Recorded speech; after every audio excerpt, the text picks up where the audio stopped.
Welcome back, everybody, to NECC here on, surprisingly enough, a Wednesday, not a Friday, but that's because it's a special occasion today. We're here for the grand finals. Joining you tonight is going to be myself, Nick, and over to my right is going to be Mr. Orbital. How are you doing today, sir? I'm doing all right, excited. Won't be on play-by-play, but we'll be on color, so I'll be able to bring a little bit of knowledge and information to the broadcast this time. Yeah, I'm excited for it. I know you probably have a lot more knowledge than I do in this department. I'm just here to try and be as loud as possible. So I feel like we'll do our respective roles pretty appropriately here today. But if, you know, we're talking about the game, we're talking about the matchup, we're talking about what we're here today for. We're here for the matchup, the grand finals, when it comes around to the old Navigators Yellow Division. So this finals that we're going to be dealing with today is going to be the ESU Warriors and their main team, and then Howard Community College's second team. So a primary versus secondary, but quite honestly, I feel like they're both equally reliable for them to get to this stage here today.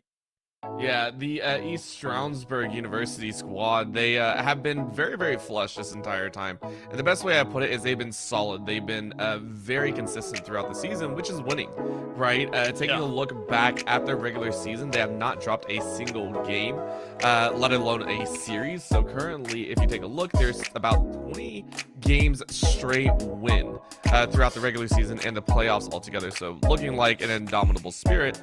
On the flip side, Howard Community College, Howard CC Dragons Team 2. This is a team that actually came in as second seed at 6-2. However, most notably, they have lost to ESU Warriors A. That was all the way back in week 1. That was one of 2 of their losses. That was an 0-2. So again, ESU Warriors A, as much as we want to say this is going to be an even matchup, this is going to be very close, it's going to be a fun best of 5 grand finals, it has to be lopsided to ESU Warriors A just because of their stellar performance throughout the regular season and playoffs so far.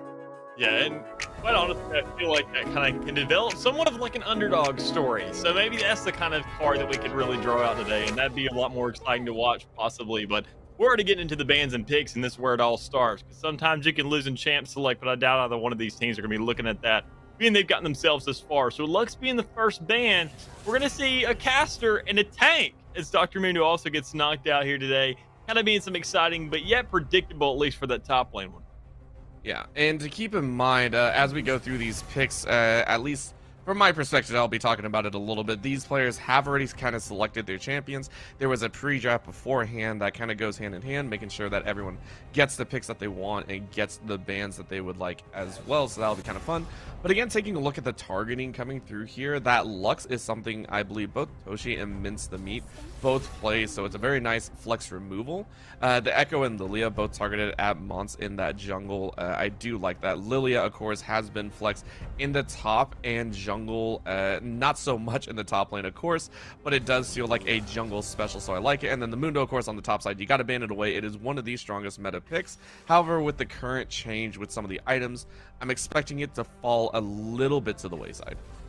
Yeah, I'm kind of with you there, but I mean, I'm just generally excited to see kind of how things could be a turn up here, because I mean, seeing some characters that we don't typically see, especially in the playoff season or even in real like massive competitive play, especially for this right side, to see that Cinch is already going to be coming out. We're going to see a Tarek as well. I mean, those are two champs we don't typically see in kind of a competitive format. They're more of like a kind of a solo queue deal, more of a comfort pick, or both of them. I mean, in the same lobby on the same team to be coming out like right here. That's kind of really intriguing for me to see how it could really pan out. Yeah, and the thing about it is when it comes down to certain levels of learning how to play League of Legends, there is the first thing is learning basics, learning how to use abilities and all that stuff. That's a very bare bones, right? That's what everyone learns. Second is finding what you're comfortable with. And in that competitive setting, comfort is actually the name of the game to an extent, right? You want to be comfortable on certain champions, and unfortunately some feel better than others. And then above that, you start getting into the meta picks. What's strong in the meta? What's better, with items and everything of the sort. At this current tier in the navigators, we are at what is comfortable, right? Is York the comfort for Moose? Yes, it's in the wheelhouse, one of the better ones that they play. On the other side, for Gang Singed on the top side is very, very fun. Taric is something new though, which I'm very surprised Mons is actually bringing that out. It's recently started taking hold of the meta again. I think it showed up, I think back in season 7 and 8. So it'll be very, very entertaining to watch if that Taric can actually get off to a good start here on the side of HCC. The surprising thing to me is that it looks like it could be a Taric jungle maybe, and that's something that is most definitely more of a niche pick because I mean he was obviously kind of made for being that support role, being somewhat of a tank, having a little bit of crowd control, but you can get those heals off. You could be in your jungle and relatively close to one of your lanes and still sustain those heals to some extent. Say if you're on Gromp and then you got your ADC and your support really backing up, especially with Soraka being you already have a heals, a lot of them here for that side. But I mean, even then going over to Raptors and mid or sitting there getting the old Krugs in the top lane, there's so much diversity there when it comes around to adaptability, getting the heals off in some kind of niche areas that really open up the map a lot more. So when you say, all right, well, we don't need to really recall if that's not necessary. We have a jungle that can sit there and take care of that for us. And I mean, I'm sure that's something the opposing side isn't going to have. Well, so let's talk about the Taric jungle first, right? Yep. Why is Taric jungle so good? It's specifically like you said, when Taric goes into the jungle, when it's at Raptors, you can't heal up. That's pretty much the only lane that you can actually pull that trick off of. And because of that, that does signal that Toshi in the mid lane will be looking to be aggressive. Now, is Anivia the most aggressive champion? More recently, it started looking like an aggressive champion. The early QE combinations can bring a lot of electrocute damage, but the Taric signals that the mid lane is going to be fighting very, very early. Mm-hmm. If you're running the Taric, I would have preferred something a little bit more aggressive. Say an AD mid. If you're going to run the Yone, that might be a little fun one. That way you can benefit from the heal at levels 2 and 3 to a much greater extent than your opponent. With an Anivia, it's a little bit harder to do so, but it's still very viable. And then later on, mid to late game, of course, the Cosmic Radiance coming down, gathering everyone, keeping everyone shielded up. It's a little bit difficult, but it can work, and that's where my focus is going to be on Mons and Toshi in the mid. In jungle. Yeah, I mean, most definitely. I mean, mid lane, just generally having one of those caster kind of mid laners, you're not going to have as much roam potential. You're going to really have to hyper focus towards that mid lane. Make sure you win your matchup to where you can just open up the space for the rest of the map and say, all right, well, whenever you guys on the bot lane do go ahead and get your scuffle over with, I already have an advantage up here. So I'm not really too concerned whenever it comes around to sharing farm or sharing XP or whatnot. So long as I just win my lane, you guys can have a little bit of a field day, kind of go out, do what you need to do, and get your job done. But it really just comes down to whether or not that start comes through. And with Anivia, I feel like it's going to be more of a survivability game, knowing that you have a lot of poke. But, I mean, in comparison to Victor, that's the biggest kind of thing that I'm concerned about looking at this matchup, knowing that Victor, have a little bit more range. You don't have to really follow through as much. Once you get those Hextech cores kind of upgraded, you have a lot more potential to get damage off essentially for free. Yeah, and Victor is well known as being a sustained poke damage dealer, right? Mm-hmm. Like you said, with the lasers and everything. The hard burst that comes out after a while, though, against an Anivia. Anivia is one of the squishiest champions in the game, if not the squishiest, at levels 1 through 6. Like, you do not have any HP, and even if you have a Taric backing you, that is only for about, I want to say, for a 20 to 30 second window. That's very, very specific, meaning all the other minutes of the game, you are at a loss to the victor. I'm expecting Toshi, if Taric is not there, if Taric is not ganking, to basically sit under tower. This is going to get very out of hand very quickly, considering Intellectual Ape is also I want to say the star for the team, right? Very, very strong player, very well coordinated. And again, on the Victor, a very standard champion for anyone that loves to take over the mid to late game, wants to be that hyper carry in the late game. Victor is going to be the perfect champion for that. And if the Tark and the Anivia do not punish, it is going to get out of hand way earlier than it should be. Yeah. So I mean, if we're talking about Victor, talking about him running away with the game, we also got to consider the other side, talking about the resources allocated to them. You see that the Poppy's going to be there in the jungle when it comes around to the other side. So that's going to be a little bit more survivability. That's going to be some tower toggle. That's going to be some tower aggro that can really be pulled off. That's also just essentially a lot more tankiness in your jungle. I mean, sure, you don't have the heals, you don't have the survivability, but you do have that trade potential where you can get a lot more aggressive. You can get in everybody's face. And even then, you have a little bit more crowd control to actually control a fight, especially when the ultimate comes through, knocking out a couple of players. Know that when you're going to go around to that dragging, you probably have the upper hand there. So you get those permanent buffs coming through. Just kind of act like a natural passive to really play with the rest of your team off of. So I feel like in a sense, we really see ESU kind of playing the long game here, doing a much better job of looking to pace themselves over the course of this match in comparison to all on the other side is going to be looking to go very, very aggressive there in the start is what I'm really starting to bargain on. Well, and that's actually where there's a little disconnect with the composition, right? So we talked Yeah. about the Tark and the Anivia mid, where Tark forces the Anivia to kind of be more aggressive. The problem is in the rest of the lanes, you actually don't want to. Yeah. So if you take a look, basically you pull that microscope away from the mid and jungle. You take a look at the rest, as we can see here in the top lane, there's a Singe that doesn't want to do anything until mid to late game, where all they do is run around, try and proxy farm and everything. And then the bot lane, you have a Vayne Soraka. This is the safest lane unless you're taking an aggressive engaged support with the Vayne. You're not going to be doing much. You're going to be farming up. You're going to be trying to hit, 30, 40 minutes. You're going to be trying to hit 3 item power spikes. It's a little bit disjointed, and it feels so much more like Howard CC are feeling more comfort than anything, which is a very good thing to do. It just means that their team fight is going to be a little bit more off sync and a little bit more difficult to coordinate. Yeah, and knowing that Vayne right there, I mean, you really got to hope that she can start to snowball because, I mean, the rest of the team, I mean, seeing that you have an Anivia, you have some source of damage most especially, but, I mean, looking at the heals, looking at you're very crowd control oriented. I mean, you look at Soraka, you hope that silence can come through, the Anivia with the Q, getting that stun off, getting an airborne with Singe, and with Vayne, you just kind of have a knockback for that survivability to make sure in a fight you can get somebody off you if it need be, but I mean, overall, you really see Howard just kind of wanting, as you said, in those comfort picks. And I feel like it really comes down to seeing how this game goes on to see whether or not the comfort picks are really going to play into their favor or whether or not we're going to see ESU saying, all right, well, because we've been dominating all season, we're not really too concerned about playing what into our comfort picks are. We're just going to play the game. We're going to see how we can dominate and see if we can get these counters to really manipulate these guys. Yeah. And I think that's a fantastic way to do it. Again, on the top side, the York is one that's really started coming up and at him. So recently, we just had a patch where we saw a couple items changed. But what wasn't changed was really the top lane style, which is actually Hole Breaker. It's straight split push. You just push forward as quickly as possible, and York is actually one of the best for that. We were saying Mundo is another one, right? But it was already banned away, so go York, right? Have a blast with that champion, and that's great. However, we see the level 2 coming down and immediately mince me. And Jackson say they can't, which is the right call. Keep in mind, the Vayne Soraka was blind pick in the early stages against the Jhin, so the Leona is the here counter pick, and I love it so much here. Yeah, I'm most definitely with you. I mean, Leona and Jhin, that's a massive combo. That's what we've seen over the course of plenty of seasons now. Just the natural scaling of all Leona, she's going to give you a lot of armor to be working with.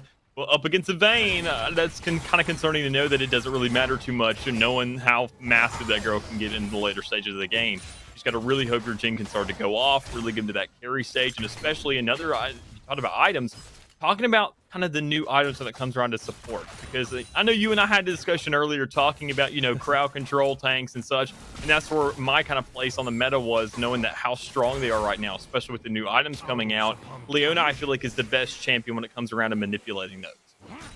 Yeah, Leona does well with just about any item, really. That's the best way to put it. It used to be the Sunfire Cape, right? So the new patch didn't really hit any of the current items that we're taking a look at, so look for her to run the standard, right? Just a little bit of engage, a little bit of tankiness, that should be fine. What I'm curious about is, of course, the Axiom Mark changes, but we are seeing a little bit of fun on the top side here. Oh, we most definitely are. You see Poppy already trying to get a little bit of engage there towards the back, but with the knockback coming through, and York trying to come up with the follow-up and the flash to come out as well. Moose and Juice kind of wanted that kill, but it's no big deal when Swiper finds himself the first blood as a Poppy, able to go ahead and mow down that jungle a little bit more so, especially with that 400 gold advantage. Yeah, not even going to be a problem there, and that's the power of Swiper. I am surprised that Swiper didn't go for that Predator start. It is going to be that phased rush, which is a little bit more interesting. So I want to see how well that plays out. Again, no boots, so it didn't really matter, but great first gank from Swiper to get that top lane rolling. Yeah, and even then, I like the point you make about Predator. I mean, obviously, you want a quicker engage as a jungle. You kind of want to take people off their feet, kind of come in with a surprise, and when you don't run that, especially that rune, you kind of lose that element of surprise. I mean, the phase rush is even more intriguing to see that you kind of have to get that burst to get some form of movement speed and to know that that's more of a disengage kind of deal to go ahead and burst down your target, get in and get out kind of ordeal. Poppy doesn't really fall into that playstyle too much, but quite honestly, I'm excited to see where this could go, especially from the likes of the SU Warriors, because, I mean, for them to get to the stage of the bracket so far, and for them to especially reach grand finals, they obviously know what they're doing to go undefeated so far. It's a very standard start, and I do like it, right? The main problem that I do see is right now Howard CC on the bot side are playing this very, very well, which is actually stalling out ESU Warriors, right? Yeah. So now we get to see that mid lane, and this should be a very nice flash out. Most definitely could. If we don't see Ape out there on the side going up to the top jungle, able to go ahead and space himself out a little bit. As we said, he has a lot more range. He has a little bit more sustain when it comes around and just poking out his enemies. As you can already see, I mean, the counter gank may be coming through with Swiper, but with that old control ward to come out, that's maybe a little bit too much intelligence for him to make a move just yet. So instead, I feel like everybody's going to go back to their respective positions and start looking at possibly what could be this dragon, because you have a little bit of influence down there. You got the rest of the bot lane for Ole SU going down there as well, but Howard, they got some contention going on so far, but it looks like they could possibly take this as they find themselves a comfortable level sitting with that first Cloud Drake to come out.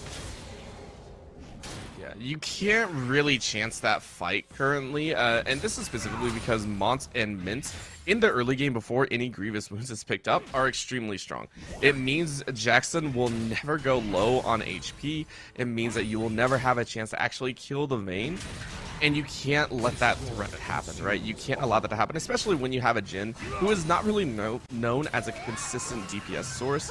So why not you go ahead and gank the top lane once again? I mean, most definitely. It worked for you the first time, so why wouldn't you try and go for it at least a second? But with old Gain trying to get himself back, knowing that Singe is going to scale a little bit more, so he probably has a little bit more movement speed in this stage of the game now that he has his boots. So he can go ahead, survive a little bit longer, get out of those ganks a little bit more efficiently, able to go ahead and kite himself in this lane, and also get out of old Yorick's lockdown. So that's going to be a little occasion he can avoid and keep himself alive for a little bit longer as he goes ahead and farms a little bit. But now we get a catch on the Anivia, who does have flash. Be surprised to see that jump out. Yep, there it is, and safe as can be, but I like the gank early. Coming in on the Anivia, you got to start punishing that lane and letting Intellectuals start to get a lead. Yeah, even then, you just want to get that passive proc. Even if it's not a full death just yet, go ahead and make things a lot more easier for 8, because I've seen this guy over the course of the season. He's an absolute madman. So once you go ahead and let him get that edge to be working with, he will absolutely run away with it. I mean, Intellectual is in his name, and he definitely has the smarts to go ahead and back that up. So you see how he plays this game. He's the last man you really want to run away with this, because he is so diverse with his picks. He can get so much done, but if we're talking about getting things done, we may see Moose and Juice find himself something in the top, but both of them getting fairly low there, so I doubt either one of them want to go ahead and with a goal to disadvantage.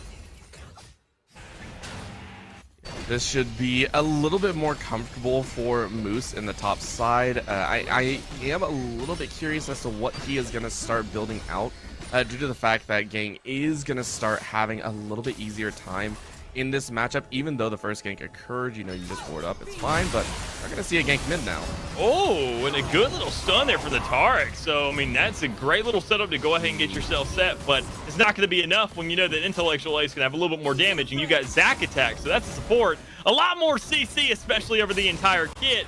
And knowing that you're going to be caught out with that passive as well, you got a lot of the resources to go ahead and make sure to secure this kill. Yeah, and that's just a fight I don't think Howard CC actually wanted to take. They thought that they could catch Intellectual on his own, which is the correct call. If you can catch that, Victor on his own, that's great.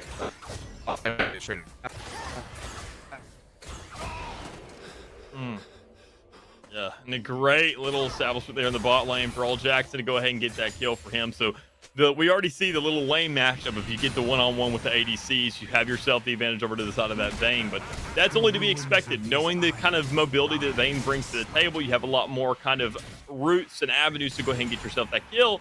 But when you're really diving yourself into the nitty-gritty of such, especially when you can get that E off, get the stun up against the wall when you're engaging the other Jhin in the jungle, you have a little bit more to be dealing with. But, you know, we kind of take away our attention from the bot lane. His top is going to have one more gank coming through. All Sage can get the knockback.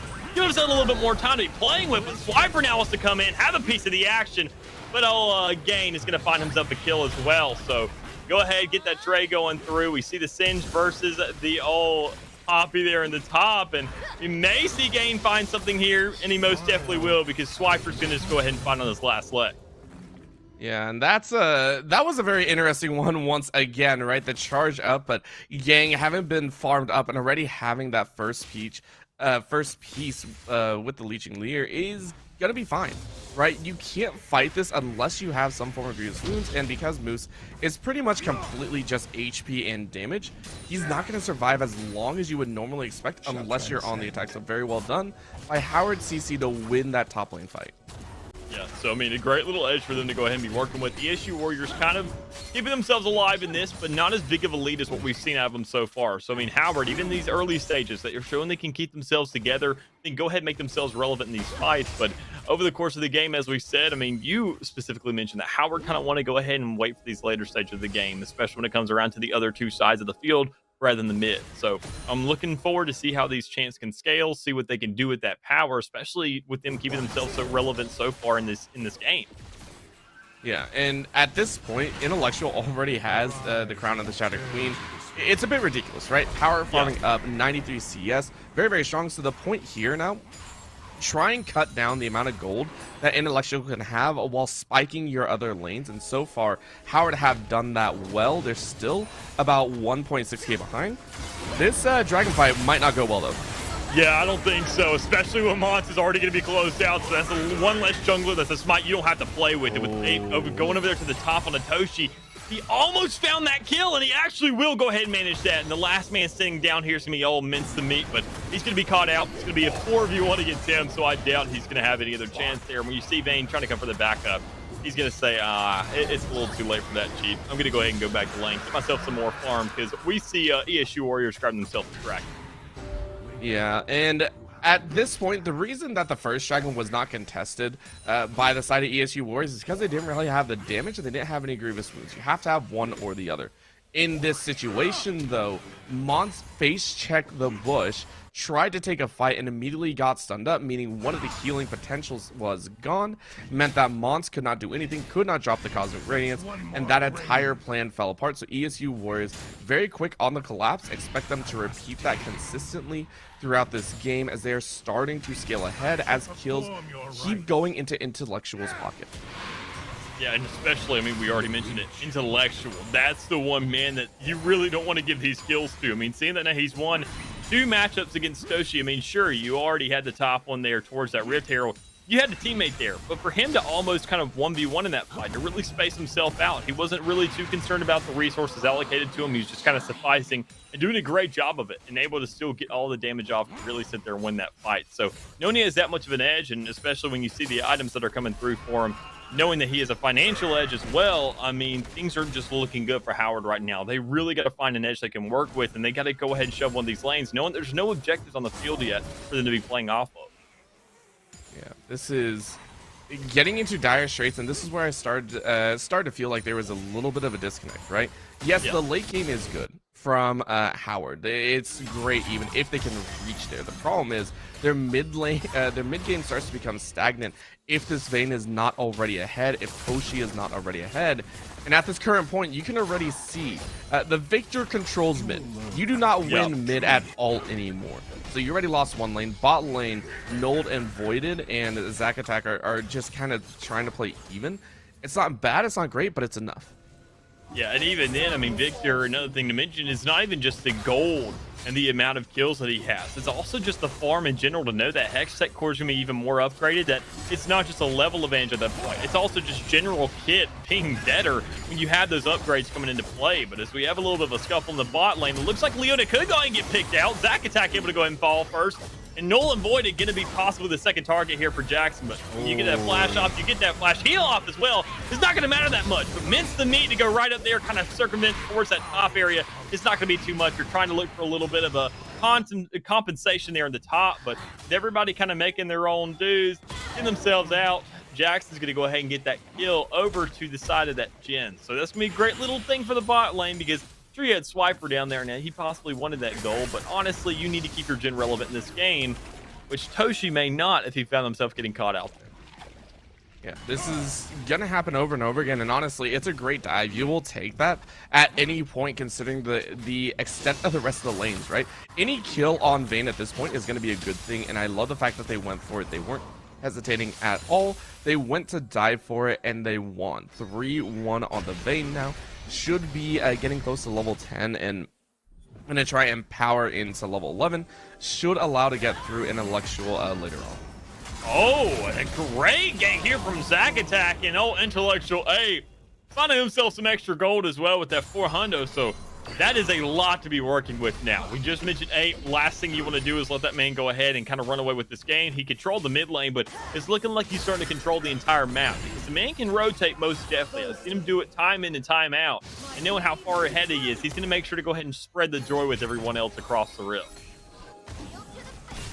And he's already doing that. So Yeah. there are two ways to basically control a game from mid lane. One is to teleport into opposite lanes to consistently, take fights to the rest of the team. The second is to actually draw your opponents towards mid lane, and that is a great thing that we're seeing so far, is Intellectual Ape is actually pulling 3 to 4 members consistently towards mid because of his high damage output, because of his current control over mid. You can see right there, and a nice great stun. Oh, and a great way to go ahead and open up the curtains, as we got the curtain call here from old Jim, but not able to finesse any kills, but to get everybody low enough to at least back them off and grab that first turret. That's going to be a great little bit of bonus goal for the rest of the team to be working with. But the follow through and Nold grabbing a great W there. That's so much damage. It's going to be a lot of a follow-up to really be playing off of. And they're in the top lane. I'm kind of confused, because obviously Moose is just going to be cut out here. But to go ahead and pop the ultimate there from Tarek, I'm not really too sure about that call in itself when you're in a 2v1.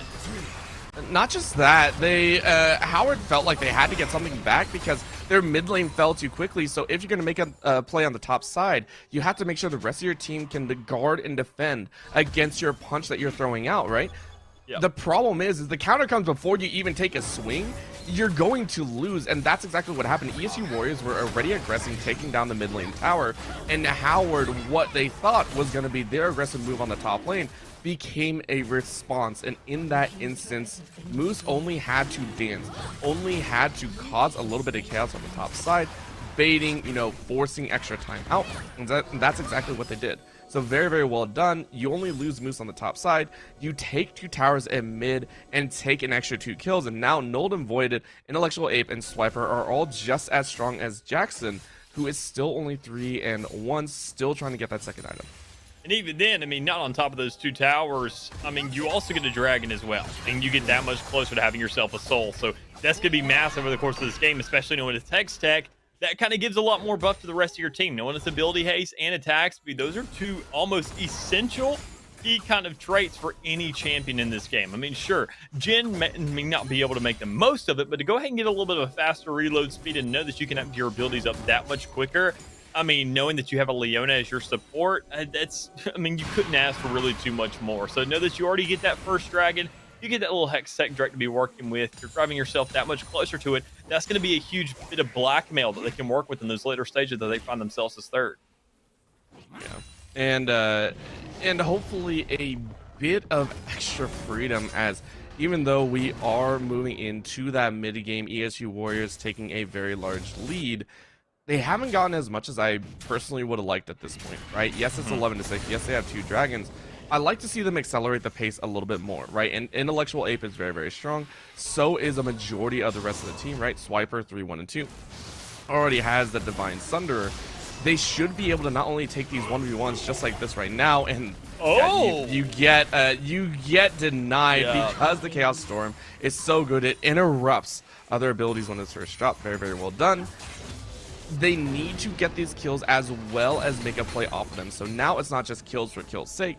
It's kills with objectives and map pressure in mind. yeah, and you just mentioned objectives, and I think Howard will hurt you because they're already moving into that rift, and that's something I was expecting ESU Warriors to go ahead and keep an eye on here earlier, to go ahead and make sure they can find themselves a little bit more objective. Talk about that kind of tide that turns into their favor a lot more so. I feel like that Rift Herald would have been a great way to punish them or keep some pressure somewhere, but it's not really going to matter too much because you're already getting a fight here in the middle. You see old Gain right there with the cinch, trying to engage everything, doing his job with the curtain call to come out, not able to really hit anything until that Terror Cult comes out. You really are straightening on how much damage you can do. But with Gain being the first one to fall, Jordan Bolden grabbing that first kill, so a little bit more gold in his pocket, be playing off of getting that gem more in the game.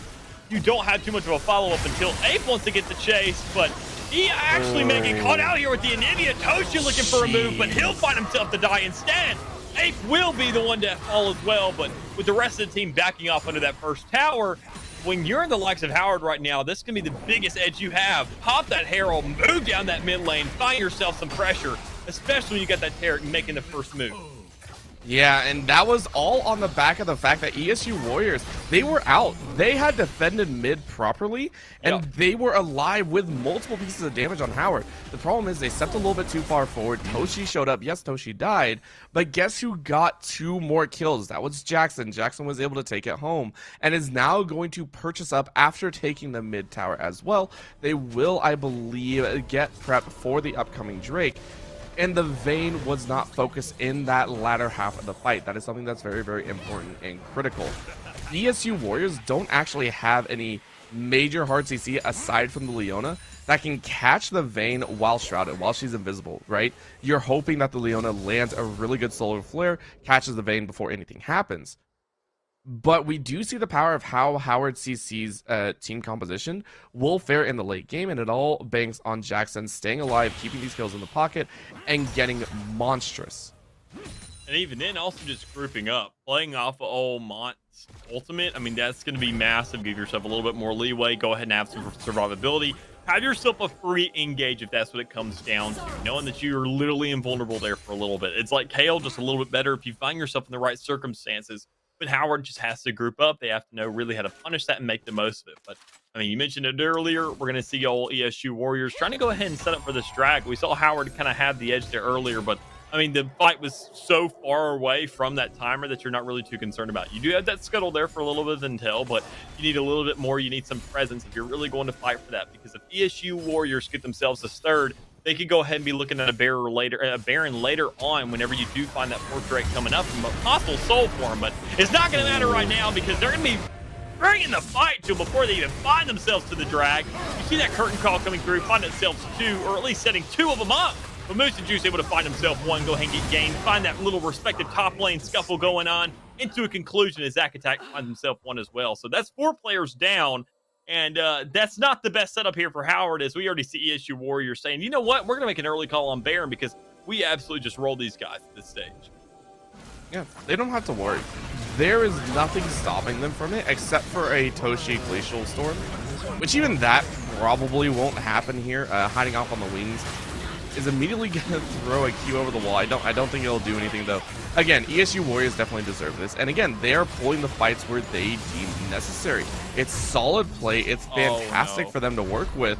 And they can easily take just about any objective that they want. It's a concise, very standard type of play. And this is how ESU Warriors do it. Phenomenal start, 10 kills up, well into that 5 to 6K range of an advantage. There's nothing that they really have to worry about. Yeah, they most definitely don't. And when you see, they already are going to know that these players on Howard are going to be going to that Dragon. So they're going to be looking at this fight most definitely. Even if it's not for the Drake, they know that Drake's going to be there for a bait. Go ahead and give yourself a little bit more leeway and say, all right, well, they're going to be here. Let's try and catch somebody else off when they're exiting that Dragon pit, but they're not going to find that. And so they're going to bring all that pressure over there towards the mid lane. not really go with too much of the split push, which is quite confusing in my regards to know what's going on. But when you have such a massive mid advantage there, go ahead and just push in what you can. Find yourself an inhibitor, create some breathing space on the rest of the map to be working with so you can get that split push and make the most of this Baron. This is the dragon was just a consolation prize, and yes, you get a little bit of the bounty, but that's all it is. You already lose the inhibitor. Honestly, I wouldn't be surprised if ESU Esports actually, ESU Warriors just continue to push and just say screw it, right? Yeah, we'll give it a shot. Nice curtain call, and this is what I want to see. Oh my lord. Yeah, that is what you want to see. A great little shot there to go ahead and knock out the support for the other side. That's going to be a lot of heals, but you still got that Terror alive. But you don't have Singed anymore because he's going to go ahead and fall as well. Game's going to go ahead and get closed out. But you see the rest of the team making such a massive collapse, doing absolutely so much damage that they just seem irrelevant at this stage. Ours being locked down, able to find one onto that old Zac attack, but that's just their support. All their sources of damage are still going to be on the field. They're all going to have that Baron buff still. They're just going to be cleared out the slave, looking to go ahead and grab another tower and possibly close out this game just by saying, you know what, we're just that much ahead, it doesn't matter. And unfortunately, Intellectual Ape, I was going to make a Rey Mysterio joke. 619, now 6110. Close enough, you know what. Still, phenomenal starting game. ESU Warriors showing why they are such a dominant team and have yet to drop a single game all the way through their lanes, winning here in a solid performance to open up this grand finals. Yeah, and quite honestly, I mean, we mentioned dominant when we were just talking about the lineups earlier, when we were talking about the potential between these two teams, and to see that's kind of how things panned out, knowing that, I mean, things were kind of close there in the beginning, and quite honestly, I mean, that's just how it's going to be. You're going to have that time to make your leeway, get yourself that advantage to be working with, but I mean, once we saw ESU get themselves an edge, sure, they kind of stuttered there at the start. They were a little bit hesitant to go ahead and run away with it. But once they found themselves that one fight, I mean, that Baron just sealed the deal to show that, sure, we don't have too much an advantage. We have a little bit more gold, but we just want a team fight because you guys overextended yourselves. Now we got a Baron to be working with, and you can gotta go ahead and work what you want to. Go ahead and try and buff things out as much as you want. But at the end of the day, this buff is going to last a heck of a lot longer. We already have Dragon advantage. So if you get yourself one, you're just tying up the game. You don't have enough time to really make the most out of that gold, and it's going to be an easy closure for them. Yeah, and it should be. Again, they laid the foundation for what they needed to do. And again, it was get Intellectual ahead. It was get Swiper ahead. It was to semi-freeze out bottom lane. And for top lane, Yorick just had to play bait. That's all they had to do, and they did it perfectly. And you could feel a little bit of frustration out of Howard CC right there, taking a little bit, like you said, overextensions, but that was happening consistently after, I want to say, minute about 12 or 13. And I understand that frustration. It's frustrating whenever, you know, your opponent gets ahead or some fights just don't go your way, but you have to keep calm, and that's something that I want to see them do in game number 2. Yeah, and I feel like they just need a lot more intel as well out of Howard. I mean, we saw these guys, they didn't really have too much roam potential. Zac was all over the map. I mean, we were seeing ganks out of him towards mid, towards that top jungle. He was feeling comfortable everywhere. And to know that support, you're going to go ahead and have that aggression coming through early. You get your quest a little bit earlier. You have that ward and potential all over the map. You have a lot more intel to be working with. You have a lot more vision. Meanwhile, I feel like that was very lackluster for Howard. So, I mean, they were face checking a lot. They were getting overzealous because I feel like that was just from the lack of intelligence and lack of vision of to know what's going on, to where they're saying we had to figure this out.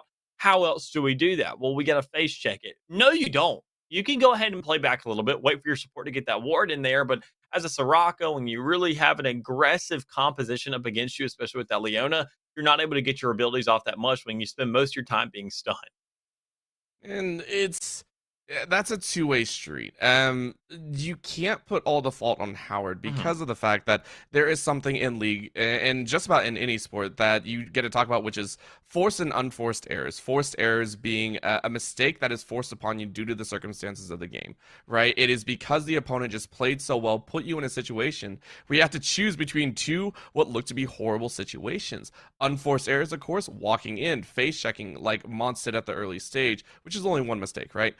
At the later stage, what I have to say is if you are not willing to give up a lot of that territory and a lot of that ground you can't farm up, It is the lesser of two evils, and they chose a higher risk gamble, which I can very much respect, right? Very much respect Howard's choice of moving forward, trying to take those fights, try and get that vision down, even if they know about 80% of the time they're going to find a very strong opponent. So it was one of the choices that they could have made. They could have sat back, but they chose to fight. I can respect it. Unfortunately, of course, ESU were just that much farther ahead. Yeah. So with all that being said, we do find ourselves being at the closure of this first map, but there's a lot more to come because this is still a best of 5 because we're in the grand finals. So with that being said, we're going to give these players a little bit of a rest, give ourselves a little bit of a rest, and we'll be right back here after this short break here with some more NECC action.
And welcome back, everybody, to NECC here with the grand finals. ESU against all Howard CC, against the A and B teams, as we said, respectively. But that doesn't seem to matter too much today because each team bringing their own bit of wit, a bit of grit. And here, possibly to go ahead and close things out, coming up here soon, it's going to be the likes of all ESU Warriors. Able to find themselves the first map here in this series so far in a somewhat dominant fashion. Depends on what kind of time of the game you're looking into. Joining you today, I'm sorry, it's me, myself, Mick, or to arrest me, Mr. Orbital. And we're here to talk about the second map coming up here soon because you mentioned in the first series or in the first map that we talked about how we've already seen drafts. We know what's to come through. We know what's to come to expect. But quite honestly, I don't know if some of these viewers are going to expect what's going to come up here in this draft. Yeah, it's quite a bit different, and I can respect it for sure. What I can say is, of course, the teams have swapped sides, as you can tell. And, of course, Howard College coming out here and going ahead and banning away one of the champions that did cause that top lane a little bit of problem, which I'm a little bit surprised because Gang and Mons did put Moose into a little bit of a blunder, right? Yeah. Very, very well done. Managed to hang on to that, so I am surprised, and there we go. That's what I was thinking of. The Victor coming out against Intellectual, making sure he doesn't get that comfort pick. Yeah, and even when we mentioned it, I mean, Moose just didn't really feel all that strong. I mean, he's sure he was a split pusher, but he never really found too many opportunities to really go off. Because you mentioned the hole breaker, we didn't really see that coming to full fruition. We didn't see too much pressure, too much influence on it, and I didn't see too much emphasis there towards the top. Besides, I mean, the Miss Warden, that was great, and she kind of did her job, but I mean, she was never really contested too much to really cause that much of a problem to really go off. But we're talking about the rest of these picks. We do see Moose going ahead for a secondary pick here with the old Shin, which I'm excited to see. And Swiper, instead of running more of a tanky approach, we're seeing him go right to the respective assassin for that jungler role. Yeah, and Elise is something that I've seen some people actually try and talk about. I'm not sure how well it currently works. I think it might be rising up in popularity for sure. But with the new item changes, it has made jungle assassins in the AP role feel a little bit better, right? And if you want to, you can go some of that heavy burst potential. But it's mostly just due to the fact as it was actually picked last in the full rotation. So it did see everything that was coming out from the side of Howard. I can understand that Elise in the early game is great CC setup for the Shen and Graves, right? It's a very nice lock, and it also brings a little AP damage, so I do like the pickup. Yeah, and I'm most especially liking this mid lane matchup we got going on. The two ranged characters, but one of them's going to be a little bit newer than the other. It's going to be Akshan, but I mean, everybody says, you know, the tried and true tale of talking about the newer champions usually had themselves an edge over the older ones, but I don't know if that's really the case here. Graves, overall, he has been a massive pick time in, time out. Man's had a lot of influence on the meta in the past year, and he just feels strong, especially considering that a lot of ranged champs right now with that lethal tempo, they're kind of getting ahead of themselves, and I really respect it. I love the way it really plays out, but I mean, when you look at the matchup there in the mid, I feel like that's going to be a constant scuffle. Yeah, it's supposed to be, right? Both Akshan and Graves take a lot of pressure forward. Akshan loves to regress as soon as level 2 or 3 hits, wants to be up in your face. Graves, of course, has to dance around the minions. So in terms of individual, Akshan should win. The thing about it is because the Elise and Jarvan were actually drafted into this mid lane or into the jungle, both teams are actually probably going to see a 2v2 more often than not, right? Mons should be ganking mid, try and get the Graves, and Elise should be throwing out those cocoons as much as possible. So as much as I want to see Akshan on their own, I want to see Toshi on their own, try and farm up, try and be intellectual at his own game. There's a high chance that ESU understand that the Graves is going to lose in that matchup, apply a crap ton of pressure with the Elise to the point where even if Akshan and J4 go in, Graves will be able to outduel them. That's where I assume this is probably going to go. Yeah, and when you're considering a lot of mobility, I mean, Graves with his dash, Akshan with his rope, you got to have a little bit of crowd control to go ahead and keep them in kind of their respective fashions. Kind of get them to sit down for a little bit and teach them a lesson there for a little while. And honestly, looking at the rest of the team set up for both of these squads, I feel like they have a lot of potential for that. You have the Taunt at the Shin. You got Rakan with that ultimate. You got Jin with the root. You have a lot of potential here just over the entirety of the map, especially for all for the side of the ESU Warriors. They're definitely looking to go ahead and keep control not only of the map, especially looking at how they played in that last map, but I mean, especially also considering keep control of these team fights because with how much kind of AoE they have, how much general control and potential they have there, I'm expecting Moose and Juice to be everywhere, especially with that ultimate that he has. I'm expecting Intellectual Ape to really go off with that Graves just because he's such a great player and has so much influence. And Zack Attack with Rakan, another roaming support. And this guy's really been everywhere over the course of the season. Yeah, and this is to directly counter HCC's composition. So HCC is a team that doesn't actually want a team fight. If you ever see them in a team fight scenario, they probably already started to lose, and it means that they couldn't actually split push on their own, which meant that they had to group up, right? Yes, J4 is a team fight composition, but you look at the rest of the damage dealers that they have. It's triple AD behind the J4, so technically quad with Morgana on that binding, and you're hoping maybe for a Glacial Augment to come out. It's a pick and run style. It's a style that you don't actually want to team fight. It's a siege style. It's a split push style. It's looking for lane dominance, then rotate out, try and take down the towers as quickly as possible, and never allow ESU to actually set up a proper fight. Which, considering last game, it's a long shot, but I like the innovation. I like the fact that they've had a bit more compositional synergy between all the champions, even if the synergy is we don't want to be near each other. Yeah, and even then, I feel like they have some potential. I mean, when you got that Tryndamere to consider in those team fights, but that feels like the only potential they have in the team fights. I mean, you got that rage, too angry to die, keep yourself alive for a little bit, but I mean, you got to make sure that team fight lasts about 5 seconds. Otherwise, you're really not going to get yourself somewhere. And if you're that far ahead to where you can win a team fight in 5 seconds, you're probably already ahead enough where you can go ahead and do the split push game and really make it work. So that, as you said, I mean, it's a great point to bring up. It's a real consideration coming into this. And quite honestly, they got to make the most of all the objectives as well, because that's where those team fights are going to occur. And I'm sure ESU is aware of that. To say, all right, well, if they don't want to be grouped up together, I mean, we go ahead and get on drag first. They're just going to go ahead and try and steal it. They never really want to fight for it. Same thing with Rift, especially seeing how they made the end of the game roll off of that Baron in the last one. That's definitely not going to be contested. And considering that the only thing that's really going to contest you and fight you and get some damage off is going to be that Tryndamere. Otherwise, you're just going to have a bunch of range just pinging you down. Yeah, and for ESU to keep in mind where we're kind of going with all this, the Shen in the top side was actually a blind pick in second round, meaning that they didn't see the Tryndamere come out, so the Shen was already in play for ESU's composition. They wanted to play a lot more in that team fight orientation, and the Graves was the one that really surprised me. Right, it came out after the Morgana. It's a little bit different, and again, blind picking into mid shows that Intellectual is feeling very comfortable here in mid after that game number 1, which I can agree with. The thing about it is HCC drafted the Tryndamere and Akshan after pretty much everything else was going about, so it says that they knew what they were going up against. They knew exactly what champions they were probably going to face, and they had to be well aware of it. So they feel like the only way they can win is to not team fight, to try and take over the lanes, which I had a hard time last time. So I want to see, I think all eyes are going to be on Swiper and Mons once again, seeing what they can do to kind of build this up and allow their teams to flourish, because for Howard CC, if they lose this one, they're on serious point.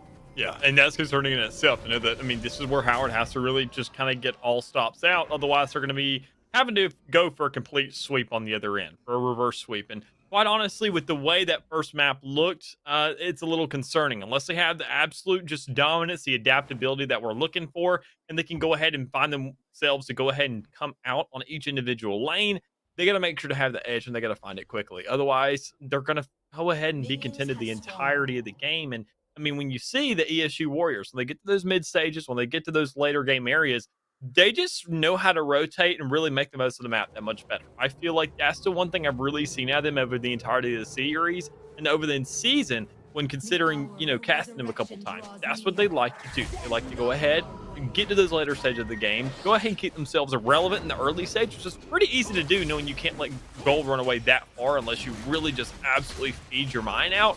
But that's not what they do. They're here to go ahead and bide out time until they can really start making the most of these objectives.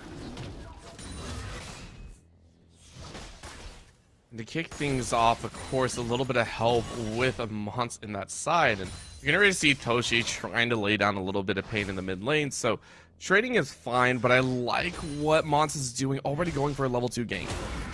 Yeah, an early one at that, especially when you run that Jarvan. That's what you want to go ahead and do. And you burn a flash, so that's best case scenario, especially all things considered. You don't go ahead and force anything else out. You don't get yourself a kill, which isn't all that big a deal, but with the aggression coming out from Toshi, you could have found himself a trade to some extent, but that not coming into fruition either. Everybody's going back to their respective positions and able to just go ahead and fight out some more time. A couple tags here and there. So, and to keep in mind, Howard, when I was talking about the fact that they are not looking to team fight, this is why, right? Jackson and Mince should never actually fight. What it should be is a one-sided beatdown. The binding lands, it catches someone, and then you lay traps underneath them, and Jackson takes off with it, right? At no point should Nold and Voided and Zack Attack ever be able to re-aggress after it. So it should be who gets the initiation first, who gets to fight first and, you know, try and get the CC down, and from there it'll break down. So very, very interested to see how it goes, especially considering Nold and Voided has nothing, right? Opted for that pink ward instead of the 3 pots. So only had one, had to burn it very, very early on. Very difficult to get by.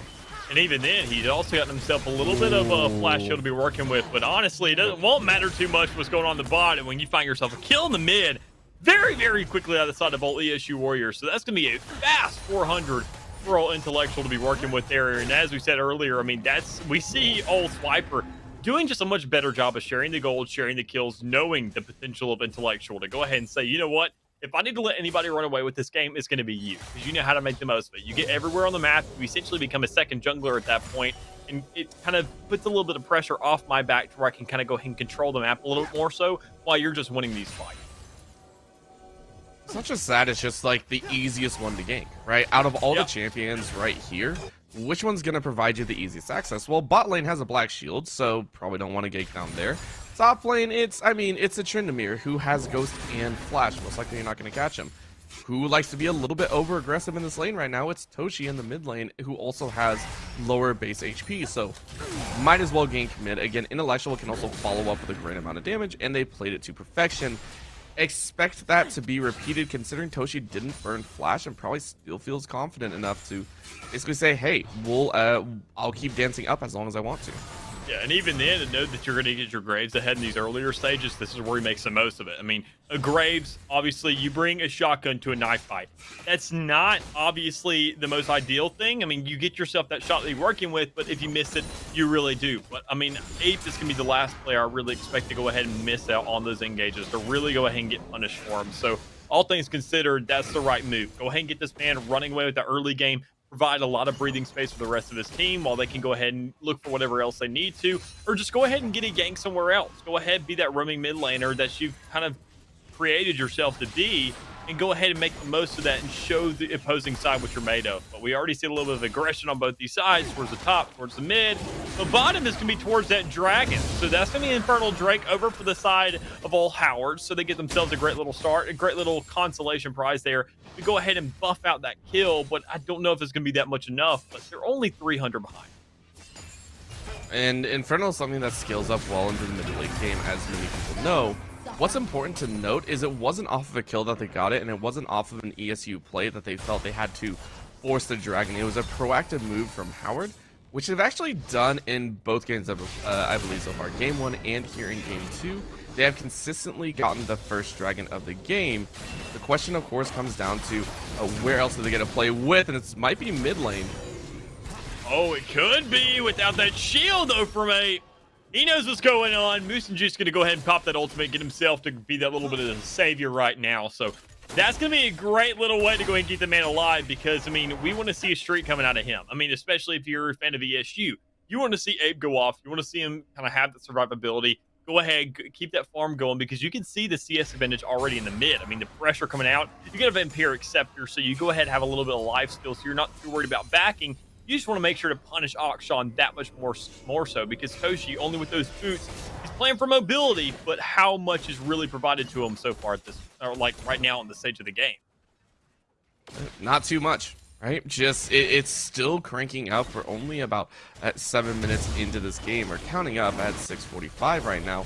It's still slow ramping for all that we talked about this early stage. Howard so far have weathered the storm and are actually 200 up, And this is specifically from the CS differential. So we can actually talk about that now as things have kind of calmed down. Jackson and Gang have both secured, I want to say, a 10 and 20 CS lead respectively over their opponents. Most notably, that Tryndamere is going to start climbing out of control. Moose, I'm amazed, did not go for that Bramble Vest very early on. That would have helped with trading patterns, but opted again for the Bombing Cinder, which is also standard. Still though, Howard, in the early stages, it feels like they found the compositions that they want to work with to give themselves a better early game.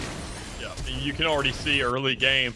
That's where Graves really starts to excel. We saw Ape trying to go for a little bit of a sneaky play there. Go ahead and get aggressive into those drugs. But, I mean, honestly, go ahead and get the follow-up. Get yourself to that bot lane. See if you can find yourself a pick down there, being you're that close to your teammates to have a little bit of a rally. And see if you can go ahead and force that Auction to come down as well. So this may be a great little catch out, but it's not going to be enough. It's going to be more of a ping to go ahead and let them know that the rotations are coming out. But you need to go ahead and have yourself a little bit more to be working with. Knowing that you've been off lane, you're ahead there in the mid, you've got to go ahead and kind of hit that lane to the rest of your team. Because we just mentioned that CS differential. You want to keep yourself relevant in this game, and I feel like top would be a much better move. Because as you mentioned, I mean, sure, Gang has a lot of escape tools, but you at least want to get a gank up there to burn one of those. And with no gank up there so far, there's no ghost, no flash to go down, but there may be a jungle to go down as Mont's going to find himself falling short.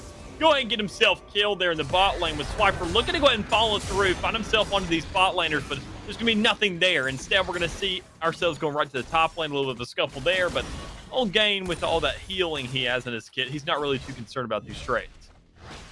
Yeah, well, the thing is you were talking about that top lane, whereas we saw the bot lane get aggressive, right? Yeah. Top lane, you don't actually want to fight. It's the same concept from game number 1, right? That HEC were trying in that mid lane. Right, Intellectual Ape is going to get very, very strong on the Victor, so you just don't give him the opportunities to get kills. This is the same with the Tryndamere. A Tryndamere with farm and kills and everything is very, very strong, but with a Tryndamere that doesn't have anything with the rest of its team is actually fairly weak. If he doesn't get kills, if he doesn't get a whole lot of plates, he won't actually survive as well as you would expect. So far, Moose has done well with these teleports, and with the Stand United, it has secured at least one assist for his team, or not assist, I should say, a safety. You know, that way the mid lane doesn't fall out. But Gang hasn't been able to capitalize on that, right? Yes, CS is up. If it's only CS, so far, it's not going to be that painful. Yeah, even in a safety, or honestly, a way we could really word it more descriptively would be making sure your MVP stays alive. And that's most definitely something you want to go ahead and keep the lookout for. You want to make sure to go ahead and maintain over the course of the game because, I mean, all things considered, you want to make sure that Graves really just stays alive. But we see the rotations coming through a little bit more so. You see that objective towards the top, and honestly, I wouldn't blame old Montz to kind of be looking at it after this red buff. And he's already kind of invaded that jungle of Swiper.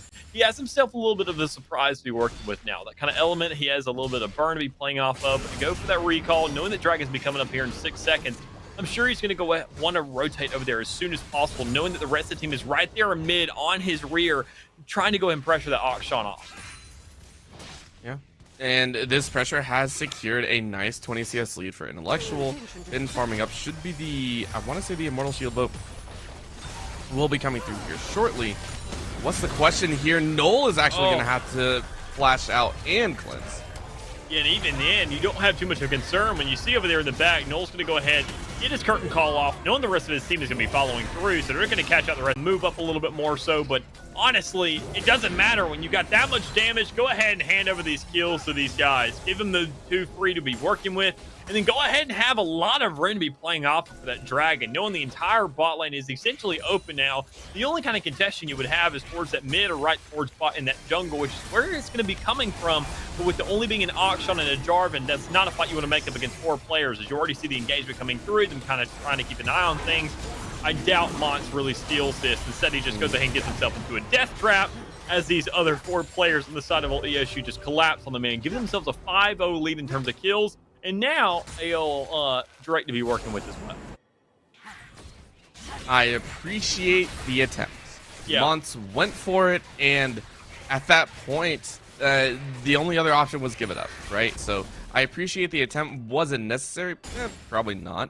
You didn't have to force it or anything like that. You still have plenty of time. You got the first Drake, right? They're not dragon stacking just yet. Either way, though, still nice lead for ESU right now. Swiper is going to find probably a free kill here. But that binding should slow it down a bit. Oh, even then, you go ahead and get the flash out of all 8 because he got overzealous for that kill, but it doesn't really matter all that much at the end of the day. You had the old dash to be playing with. You have a little bit more aggression if all things come down to it, but instead, we're going to see everybody going right back to lane, go ahead and play that little farm game for a little bit longer and go ahead and hold out where they can because they know that at the end of the day, regardless of what happens across the map, worst case scenario, you got Moose and Juice with that ultimate. And he's not really too concerned knowing what's going on in that lane. He's going to go ahead and get procced out by Trendamere, but he knows that, I mean, as long as he's under tower and especially knowing how much protections he has, he's not too concerned about any of this. Yeah, he's going to be okay. He's just going to slowly try and ramp up, and I mean, that's been the play for the mid laners so far. None of them have really had too much impact. Yes, Intellectual has been there for a couple assists, but it's like, you know, it's not out of control just yet. The out of control part is actually Gang, who tried to proxy farm and is now forced to burn the ghost. It feels a bit bad. Yeah, and even then you get the follow-up. You think that 8's going to be leaving. You're not going to have too much to be playing off of. You're just kind of chilling at that point. But honestly, when you see Swiper coming through, you see that old control ward there, you know that Swiper's going to be coming there. You know they're going to have a secondary, they're going to have a tetrier, they're going to have so many backups to be playing with. And even then, you've already grabbed that pressure. In the meantime, you've gone ahead, you grabbed yourself a Rift Herald to be playing with. You go ahead and get a lot of plating there in the middle, share between that jungler and that mid laner. So it's an edge to be playing with, but you got the rest of the team following through. You got old Toshi Trout, and go ahead and burn that flash to get out of that fight. You got Zach going ahead and making the follow-up. He's going to be the only man there, but in the bottom, you got a Scuffle, you got a Trey trying to come through for all Howard, trying to find themselves that gym, but nobody really gets enough damage to find themselves a kill. Instead, you just find a Rift Herald, go ahead and get the most out of it. But now, with old Nolden Voided going ahead, breaking out that curtain call with no assist there from Swiper, you're still not going to find anything. Instead, you're just going to go ahead and go for Monster in the back, but Zach is completely unaware of what's going on. A little bit late there to that engage, and still doesn't find anything until Swiper finds himself a flash, gets into that tower to go ahead and get traded out from that Caitlyn. At that point, if you're both these players in the bot lane, you just want to say, all right, that was a little bit too long of a fight. Null doesn't have too much man to be working with now, so he can't really fight as efficiently as he wants to. We need to back off and just farm a little bit longer, bide some time, but you may not get that chance with old Jackson able to just push up and grab a kill on the Zac attack. Yeah, and that was ESU Warriors not really finding anything, getting frustrated from the mid lane. It floated down towards the bottom lane, right? It started to group everyone up, and Howard just kept counting back. And then the over-aggression from Swiper, right? Yes, you're ahead, fine, whatever. But you dive under tower, you give up your, I believe it was your bounty. I think there was about a 300 gold bounty on top of Swiper's head. And you give it right over to the other team. So now Howard do have 100 gold lead. Should change here very, very quickly. Yep, gonna be evened up. Doesn't really matter, right? The main thing is, again, ESU Warriors, if they're not careful, are starting to make kind of over-aggressive plays that, if Howard can actually react to properly, might be able to aggress on and get extra from, right? Punishing mistakes and how well you punish mistakes is very, very important in League of Legends. Yeah, and even then, I mean, we just see ESU kind of, I would say, getting a little bit confused at this point. I mean, kind of knowing there's not any objectives on the field. Sure, you got Dragon coming up here soon, but knowing that the Rift Herald was going to be going against you instead of into your favor, and that you really don't have as much of an edge as you expected, you got to start looking for these opportunities. And right there in the bot lane, going ahead and catching on a support, that's a great way to get yourself some free gold. Go ahead and bide some more time, open up that Dragon a little bit more. So knowing it's going to be coming up in 30 seconds, this is Cloud Soul. So that's a great way to go ahead and give the rest of your team that potential with these ultimates to go ahead and open up the map, have a little bit more leeway in terms of making plays, especially with that curtain call, with Rakan's ultimate to go ahead and get those charms off, make team fights a little bit better, and to go ahead and pan them into your favor. We just don't see that much of a rollover just yet because Howard really just kind of keep themselves relevant in this. And that might be with a second attempt here. At a steal, Mons is going to back off, though, as it's 4. He's learned his lesson. Yeah, this is going to look good for ESU, as earlier in the champ select, I did say Howard did not want a team fight, and that's still the case here. However, ESU are not exactly a full team fighting team either. It's more just a standard, you know, win lane, win game style, right? They also don't want a team fight. They don't have phenomenal team fighting potential. they're just there, and they're actually executing now with Swiper on this Elise. Has been able to influence the map, has been a part of 6 out of 7 of the kills so far. Been an absolute monster here thus far on a champion that, surprisingly enough, has not been seen too much in this game, or in the most recent preseason. Yeah, and even then, I mean, you go ahead and look at all the pressure that's kind of being brought. I mean, Elise would have been a great there. You want to get these isolated targets, but you saw how everybody was kind of collectively there, just kind of getting ready for a top jungle scuffle. You didn't find that coming to fruition. You didn't see that really go down as much as you wanted all that blood. You just couldn't find any of it because they go ahead, they find themselves around on the map, create a little bit more pressure there, but I mean, there was nothing to follow through with it. Instead, you go ahead, you're kind of putting all your chips there towards that bot lane, towards the middle, but you don't have any players there. You don't have any champions there to make the most of it. So all things considered, you'd like to say there towards the beginning of this map, and especially during that champ select, you said that Howard doesn't want a team fight. And they've definitely been trying to avoid that, but they just get caught out sometimes.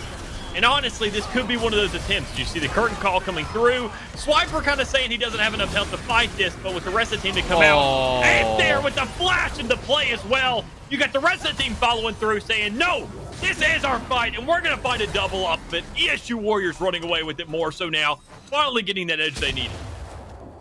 Yeah, and that's 3. That's their composition, and that's how they win. Over and over again, they will attempt this style, and they will learn how to counter. Again, the repel coming out of Swiper stalls everyone out so much, and it surprises you a lot of the time. You're like, oh, well, crap, now they're safe. Now they're fine.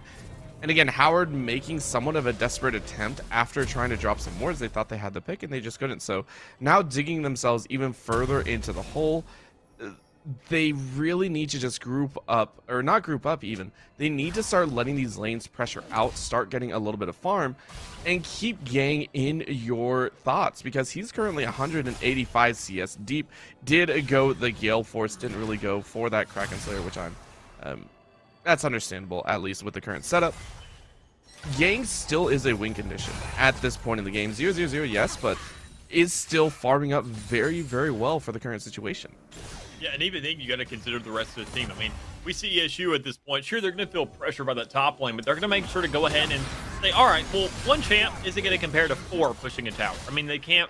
Sure, it's a Tryndamere, but is it really that big a deal to where they can go ahead and outpace us like that? Because they don't want a team fight. So as long as we group up here, we get ourselves onto an objective, we're going to force that eventually, and you can see it right here. The old team fight, 5v5, going right around a Rift Herald. With only 30 seconds remaining. So, I mean, you know the objective was going to come out. You know you need that tower pressure. You got to have that counter wave, that counter lane towards what's the pressure that Tryndamere and towards that mid lane's been. So, you really want to go ahead and either put the salt in that wound or find yourself some kills. As we finally have an engage coming through, A's going to try and go in first with that dash. Not able to really finesse too much, but Swiper's going to go ahead and find Jackson. There's not going to be an ADC left. That's not going to be a support either, as we're going to see old Meat fall as well. But that's not going to be too big a deal because, sure, the Herald fell, but now there's a Baron there. And you went ahead and closed out the main source of damage there, knowing the Auction's in the bottom, knowing that Tryndamere's pushing top. If you can close this out quick enough, you can get that quick recall and at least make sure it doesn't do too much damage to your face. Yeah, but this one Mont has to try for, right? We are going to see that chance, and the tower going down. Mont's is going to go in and doesn't get the smite. Oh. A little bit short there, Chief. I mean, I want to say it was probably 200 health off, and it wasn't that much. He was very, very close in that attempt, but, I mean, you got to do what you can at the end of the day. And with all the towers, no inhibitor towers really being fallen just yet, you still have your entirety of the base, and you still have that Baron buff now to be playing with. All the gold on top of it as well, knowing that you just recalled, you really had that much more of an edge now.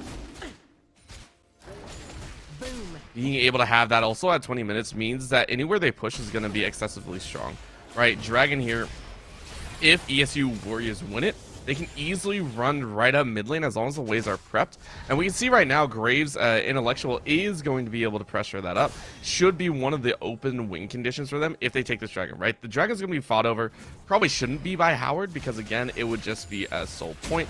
It's not the end of the world currently because, again, it's Cloud Soul. Yes, you get some benefit. It's a little extra move speed and everything like that, but it's not the most damaging that you have to fight over. The main thing is don't lose too many members as we do see a fight breaking out. And that may be it. When you go ahead and get that Morgana Q, you have yourself an engage there, but it doesn't go into your favor when you see the curtain call coming out. You see some damage coming through, but honestly, Howard able to make the most of this fight, get themselves 1-2 kills. be working with, but they trade themselves too as well, respectively. And honestly, you said earlier they don't want to be in these team fights, and it definitely sufficed a little bit, but not enough when even Mincemeat goes ahead and falls as well. So last man sitting in that area is going to be old Toshi by his lonesome, and knowing that the rest of the team wants to collapse on him. And when you see Ape there on the top trying to fight old Gaining, he may find himself that kill because he's putting a lot of pressure on this man, forcing him to go ahead and use all of his summoner spells and his ultimate just to get out of there. Yeah, the ultimate was actually burned earlier. Moose actually fell in the 1v1, and that's what we were talking about, right? You don't want to allow the Tryndamere to have any extra time to get kills or get any of those picks because he just outscales you. He is a late game champion, so now giving one kill, that's actually not terrible as we're 22.5 minutes into the game. The problem is what you do afterwards here, right? If you continue to give that over, if Moose does not build optimally, if we don't see a Bramble Vest, if we don't see, you know, any sort of armor, any more armor coming out, that's going to be very, very dangerous because he's going to be super strong. Intellectual, as soon as that ultimate comes up, it's still going to be very difficult to cut through Gang here. So, slightly difficult. Again, Intellectual, okay, taking some very nice trades here. Is absolutely winning that 1v1, pressuring Gang at every single opportunity, able to just push the man out, get him under tower, something where Tryndamere's really not used to being under. I mean, he's used to being under the opposing tower, not his own, so already being in uncomfortable shoes and then also getting picked off as well. Ape having that Baron buff, he's going to go ahead and just continue his way down the lane, put that pressure down and see what he can get done, but he may not be expecting this. His teammates did get the ping, they gave a little bit of kind of a warning to let him know, and quite honestly, he's got to make the most of this so long as they can get the follow-up. And right there, you got the support coming through, you got Jhin and Nolden Voided coming out, you get the rest of the team as well, but you find the kill into that Jarvan, so you had that pressure, you had the isolation off, you just got to go ahead and find whatever else kills you can. And with Toshi's rope kind of glitching out right there, even then it wasn't the best move to be playing with because you were already caught out. You didn't find yourself enough to really be working with there. Instead, you give yourself over a bunch of towers, an inhibitor as well, and quite honestly, this could be game if they do find these last couple picks. Yeah, this is going to be game here, I think, in just about the same amount of time as ESU did in game one. A little different route, of course, but still very much there. But now Gang does have the ultimate up, so he might be able to do a little bit of damage here. He's looking for whatever he can, and honestly, with Jarvan alive, things are definitely looking doable for that because he finds himself too. Last two players are going to be Zac and old Intellectual Ape, so knowing Zac barely has any health left, Mons is definitely going to be looking at him. He's going to want to find that kill, but with Caitlyn being up now, Jackson, that's some ADC gold you really want to keep yourself relevant with, and not able to end the game just yet, but Ape is still up. He's possibly going to see if he can pull off something crazy. But when you've got a 3v1, I mean, the guy is great, but he's not that good. Yeah. And I think that was ESU Warriors playing up about as far as they could. They took a Nexus Tower, they took the mid inhibitor, and they're happy with that. There's not a problem in their mind because now guess what? Baron's coming up in a minute 30. You gave him gold, sure. You're still 2k up. You don't care. You are fine with this. And I love the fact that ESU played it like they actually said that, right? They don't care. Maybe a little bit of limit testing, maybe pushing it a little bit too far, but it works, right? And now they go back. Multiple members have 2 items, 1 or 2 have 3. I think we do see 3 on the Graves, of course, 10 seconds left in the revive there. Everyone else had 2.5, whereas a majority of the side of Howard are still just completing their second. Yeah, and even then, I mean, kind of what you mentioned, this is worst case scenario for ESU Warriors here. And it's still not a bad standing to be in. I mean, the fact that they go ahead, they're like, all right, we can try it in the game, and that's best case scenario. But, I mean, if things fall short, we go ahead, we get a free back. I mean, sure, we got to wait for a little bit of a respawn, but there's no objectives up. We're not having any kind of counter pressure onto us. We don't have anything to really sit there and punish us for besides just extra gold. But we're so far ahead in that it's not a big concern where you just have so many more items now, and we can really just collapse wherever we want to. And even then, knowing that they found one of those Nexus turrets, they already had the pressure on. I mean, that's an easy little closure if they decide to go for it. But instead, they want to make sure to go ahead and play this correctly, go ahead and get the right kills at the right time. But you see right there in the middle that you see everybody falling almost instantaneously. You see Toshi over there grabbing 2 kills, and you see old Nolden Voided falling as well. That's going to be a lot of pressure and a little bit concerning if you're in the shoes of the ESU Warriors now, saying, all right, we can't let them keep killing us. That was just a one-time thing in their base. Yeah, this is exactly what we were talking about, right? Mid to Yeah. late game, we don't want to see Howard actually team fight, and that wasn't a team fight, that was just a wash. You don't want to aggress on an intellectual ape or moose, and that's a dash forward and a flash. Yeah, even then, I mean, you mentioned those two players, Moose and Ape. Those are the two players you don't want to run into, and they're the two players you run into. So you're going to find yourself dying fairly quickly. You're going to see that pressure. You're going to see the Grim Reaper running down, trying to chase you out there in the mid lane. And instead, you're going to go ahead and see that, all right, well, we lost that fight kind of at the inopportune time. We didn't really choose to punish by any means. We didn't decide to go anywhere with that. We were just trying to push these lanes. Instead, I mean, ESU, the map is wide open for them. They have a lot more options available to them, knowing they had the DPS to go ahead and get this bear down. Even with the rest of their team coming through, that's going to make it that much quicker of a job to get done. With the super minions there in the middle, they're probably just going to push off this and find themselves in the game once again. They're going to be fine. The question is can they take both global objectives, right? They're going to get Baron. That's simple enough. Can they get the dragon as well? Howard, this is the one that you guys do have to actually fight for. This is the one that your team does have to take a chance on. But no one's really in position, and this is because ESU Warriors built up a fair advantage early, right? They granted themselves the ability to take this uncontested, and they will have Soul at 28 minutes. That's the Soul, that's a Baron, that's an entire mid lane gone, and that's the Nexus turret down as well. So, and that's also an entire team with a Baron buff off for the next couple minutes. So that's a lot of pressure for Howard to really kind of come out with. They got to make an absolutely massive play. They got to find the right pick at the right time. They really got to isolate somebody. And I mean, their best objective could be old Swiper there towards the side or Recon there on the top. But when you see the rest of the team following through, you just don't have the opportunity to really just kind of pick someone off on the side. Unless you go ahead and find and win this little fight here, all hopes are going to be shattered. This is what you don't want to have is you don't want to have it break open, and that's just 2 quick kills deleted. They're gone. That's didn't even have a chance to blink. Didn't even have a chance to pull the trigger on some of the stunner spells, and Jackson falls the same. Even then, I mean, you go ahead and burn the flash. It's not enough knowing Ape has that dash. Everybody else can be pushing to the mid. Sure, an inhib's up, but who cares? I mean, you go ahead and melt that. You only have 1 Nexus turret remaining. There's just so much pressure here from ESU, and this can be a second game a little bit later than expected. Sure, they look like they're going to end it at 24, just like the first map, but when you find yourself kind of closing it out this early, I mean, Games trying something here, and you also see old Mons trying to go for something as well, but it's a 5v1, and there's really just nothing you can do there.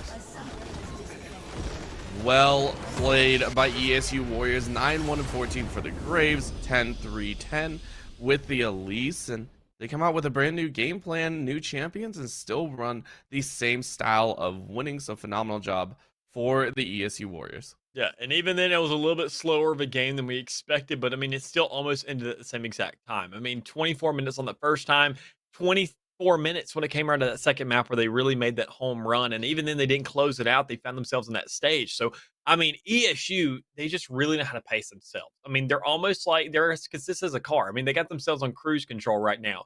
They're like, okay, well, so long we get ourselves pumped up at the beginning. We're going to go ahead and roll things out. And Howard, we see them every single time, what they need to do. And honestly, I love to have a discussion when it just comes to directly what Howard needs to do here, because now it's reverse sweep territory. They're on series point. Their backs are up against the wall now. And every single time, I feel like the one thing I've seen them really do well, oddly enough, is only one thing, but it's an ideology that they can really start to use it more so, is being more proactive. They always find that first dragon, but they never really have the attitude towards any other engagement on the map. Yeah, and that actually stems from the solo lanes, right? They're trying to play the split post composition, which honestly works if you have what I like to call as a skill difference in any of the lanes, right? Yeah. If you're gonna have a skill difference, maybe it's a top or a mid, wherever you put it, put that split push champion there. And Howard have the right idea, but the execution is actually the problem. I like the J4 though. J4 signals a little bit more engage, a lot more tankiness, right? And you want to start those fights off. Because the split push isn't working, and obviously ESU can play that same style, maybe go back to press R compositions and CC compositions. There is an old saying that's tried and true. CC wins games. It's not glorious. It's not fun sometimes to run those hard CC champions, but sometimes it's necessary. And at this point, I don't think you're going to win in the split push. I don't think you're going to win in the lane advantage. You have to come up with something different. And even then, we see Howard really just getting rid of that one CC champ where CC doesn't matter. and that's Mundo in that top lane. I mean, where you get that split push potential, where you get the isolated island, and where CC also couldn't matter if you find themselves picking that champ. But Howard really hates Mundo, and I don't blame them. I mean, he's an insane champ, and he really just has a lot of control over a lane. But if you're going to go ahead and try and make it look like, all right, we want to CC these guys, we want to go ahead and get as much damage off, and we don't make it to where they can't play the game, at least make the most of that and buy into that ideology. And we just don't see him doing that. Instead, we see him kind of not liking. We want to see him set up for it, but they don't execute off. Yeah, and the execution so far has been kind of iffy on both sides, which I understand, right? Everyone is still learning, and that is something that I really like to see from teams in the finals. It shows growth, it shows improvement possibilities. In the top side, what's crazy is the meta is still shifting up there. We were talking about the Mundo, sure. The Camille can still come out. Tom Kench is still up there considerably in the tier 1 meta. There's plenty of champions to work with. You don't have to run this exact composition on a Mundo. Mundo should not be your saving grace, even if it is your top laner's kind of favorite champion to work with, right? And at this point, I understand you have to ban it out. On Howard's side, saying, hey, it's not our favorite, it's the opponent's, you got to figure something out, right? At that point, if you're going to ban out the Mundo, you're throwing a ban there. Pick something up and focus on the top side like you tried in game 1, and then go for the team fight or give a bit more agency there. Those are another 2 options that you could go with. So with a little bit of discussion here and there, with a little bit of a kind of an ideology there for the old side of Howard to get themselves back into this game, possibly, we're going to give them a little bit of a breather to go ahead and get themselves ready for this third map. Whether or not they want to go ahead and set themselves up for a reverse sweep, or whether we see just ESU not even giving them the chance or time of day, that'll be decided here in map 3 as we give ourselves a short little break before we come back for the third one. We'll see you here in a bit.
Welcome back, everybody. This is it. Possibly.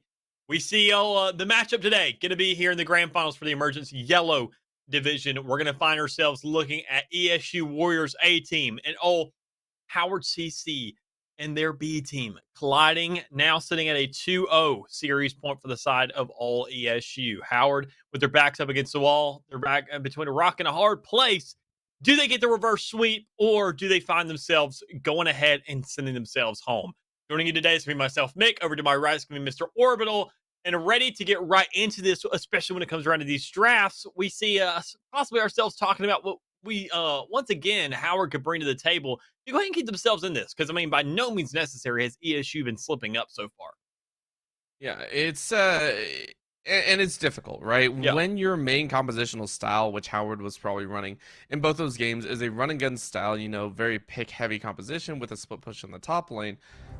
Once it's kind of collapsed on like that, as it was in games 1 and 2, it's very difficult to recuperate yourself and try and figure out a strategy. And I'm very, very curious to see what they'll bring out. Of course, I do have a little bit of prior knowledge, but we'll get into that later.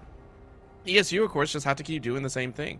They just have to keep maintaining the status quo, and considering they're on the blue side this time, you can see Howard going ahead and just saying, yeah, keep that Graves off, keep the Victor off, keep everything off the table. We don't like intellectual in the mid lane. I don't think that's something they can really sit there and pick against, honestly. Sure, you can ban 5 mid lane champs, but I mean, 8, I'm sure he probably has 6 selections up his sleeve. I mean, the man's going to be prepared for whatever. But even then, they also want to go ahead and get Swiper off that Elise. They were not a big fan of that either. They didn't like an assassin there to be playing with. And honestly, I can't blame them. I felt like Swiper did a fairly good job there. Didn't have as much of an impact, but was definitely relevant throughout the entirety of that game. But at the end of the day, we're going to find some picks finally coming through with a Heimerdinger for Moose and Juice. And then we see 2 tanks already out for the side of Howard CC. Yeah, so I'm not sure if they heard me or took it to heart, but HCC go ahead and draft some pretty harsh top lane picks, or CC champs is the best way to put it, and I like it, right? Now keep in mind the Kled came before the Heimerdinger pick, so it was the counter pick from ESU. However, I like it with the Nunu also in mid. Nunu, AP Nunu used to be a very, very big thing. It was very, very entertaining. I want to say it was all the way back at the beginning of Season 11 or maybe midway into Season 11. It became very, very popular. And bringing it back, Toshi is going to give it his best shot. But again, a lot more CC on the table, a lot more synergy in terms of locking down an opponent. And ESU are going to have to be running for the hills, I think, during some of these times and hiding as best they can. Most definitely. I mean, when you see a whole bunch of tanks in front of your face already, I mean, with those first 3 being nothing but tanks so far, you got to go ahead and make sure to pick your fights correctly. And you really got to make the most of the entirety of the map. I feel like they're not going to want to really team fight too much unless they do find their ADC running away with this game, or somebody just getting so fed where they can make sure to compensate the damage for all the health that's on the side of all Howard Community College. But you need a little bit more there. You want to go ahead and possibly with the potential there, knowing that they're all tanks, and the only one having all that speed to be working with is going to be Nunu and Kled. And even then, it's a very specific case scenario for them to ramp that up. You can go ahead and get a split push, especially seeing you've got Heimer there. I mean, Jin and Leona, they're going to be relevant again. Leona, especially a lot of crowd control to be working with to kind of keep everybody, tolerant to some extent. So I'm liking the picks here overall, but Howard, they just really got to know what they're doing here, and I don't know if their comms over the course of this entire series have really been there for them to pull something off like this.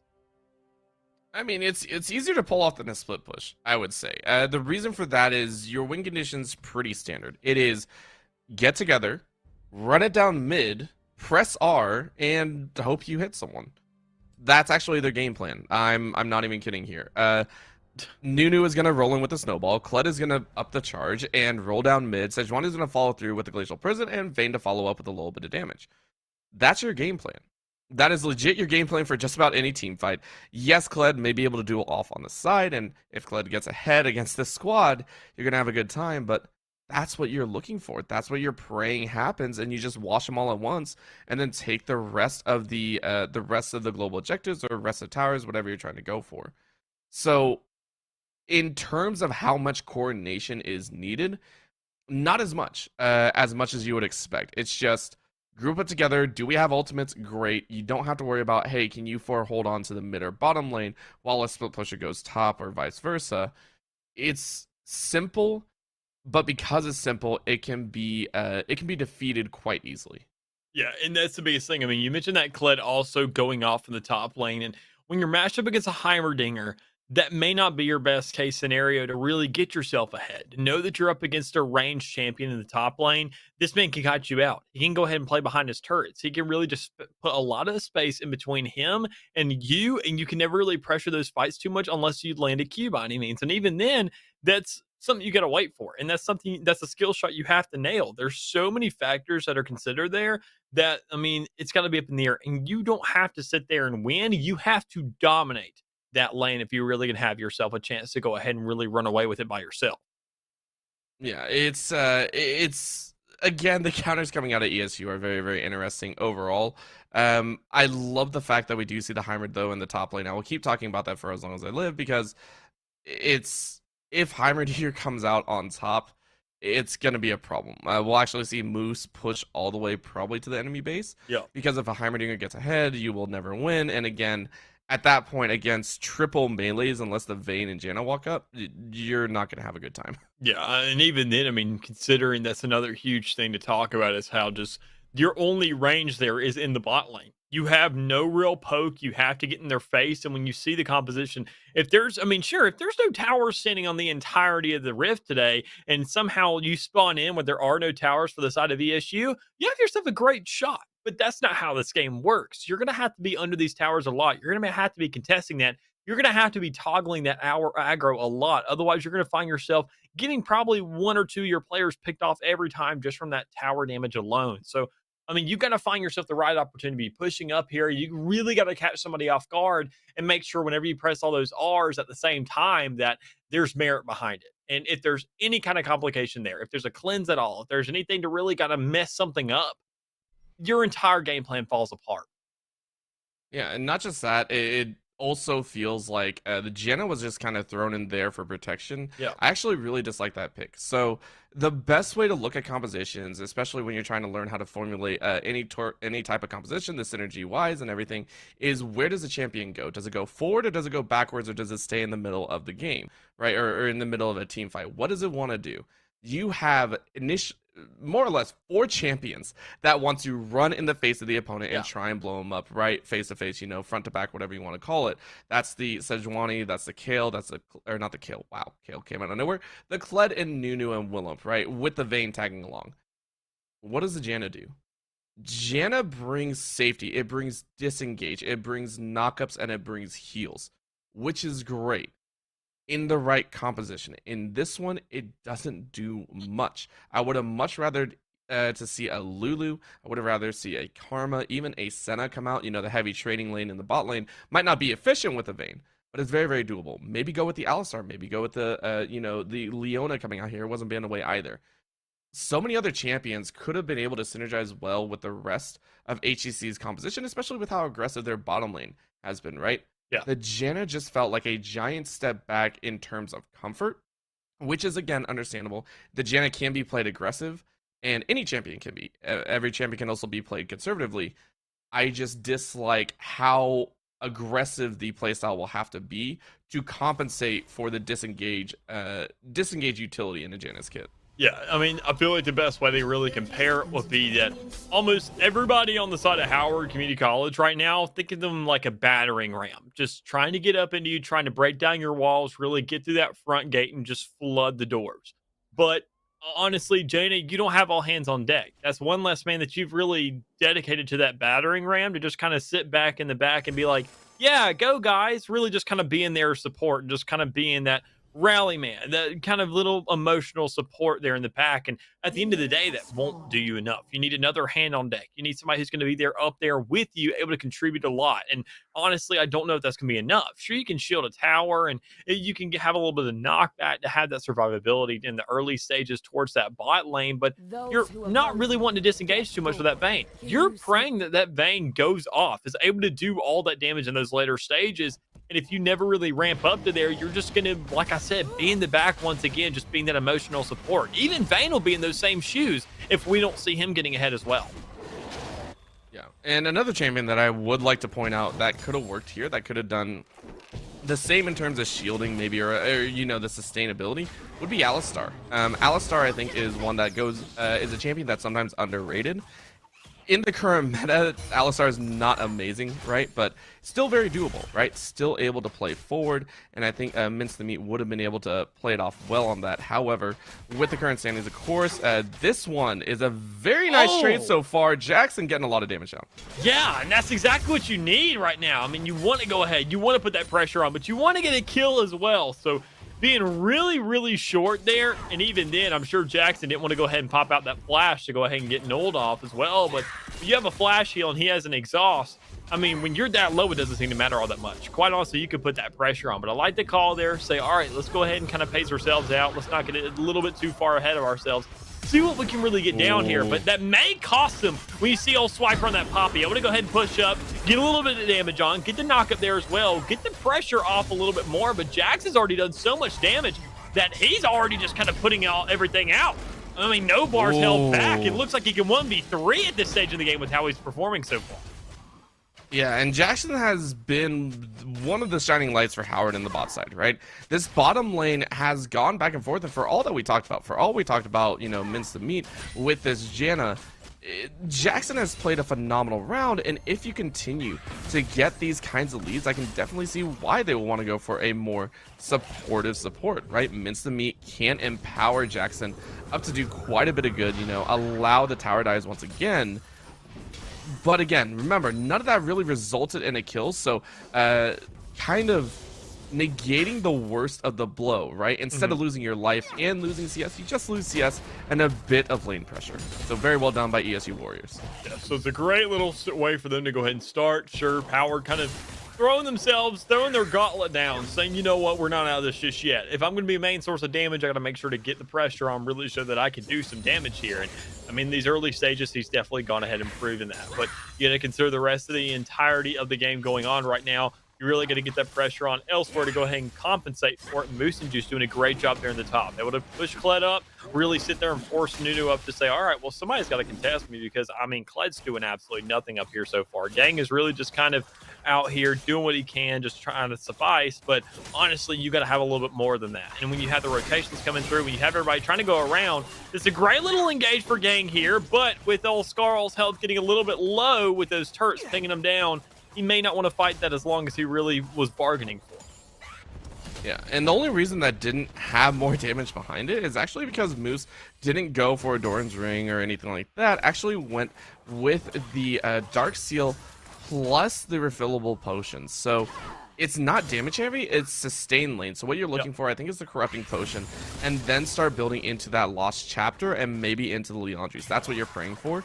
The problem with it is, again, Moose is actually just pushing a little bit indiscriminately, right? On a Heimerdinger, what you want to do is be able to kind of stall it out in the mid, in the middle of the lane, and then actually farm it up from there. Instead, the wave is actually pressuring a little bit too far forward, meaning that Moose maybe gets about 2 to 3 CS, and then is forced to back off, which actually hurts quite a bit. So I like the champion choice. How it's being played is a little bit rough, and it actually relies on Gang constantly fighting, which actually seems to be happening. Yeah, I mean, Gang is just kind of feeling a little bit too pressured. He can't really farm under tower, knowing those turrets are going to do something to him. You see Moose just kind of putting the pressure on, and even then, all things considered, you just got to kind of slow stuff down. You really got to pace out the game as much as you can, but I mean, no opportunity really coming out. But maybe this could be a great little way to get some initiative there in the bot with some scuffle coming through right there in that dragon. But I mean, sure, you still got to be concerned about that top lane. When you see Gang up here, you see the damage coming down, you see he doesn't really have the confidence for Skrull to be coming back here because he's not getting as much CS as he wants. That Moose is just essentially going to be able to push up for free here and get right up under his tower. Yeah, and again, the pushing of the lane was more for Moose maybe to get level 6. That's fine, whatever you want to try and do. The main thing that you're looking for, and I'm surprised that he actually opted for it, didn't go for any more of the corrupting because the duels weren't actually going that heavily, went just straight for that the Fiendish Codex. So it's gonna be very, very interesting, but a nice stun in mid. Oh, most definitely is. You get yourself a little bit more time bought out. You see Toshi's kind of getting really low there on the health, but it doesn't matter. You see the rest of the team trying to collapse. Go ahead and look on the Mons and Jackson, who's right there kind of caught out, but you got to get that CC there. You got to have Zach in the front. You got to make sure to go ahead and get that stun off, and it will go ahead and be popped on the Mons. It's going to go ahead and force out a flash, but when you see the rest of the team coming through, Jackson possibly not able to get this kill just yet. Instead, we'll see Nolan Boyd finding himself that kill. So that's going to be a great little edge to be working with. Missami's going to fall as well. So the Dragon going to the side of Howard, but 2 kills going over to the side of ESU and a blue buff as well. So somewhat of a trade-off there, but quite honestly, 1 Dragon at the beginning stages and knowing that you give them that much gold to be playing with is a little concerning. Yeah, not just that, considering Howard were the ones to actually get to the Dragon first, didn't take that much damage, and the engage from ESU Warriors was really disjointed. For them to actually lose that fight shows that they don't have too much confidence in their team composition, in their play currently. Yeah. Although I understand that, yes, after you take the Dragon, normally you want to back off, that's fine, but you ended up losing so much for that singular Dragon, where even though you weren't level 6 or anything like that, I feel like you still could have tried to turn it around. Little bit of a loss there for Howard, and a huge breath of fresh air for ESU, who have been faltering in these stages. Yeah, and we already mentioned it, and maybe right here we could have a chance to come down as Gang finds himself a kill on a Moose and Juice. A great way to go ahead and get those trades that have a lot more confidence in your champion. So we see it there in the top. We see Gang going ahead and having that confidence, but you mentioned it there with the rest of the team. Kind of not feel themselves with this composition. Kind of when it comes around to team fight orientation, they just want to back off. They don't feel themselves just yet. And sure, this was kind of a desperate attempt for them to go ahead and say, we're going to have an all-in comp. We're going to get right in their face as much as they can. But I feel like that's not something they're typically used to. Because we saw in the last roundup, in the last map, they did the quite opposite. They literally wanted to go ahead and have isolated fights, and now they're doing something on the opposite side of the spectrum. So maybe that's exactly what it comes down to. They just don't feel too confident with this. They're not used to this. They're just praying it works out for them in the last chance attempt. And we are seeing a bit of dueling actually as Mons, but oh dear. Oh yeah, just caught out right there. I mean, Moose is just now in the fight, and he's going to find that kill. Good job. You just made the top laner relevant once again up against Kled. And honestly, making it a tie game there in the top, only thing we have to look at now is CS. And Moose and Juice has actually kind of been lackluster in that as well. So all things considered, when you go on to have that pressure, I mean, sure, you get under the tower constantly when you don't have the gold to follow up with it. When you don't have that kind of extra behind you, it's you need to find that somewhere else. So able to find that kill, great to keep yourself and put yourself back into this game, but the rest of your team needs that crutch as well. Yeah, the crutch is very, very necessary, and something that we did see that they can lean on is the fact that Intellectual Ape in the mid lane had to actually run away from Toshi, right? The Zillion is not meant to be a carry here. It's actually meant to be a very safe pick. It's meant to be the utility, the kind of glue that holds the rest of the team together. So for Toshi, it's very necessary that he gets a lead. Now, this is not AP Nunu. Makes me very, very sad. I like AP Nunu in the mid. Gives you a lot of great burst potential. It means that the follow-up can be that much more damaging. Yes, you're very squishy, but it still does a lot. No, instead, it's still the tank Nunu. It just means that you scale up a little bit faster, right? You get a little bit in lane CS, should hit level 11 very quick. Still very scary, and especially against the squishy. So I like the fact that that's what they're going for. ESU Warriors do have to be worried about the fact that Toshi will become a somewhat viable threat, and they need to keep eyes on that. Yeah, and especially being in that mid lane, having that snowball, you could really go anywhere on the map. So that's almost a second jungler, all things considered. When you want to get that snowball, just go right down the river. I mean, you're there in the middle of the map. It's already laid out for you. The path is literally paved. All you have to do is drive down the road. And I mean, we see him using it for an engage here in the middle, able to get some damage off on an intellectual, able to go ahead and force somewhat of a fight here, but he does get stunned. So Ape will find himself an escape, but will Moose and Juice in the top find that same amount of escape? When you already see Gang get him once again right in his face, keeping the pressure on 24/7, doing exactly what he's need to be doing and doing a great job of it at that. Yeah, I did say that the Heimerdinger would be scary if you get ahead. Yeah. If you get ahead are the very, very important words here. And in this mid lane, Toshi is not going to enjoy that one. That's a very small win, right? Yeah. Again, the entirety of ESU's composition is kind of built around the fact that Moose is supposed to get ahead, and then you enable either Swiper or Nold to kind of pop off. At the current stance, Moose is not going to be doing anything of the sort. You're looking for the rest of the lanes. Yeah, you're definitely looking to get a pick right here because you've already collapsed on that mid. You went ahead and locked off that support there in the bottom. So that's going to be Miss the Meat really out of the fight there for a little bit. But you don't want to get over antsy here because Jackson, he melts tanks. He's a Bane. That's his job. So you see the pressure coming on. You see a Swiper able to get a couple hits off onto him. You're praying that the rest of your team can follow through and find these picks. And when you see Jackson actually finesse that kill in a great way, able to get the E off and get Zach off him as well, find the kill into him, you didn't even need the TP at that point. It was just a threat. Now you can go ahead and move up, go with the rest of your team. Swiper's forced off of that dragon. That's going to be a collapse from Howard to go ahead and get a second dragon onto their hands. This is looking a lot more doable for him off that fight alone. Yeah, and again, this is a little bit off of ESU's composition, not really synergizing as well as they would like, right? Too much utility in the buckets and not as much damage. Yes, the bottom side was attempted, but mind who's very, very strong. Noble Void is not. Now we see a fight in the jungle. And that's a good call to be making. When you're Sejuani, you want to go ahead and get that engage. You know you already had the advantage. There's no ADC or support to be playing with. You just got to pray that Intellectual Ape doesn't go off here. But that Zillion, he's not going to be as powerful in the early stages. He's going to try and stay alive. And he barely scrapes himself out there as that Ignite will cut him just a little bit short of being dead. But with the rest of the team there now, that's going to be a call to go ahead and get everybody back to lane. Say, you know what? We got a lot of gold on itself. We already sat there and got ourselves a massive win that last fight. Relevant, we have 2 dragons and we're only 300 behind in gold purely off that 1 kill, so it's not a big deal at the end of the day. Just go ahead, keep yourself alive, go ahead and buy up off of that and get yourself something nice. Yeah, and they need to, right? This is a composition that you need Jackson to continue farming up, continue to be the big dog in the bot side, which Jackson is doing, of course. But the members who have the most damage, right, in all of the lanes here, ESU Warriors at the later stage do have more damage output, right? Moose at late game will be a huge thorn in the side of any melee that gets close. Of course, that is the Nunu, that's the Sejuani, and that's the Kled. You have to be able to win before that, and just like this, once again, Yang playing that Kled, forcing a flash out of Moose.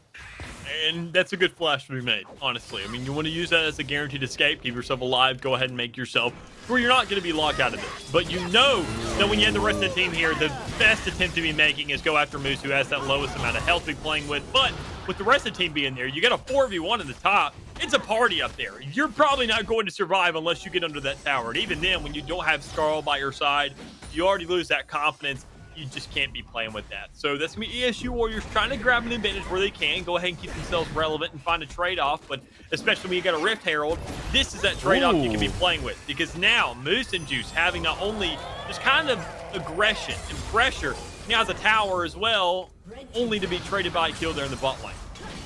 Uh-oh, this is a little bit aggressive. And it most definitely is when you see Zach attack. He's not going to find the good side of that aggression. Instead, A's going to have to go ahead and burn out his ultimate.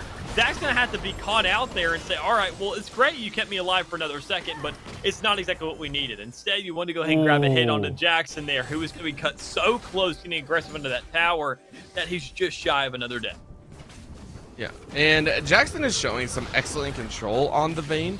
really showing that, hey, I know how much damage I can go with, knows how far they can go before they're in a lot of trouble. So I like the fact that Vayne is in the wheelhouse for Jackson, and it might be something that if ESU lose this game, which it is a real possibility currently, ESU Warriors might need to look at controlling that bottom lane a little bit more. Still plenty of game to be played. Still plenty of room to work with, as Moose now has finished the Leandries, already taking down top lane. But Mont says hello. Yeah, he's going ahead and trying to really bait this out, especially with that Wow. ultimate. You're hoping that Kleb was going to come through with that follow-up, but he just never came around. Instead, Gang was just trying to go ahead and keep the pressure up top. Knowing he's lacking a tower now, he's trying to just go ahead and sustain what he can, keep himself relevant, because he knows he wants to fight against Moose and Juice. So he just wants to make sure to keep his lane there in the middle to where he can get those easy rotations with his ultimate when it comes around to it. But all things considered, you go ahead. This is the biggest lead that we've seen out of Howard so far. This is going to be their best chance. And I mean, this isn't going to be a 24-minute game or 28-minute game like we've seen out of the last couple maps. This is going to go a lot longer unless Howard close it in that same amount of time. But with how they scale a lot more so, it's going to take a little longer. But this could be the fight to really turn the tides a little bit more so. Swiper goes ahead and falls, but you got Aether with his ultimate. You see Zach almost getting caught out with that flash able to keep him alive.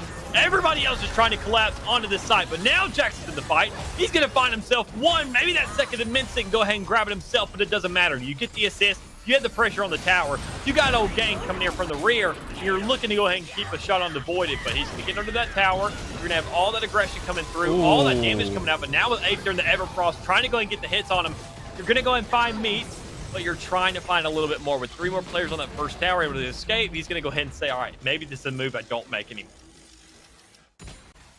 Yeah, that was the best window of opportunity for Howard, and they took it. I love the fact that they did. And again, they know for a fact if they catch either the Poppy or the Heimerdinger, there is no real damage to follow. Yes, Intellectual is getting up there in damage output, is starting to do a little bit of damage, but the scaling is not amazing, right? So very nice catch by Howard. Yes, they went back limping, and most likely they won't get this dragon. It's still a win, right? You are still 2.2k up, and you can continue to press this advantage. And guess who got some of those kills? Again, Toshi and Jackson. Jackson now sitting at 1.5 items. I think that is a Gwinsu's build coming out here, so really going for those auto attack patterns. And I can't blame him. He doesn't even really need his abilities, quite honestly. I mean, he's doing enough damage on his own. You want to make sure those auto attacks come through. You just want to make sure to punish these guys and do as much as possible. Because, I mean, we already see the investment in the shield bow. You have no tanks on the field. That's literally just kind of a spit in the face of Swiper to say, I would usually build Kraken Slayer against somebody like you, but not today. You're not a problem for me. So I'm going to go ahead and make sure to sustain myself in these team fights. Follow with my team, especially when you see that Nunu now having 7 stacks on that Dark Seal. Like, I mean, look at the other side. You see Zillion only with, 8. I mean, and sure, he's had to really struggle to keep himself alive, pass, and he's hoping that scales well, but we see the rest of the team getting punished absolutely massively for this, especially Moose in the top right now, who gets caught out, and Swiper there to try and help. You just don't have enough support there. Sure, Nolan Boyd is there now. He's going to possibly grab this kill. He's going to get the curtain call out. Call this right, but with that barely missing in the shotgun helping out Kled, you're just hoping that the rest of these guys will fall here soon, but there's nothing, no support there to be working with. I mean, more damage sustained here and there and the other. You just haven't found yourself a kill knowing how tanky everybody is, and this is where we see Howard turn it around, be the aggressor now. But with me being in the front there, that's the last place you want to be. But that's all right. You got everybody else still standing. It's a 4v3 now. It's a 4v4, excuse me. But you still have Kled there because it was a Scarl there as well. But with Jackson now pulling up to the fight, he's able to find himself one on the Swiper. I'm also going to go ahead and get that as well. Share that goal with him. But, I mean, there was no trades there whatsoever that really put ESU ahead. No, there wasn't. It was a win by Howard, and we can see how sloppy ESU are in these fights when Howard actually brings it to them. So, oh, Zach is caught. That feels bad. That feels really, really rough, and I think they're going to give this to Jackson. Yep. 5-1 and 3. The Vayne's very, very strong. The fights continuously revolve around the fact that Moose does not look comfortable on this champion. So, it definitely felt like, hey, I think I can play this. Let's give it a shot because it's game 3. And again, game 3 is a time for kind of experimentation, try and throw your opponent off guard. But there are also times where it falls really flat. So Howard have punished that. 1-3-1 is Moose in the top lane. They've been able to get a lot of gold out of it. Gang is 3-1-3, right? The Kled, one of the champions that was actually changed in the recent patch that went live, I believe, this morning, is feeling much, much stronger than previous iterations back in games 1 and 2. And even then, when you look at the first 2 picks, I don't think it's really just the champion. It's the play style for Moose there in that top lane. I mean, he usually plays very melee-oriented champions. He likes getting in your face. He likes being relevant in fights, and he doesn't like poking down. He just likes getting in there and killing people. And when you lose that opportunity, when you're having to say, all right, I got to play a little bit more rowdy this time around. For somebody who's used to the complete opposite end of the spectrum in terms of pacing and game style, that's not going to work out for you all that well. And even then, he'll get a little bit more powerful as the game goes on, but how much of that will he really abuse and really help his team come out on top with, especially when you're running that dark, so you have no stacks now. You can't really capitalize on that too much now. Yep. Nothing else to it, and so now we have to wait and see how ESU are going to try and fight back. At the current moment, honestly, the Zilean is actually their winning point, 4-1-2. Very, very nice on that part. And this is something I think that came about, but I'll talk about it after this. Because, I mean, you're going to see so many kills coming through already. You already see one of the players getting caught out, Swiper being really low, and Nolan Wooded will also fall almost instantaneously. Swiper did get that ultimate off to create a little bit more space, but you got the rest of the team really just trying to survive. Ape going ahead and getting himself a kill, respectively. He's just going to be playing the stun game, hoping that the rest of the team can kind of get out, survive as much as they can, and do what they can to really just keep themselves relevant. But Jax is going to now be in this fight, able to find Swiper almost instantaneously. I mean, considering how much damage he does and how low Swiper was, you get a Rip Hero pushing up as well. You can go ahead and call your shots there. Say, let's back off. We found ourselves 2, and we got ourselves more than a half tower. So we're honestly just really chilling at this point. I mean, Howard looking almost like ESU in these first 2 maps in this game alone. Finally going for that Baron and looking to see if they can find themselves some closure. Yeah. For what's been going on, they have only gotten, I want to say, 3 towers. It's not been great. Their total map presence, right? But in the overall fights, they're continuously picking it up, and that is one way to secure a win. I like it. I like what I'm seeing, and I like the fact that they are constantly being proactive, right? They're constantly going for the fights. Now let's take a look at ESU's side, right? We're taking a look at the items that are being completed. The newly reduced Ceres Embrace, or the Archangel Staff for Intellectual Ape, that was recently changed. I think they dropped 400 gold off of the combined cost. That puts them at 2 items.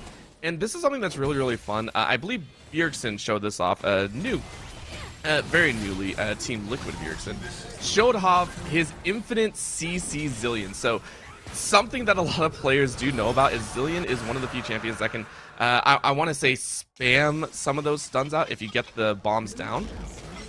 With the current change to ability haste, it's very, very possible that you can actually pull that off. You can very, very quickly CC someone into oblivion because instead of percentage reduction and how it kind of functions, now it's just straight up like halftime for some of these. And Zilean is one of the champions that can yes, this is a rant. Very sorry for everyone. This is one of those champions that actually has a full second reduction, or about 3 or 4 seconds, off of your main abilities. That is the kit of Zilean.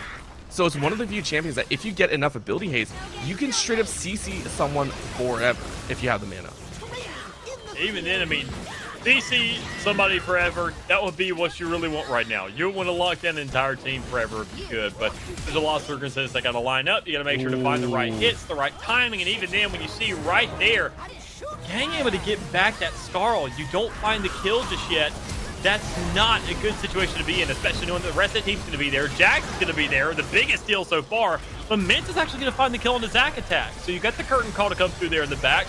You see Nolan Blunden trying to grab what he can, but he doesn't have that much armor penetration. Seeing how much armor is on the opposing side, seeing how much health they have, you need a heck of a lot more if you're going to find yourself a kill. And the only player to get picked off there is the weakest of them all, Mint's meat. But honestly, he's playing a great bait game right now, so I'll give him that.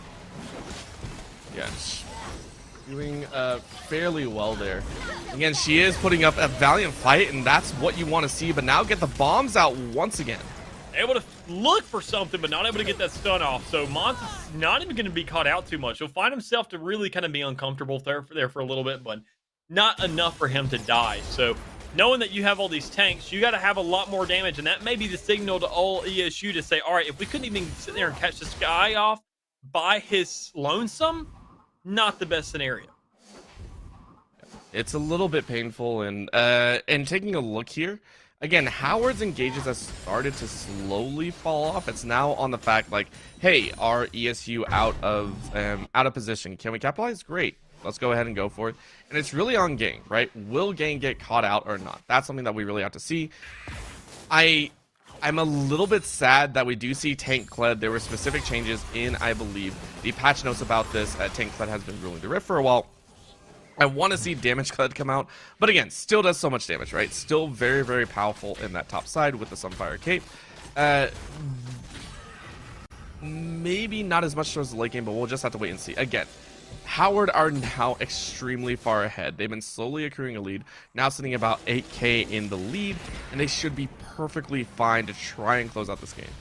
Yeah, especially when they're already moving down mid. They're 4-second it right there. I mean, you got your Kled over there on the outside trying to go ahead and just space out that Heimerdinger. Say, all right, you know what? He's not going to be in this fight anyways because he's already 1-4. So we're not really too worried about this.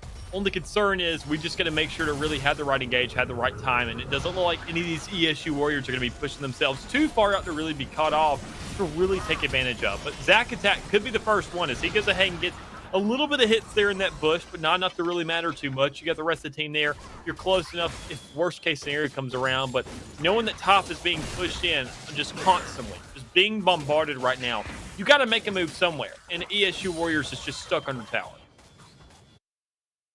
Yeah, and it's not horrible, right? Being stuck under tower, and actually for ESU Warriors, this is probably the best outcome that you can have, right? The whole point that Howard can dive is the fact when someone's alone like Moose, if you're not, you're not, but we'll see what happens. Even then, the Zhongas will come out. You find yourself some shots to come out as well, but I mean, even then, it may not matter too much. You got the Zillion there with the ultimate, so that's going to be a resurrection.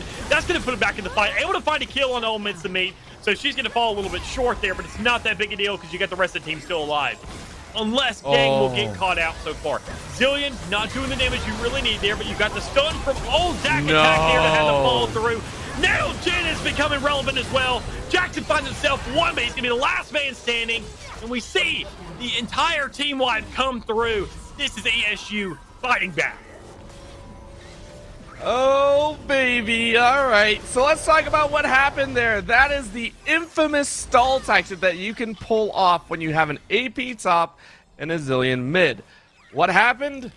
About 5 seconds to 6 seconds of stalling that Howard were not ready for.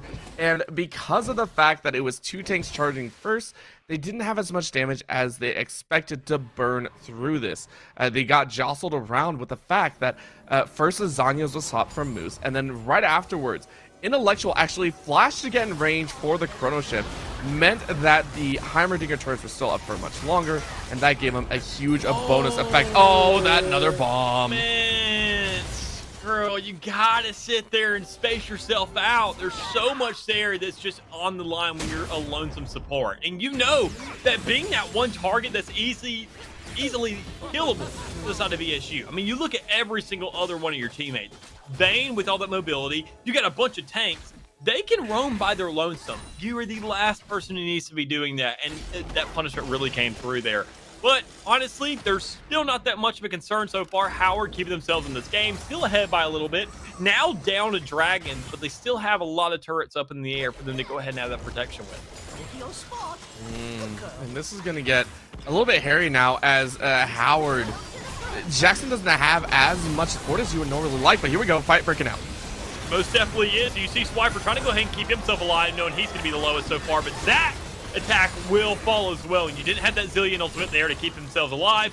You go ahead. I mean, that may be the one person you need to keep alive. Oh. But it doesn't matter when you see that old Nolan Boyd is able to keep himself into here, able to get the damage off, find himself one of those kills. But now Gang coming out from the side. You had that damage. You had that CC. You had the kill from Moose and Juice, following on to Mince the Meat. So that's a great turnout for the likes of ESU Warriors, showing that they can now fight.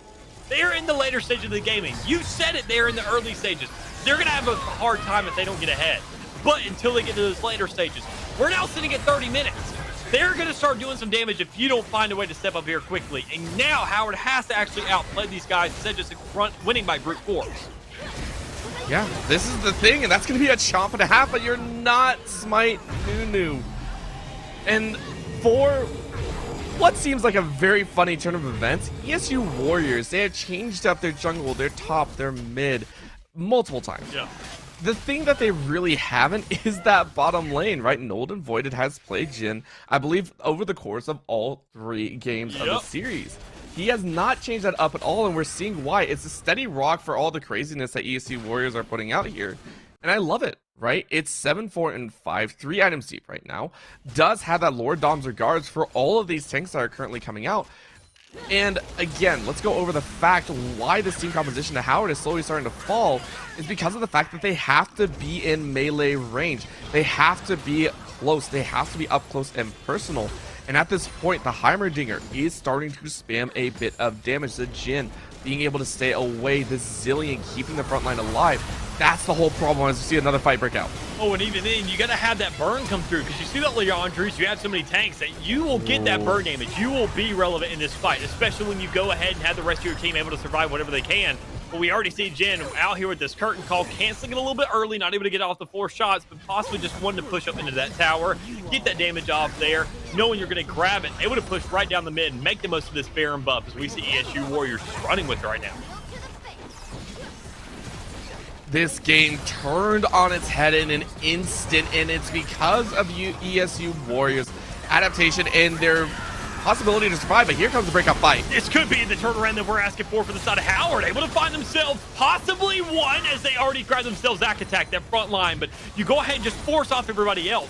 And with you being so tanky, you need to have Mons there. You got to push up. You got to have somebody there. And honestly, Gang can be with it as well. But Moose and Juice of that Leandre's burn will find himself another. Able to go ahead and close out that kill. Get a trade respectively. Keeping himself even now. Getting right back into this game. But knowing that you already lost an inhibitor now, you're going to have all that pressure. You're only 1 dragon up for the side of ESU before they get themselves a soul. And now kills are even as well. Sure, you're in a little lackluster situation in terms of gold, but it's not that big a difference for you to be scoffing about because it's only 300. Now it's even. Yeah, and this is, well, here's the thing. No one cares about the gold right now, right? We're at that point where gold lead doesn't matter. What did matter is the fact that they had 8K and it dwindled down to nothing. The fact that gold depreciates over time in League of Legends as well as people start hitting full builds, right? Gold difference doesn't matter at all. A 15K lead is the same as like a 3 to 4K lead in the early stages. ESU Warriors are back. They don't care. They are perfectly fine with this. And keep in mind, Intellectual fully on that CC. He is going to be running wild with 3 CC items.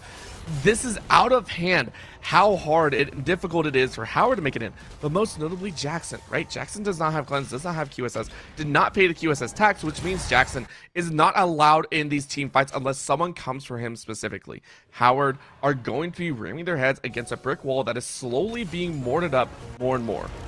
Even then, this could be the turning tide right here they asked for once again, but it all comes down to whether they engage right or not.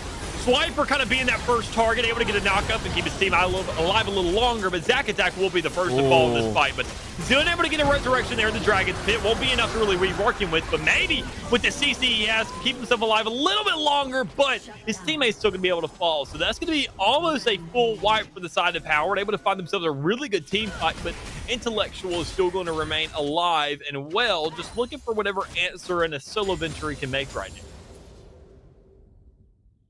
That was exactly what we were talking about. How were Howard going to win the fight? Find a way to get through that front line, to get through that damage, not allow the chip to go through. Gang was able to charge right to the back line. I believe caught, I think it was Moose into the Dragon Pit. There were no towers prepped, right? No one was there. That meant Zac attack and Swiper going in meant nothing. There was no way to keep them safe because Intellectual could not focus a single person at the right time, right? Chrono Shift can only be used once. Can't do much more about that. Howard have to do that multiple more times though, and luckily for them, they did not burn as many flashes as they expected. I think it was actually none, as we do see 3 available for Gang, Jackson, and Mince the Meat. Toshi's will be coming up, Mons will be coming up. Looking on the other side, if it's a face-to-face fight, ESU Warriors will most likely win. If it's a scuffed fight like that and Howard is able to find a different style of engage, they might have their last-ditch effort, but it's starting to get to the point where one slip-up, one mistake costs you this entire game. And yet, even then, I mean, the slip up, I feel like has occurred a lot for the side of ESU Warriors in this game already. And they've had a super valiant attempt so far, keeping themselves here, keeping themselves relevant, and winning some fights when we least expected them to. But at this stage in the game, when one of your front lines, I mean, you have so much damage here, you have a lot of crowd control, you got to have somebody to sit there and tank a lot of that damage so you can get it out. And Swiper has just been falling a little bit too quickly. I mean, Leona's been there. Zach has been surviving a little bit longer, but I mean, he doesn't have as much of an escape. He just has to go ahead and take the brute force of all of it. He's just praying that, he can get an ult on himself, get a stun here and there, just kind of use that crowd control to keep himself alive. But Swiper has to rely purely on that health and all that natural scaling, and it's just not there yet when you're sitting at 0-4. But maybe in this fight, things can turn around when you see Zach being the first one there to get caught out, but not going to be enough for it to really matter too much. He's going to keep himself alive. And the rest of the team's going to go ahead and start kind of colliding around this Baron, knowing that whoever gets this is probably going to win this game. I would say whoever gets Baron is good, but whoever gets a pick is better. That's going to find Mont, and he misses the flash. And even then, it's not in a damage just yet. You got to pray that the rest of your team's there for a follow-up, but honestly, Nolan Boyd has not gotten that many hits onto the man, but Moose is there for the follow-up. You see Jackson in there in the back. That's going to be your best attempt to really get anything going down, but with Jackson against a Leona, a 1v1 or a 2v1 at that, you're not going to win that fight. But maybe you could go ahead and get yourself some compensation there towards the bottom of the red, but you won't when you find yourself in another 1v2. Everybody else just getting really picked out right now. Even Ape just trying to really escape with his own life, knowing that he's the last man standing besides Swiper once again, who's just going to be camping around, just hoping that he can smite this Baron and grab a steal, as that would be really the last-ditch attempt for him. I mean, I don't think you're going to go for it, and I mean, we got to talk about that fight, right? Mons was caught out. That's fine. Again, that's the tank factor. It's what comes after that was important. Nulled and voided, got nulled and voided over on the Krugs, right? Got caught out, got killed, and got taken out early. Remember, that's your main source of damage in this composition. Intellectual is not going to be doing that much. Intellectual will bring the CC, will bring a little bit, but doesn't have that. Rabadon's is actually building into more safety, is going for the Zanyas. There is no magic penetration coming out of this Zillion, right? Zillion will not do the damage. Zillion will CC, will keep everyone, hopefully, caught into certain corridors, caught in pinches, but you have to keep eyes on Nulled and Voided right now. And with the 7th dragon of the game coming up in just a minute, both teams have so much work cut out for them. If Howard is able to pick this one up, it will give them that advantage they need to kind of circle around and pincer in on the ESU Warriors. For ESU Warriors, if they get this one, it allows them to stall. It allows them to be that annoying pest in the side of Howard's chances at a reverse sweep. Even then, I mean, you got to consider the Elder Dragon that would come up after that. I mean, that's another objective that, honestly, this is where Howard really starts to step up and win these fights. When it's not because they have to force a fight. The fight is there on the map. It's a big old icon that says, all right, we give you a buff. And they just say, meet us here. Meet us in the octagon. And that's what ESU has to do. They have to answer it, but they never sit there and end up winning those fights because of how one-sided it feels when you're in such a small contested area against a bunch of tanks that you really don't have the penetration to fight. Yeah, and that falls actually on the fact that Swiper can't contain it as much. Swiper's actually been kind of on the back burner because they were not able to actually farm up, right? 2.5 items right now. It's very, very dangerous for the Poppy as well, only level 15. And in this trade, at this point, you want 3 full items. Very, very dangerous, right? But see if it can play out as everyone is drawing battle lines. Those definitely are, and ESU being a little bit closer to this dragon, but that doesn't really matter too much because when you have so much health on the side of old Howard CC, they're just going to go ahead and just really push this up. They've already kind of fought out the dragon a little bit. They've gone ahead and gotten it out of the pit, and you got a 4v1 going on there in the bot lane, and Gang just really is just kind of laughing at the hits he's taking. He's just not taking enough damage. He's just really laughing at these guys, not worried about what's going on. Because when you see the rest of the team turn around, finally collapse onto this fight, and everybody kind of getting caught out, I mean, you're just praying to go ahead and have enough what you can because the Swiper will be the first one to fall. You see that old, that Mr. Zach Attack's going to be caught out there in the top as well with the likes of Nulled and Voided. So there's a lot there that you just really can't do. And even then, Ape doesn't win his 1v1. So just the rest of the team is just really concerned right now. Moose and Juice finds himself one, but you see Jackson right there alive and well. I mean, at more than 3/4 of his health. He's most likely going to find a closure to this game, knowing with those 2 open inhibitors and the Nexus Towers being right there just taunting you with the Baron buff in hand, you're going to find a way to close this game. I mean, that was the closing fight. That was it, right? It felt like there was no impact behind it because it wasn't. They chased for one. They ended up losing it, and ESU Warriors, with an unorthodox composition, will lose. Plenty of time to try and come back in this series. They have so much time, as Howard CC, of course, are looking for their revamp, looking for that reverse sweep after taking game, whether it was because of the side of ESU kind of giving it up. It doesn't matter. You get a win. The final score, that's all that matters, and now you have another chance to try and go a little bit further. Yeah, you got a chance to bring it to a tie game, but I mean, they're still down one more. I mean, this is where we have to see Howard go flawless. They have to win every single game after this. Otherwise, they're going to see themselves going home regardless. And this would all be for nothing. Sure, they found a recipe that finally worked for them. But now that ESU's kind of noted, not only do they see what works for them and kind of how they figured that out, they saw it was rocky there in the start, but they found themselves a chance. It was not flawless by any means. They weren't dominating the game. But this is where ESU's going to have to step up and say, look, we actually have to ban some tanks. We can't go for comfort picks anymore. We may have to sacrifice that because they're actually showing their adaptability now, and that we have to go ahead and also find some trades of our own because, as we said, Swiper didn't feel very impactful in that game.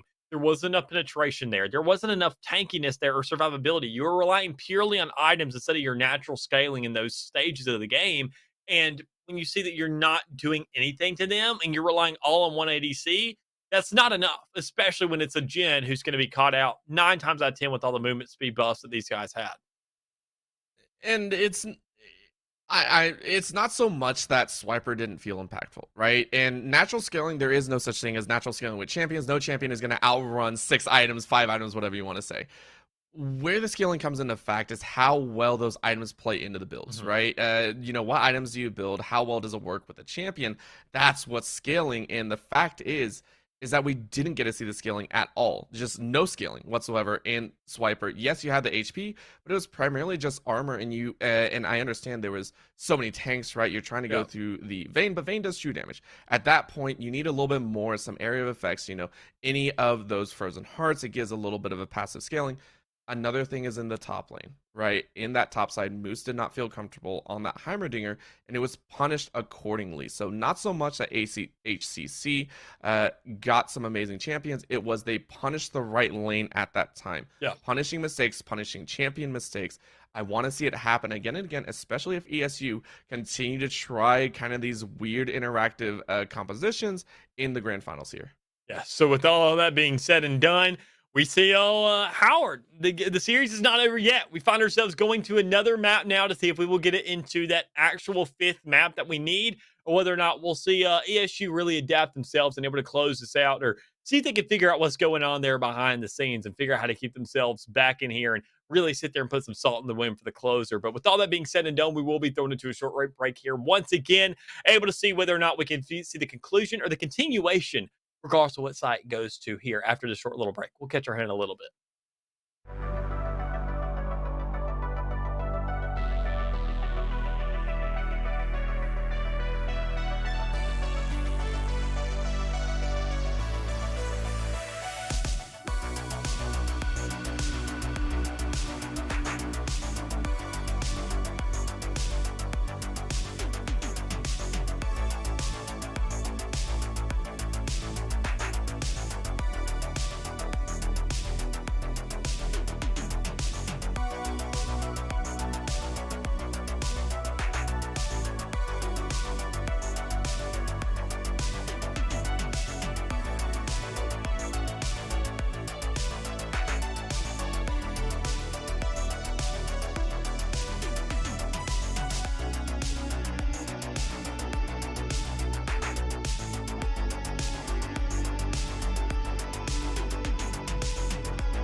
We're back, but we may not be done, and neither is all Howard Community College. They're finding themselves back into this game, back into the series, able to go ahead and close out a map one for themselves. So they got to get a second and a third to go ahead and claw themselves back into this game. So as we get ourselves into this fourth map here today, we see a little bit of a differential now out of both sides of the field. We saw ESU kind of wander themselves off the paved path a little bit, get themselves a little bit uncomfortable, but they were to scrap some stuff together.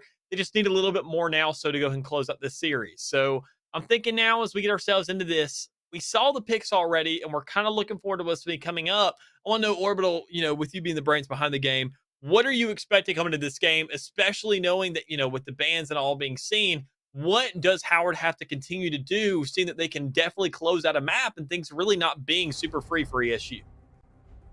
Number one, bring back the Kled, right? As much as it seemed weird, Kled was a huge reason why they won the top lane, or why it was so impactful in the mid to late game. The versatility that they were able to pull, that they were able to bring to the table was solid, and I really, really liked it. Follow through with the rest of it. Be willing to take those fights. If you have a composition built around team fights, which they did in game 3, bring it back for game 4. Maybe not the exact same champions, right? A little bit of scuffle, especially with Vayne banned off the table, but bring it back, right? Bring back good synergy, bring back fighting front to back if that's all you're comfortable with, because it worked. After a while, ramming their head against the brick wall did break the wall down. Yeah, and even then, I mean, it was a big wall. It was almost the confliction of a wall just kind of pushing even more so towards you. And you could sit there and nitpick holes here and there. You could really start to create some cracks and kind of pour some water on them, but you just never really had that big hole. You never had that big battering ram to shove through their gates as well to kind of create that counter pressure. But maybe this could be the game where they had that, because when we see in the top, the Kled is going to be brought back. But now we see old Moose and Juice going right back to his tried and true, kind of getting in your face, scaling over the course of the game, and liking to be in the middle of those team fights instead of trying to play back and poke. And Cho'Gath is going to be a perfect selection, I feel, for him, especially knowing that All Intellectual Ape has himself a Kassadin pick now, which he's been really neglectful of in these past couple games with it being banned out. Yeah, and this composition is such a big change up for the side of ESU, right? This is no longer kind of that win lane win game. It's a scaling. It's a mid to late game kind of skirmish fights, especially around the Cho'Gath, and I like it, right? One of the big complaints or kind of critiques that I had in game number 3 was the fact that Moose did not look too comfortable on a champion like the Heimerdinger. It requires a very specific play style. It requires a very specific way to play the lane. Moose is not that. Moose is very much just go in, take a couple hits, back out, and fight from there. And it's appropriate. I love the Cho'Gath pick. It scales indefinitely into late game, so if we get another 35-minute barn burner, we could see a very large Cho'Gath, and with Swiper on a champion that is specifically designed to be a bit more aggressive and scales off of AD or of HP, with the red cane or blue cane, we can see an absolutely crushing blow come in. Yeah, and even with that, we see some crushing blows from other side, because we see some differential also there in the middle now, because Toshi kind of playing a lot of range here recently in Echo, and we kind of, I think, had a little bit of a mess up there in the draft, because we saw a little bit of a differential of what we see in our pro draft. So we're going to come right back here to casters. We can just discuss what we saw already. We saw a big differential out of Toshi, who's been running a lot of physical here recently, or running a tank, kind of being all over the place, but finally going to some kind of assassin pick, now being the Echo, into a Kassadin. So that's going to be kind of a little dancing mid lane there as everybody tries and either TPs or dashes around or rolls around each other. And even then, to know that the kind of big differential and the kind of confliction that can come in, the kind of, I would say, the ace up the sleeve being your junglers, being in a lot different shoes now, we see some different picks there as well. Kane on the side of ESU, instead of the pop, what we've seen a lot of, and seeing a Jarvan or an Elise, Kane, I feel like also being that perfect adaptability you need to say, all right, now we get ourselves into mid game. We can see really what they're building. I can choose a form and really buy into that ideology. Do we want to be team fight oriented, or do I just need to go ahead and be some kind of extra, I would say, side source of damage besides our Jhin to be working off of? But when you got a Xerath in the bot lane, which Jhin is the one mispick we saw Misfortune kind of being selected there when on we've agreed on pro drafts that it was going to be a Jhin there, and that's kind of what this is being reset for. But regardless of that, there's just so much poke there in the bot that I am loving this Kane selection to go ahead and tank some of that. Yeah, and the Kane specifically, it's not meant to be an assassin at this point. So what we saw coming out was the Kled, the Xin Zhao, and the Echo. Those are the three champions that we did see prior to us kind of swinging out, and then the Ezreal, right? Kane or Ross form does not do anything. It is, or not Ross form, sorry, Blue Kane, Assassin Kane will not do anything to this composition. Why? Because they're a little bit too tanky and a little bit too easy to get away from the damage, right? Echo has that chrono break.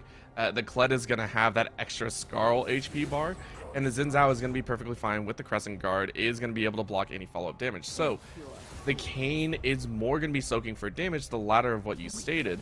Should be there for knockups, sustainability, getting through some of those walls, allowing for easier access to ganks, right? That's all well and true, and that is something Swiper does play very efficiently. And in this stage, I think it might not be in the mid lane as much as we are kind of expecting. Intellectual is actually probably going to be left on an island on his own. Kane will probably only be there for reactionary ganks. Other than that, he should be looking top or bot. I should see the Kane pretty much in the top, trying to go for Kled, maybe not getting down a little bit further, or in the bot side, right? Focus fire on this Ezreal Morgana that we saw. Even though it's a very difficult lane to gank, it's very easy chip damage. And I think bot would be a great call for this Kane, quite honestly, because Kled in the top, he's also tanky as well. And he's going to scale over the course of the game. He may not get as many kills as he did last time, but he'll still make sure to stay alive. So you're really just going to be biding time up there. But in the bot lane, when you see the Ezreal Morgana, that is a very gambly kind of composition, quite honestly. I mean, Xerath and Jhin, you still have a lot of poke there. You can still keep yourself relevant in fights, and especially Xerath with that magic. I mean, being in a support, you're going to be stationary. You're going to be relevant. You're going to be able to snipe. But Ezreal, either you get ahead or you get behind. There's really no in between with him, and that's the concerning thing to know. That I mean, Howard, they're really cashing in on this, hoping that Ezreal gets ahead. Otherwise, it's going to be essentially a 4v5 the entirety of the game. Yeah, and I wouldn't say it's kind of the gamble in the bot side. Ezreal Morgana is also known as a very poke-heavy lane, just like the Jhin Xerath. Xerath is actually, I want to say, like the 2.0 or 3.0 version of a sorcerer bot lane, the very aggressive fighter that you always want to bring that has the CC, has the damage and everything. Morgana is the OG. Morgana is the OG of being annoying, of being really aggressive, going for those bindings. Ezreal with the long-range follow-up is going to be very, very solid right there, right? And if Jhin or Xerath step up, it will be gone, and I can see where the gamble comes in. I don't think it's as high of a risk as we've seen prior, right? Jackson, not on the vein this time, I feel still has very good control of the rest of his ADC pool. It's going to be actually up to Zac Attack. Zac Attack is the main one that I want to keep eyes on. I don't want to see Zac Attack caught at all on this Xerath. That is the thing that I really, really hope doesn't happen, because if it does, it's going to snowball out of control just like we saw in Game 3. Yeah, and even then, Zac Attack on this Xerath is something new that we're seeing also here in this for the first time in this series, because Zac Attack has been running a lot of tanks here recently. He's been kind of in your face constantly. I mean, it's essentially the exact same scenario of what we saw in the top lane out of Moose and Juice in that last map. He sat there, went from a very aggressive heavy, kind of roam heavy champ to being it's just somebody who's got to be stationary, able to poke someone out. And Zac Attack, sure, Xerath is one of the easier ones to do that with, kind of with how long range you are. It's not like a Heimerdinger by any means, because I mean, Heimerdinger is more of a mid stage and mid range, but I mean, Xerath a lot more further. So you really got to play back. You can't roam as much as you want to with you being so much squishier now. Yeah. What it does bring is just the hyper aggression once again, right? This Xerath, if you don't win, then you didn't do your job properly. Hopefully you win, and that gives Intellectual a little bit more time to roam out. However, I I think the possibility is there. Zack Attack, with how he went for some of his engages on his supports, I expect he knows timing windows, which is very, very important. I really, really like to see that, right? The windows of opportunity that you go for, that you go specifically for a stun, or you go for a CC grab, anything like that, especially with the Leon and Rakan, are very, very important. Same thing with Xerath. Every time Ezreal steps up for a little bit of farm, you want to poke, you want to harass, you want to be aggressive on that edge, and then with the right of the arcane later on, the ultimate firing down wherever you go, it's a nasty combination. So even though we haven't seen Zack Attack specifically on a heavy aggressive bottom lane fighter on that major damage source, I do expect him to be able to pull this out very, very simply and be able to focus fire and bring Nulled and Voided back to a carry level that we saw in games 1 and 2. Yeah, and even then, he almost had the potential to do it in that last map. There was just too many times where he got caught out because he was running with the rest of the team. He would sit there and look for an alternative angle to really get that curtain call out or kind of get that Jhin angle that you really want. But, I mean, it kind of just ended up costing him. I feel like when you see the composition for his team this time around, he just needs to stick to the tried and true. Stay behind everybody. Don't look for some kind of alternate avenue. Don't look for some weird angle to be working with. Don't sit there and try and be a Jhin cosplayer in real life and try and do something intricate. Just do your job as efficiently as you can because you have so many resources now to really stick behind. When you got that Cho'Gath and that Kayn and you got a Xerath standing right there by your side, play that buddy system and really work off of each other. Yeah, and it should happen, hopefully. And again, with the Kayn support, it should go a little bit better. Xerath and all that should be perfectly okay.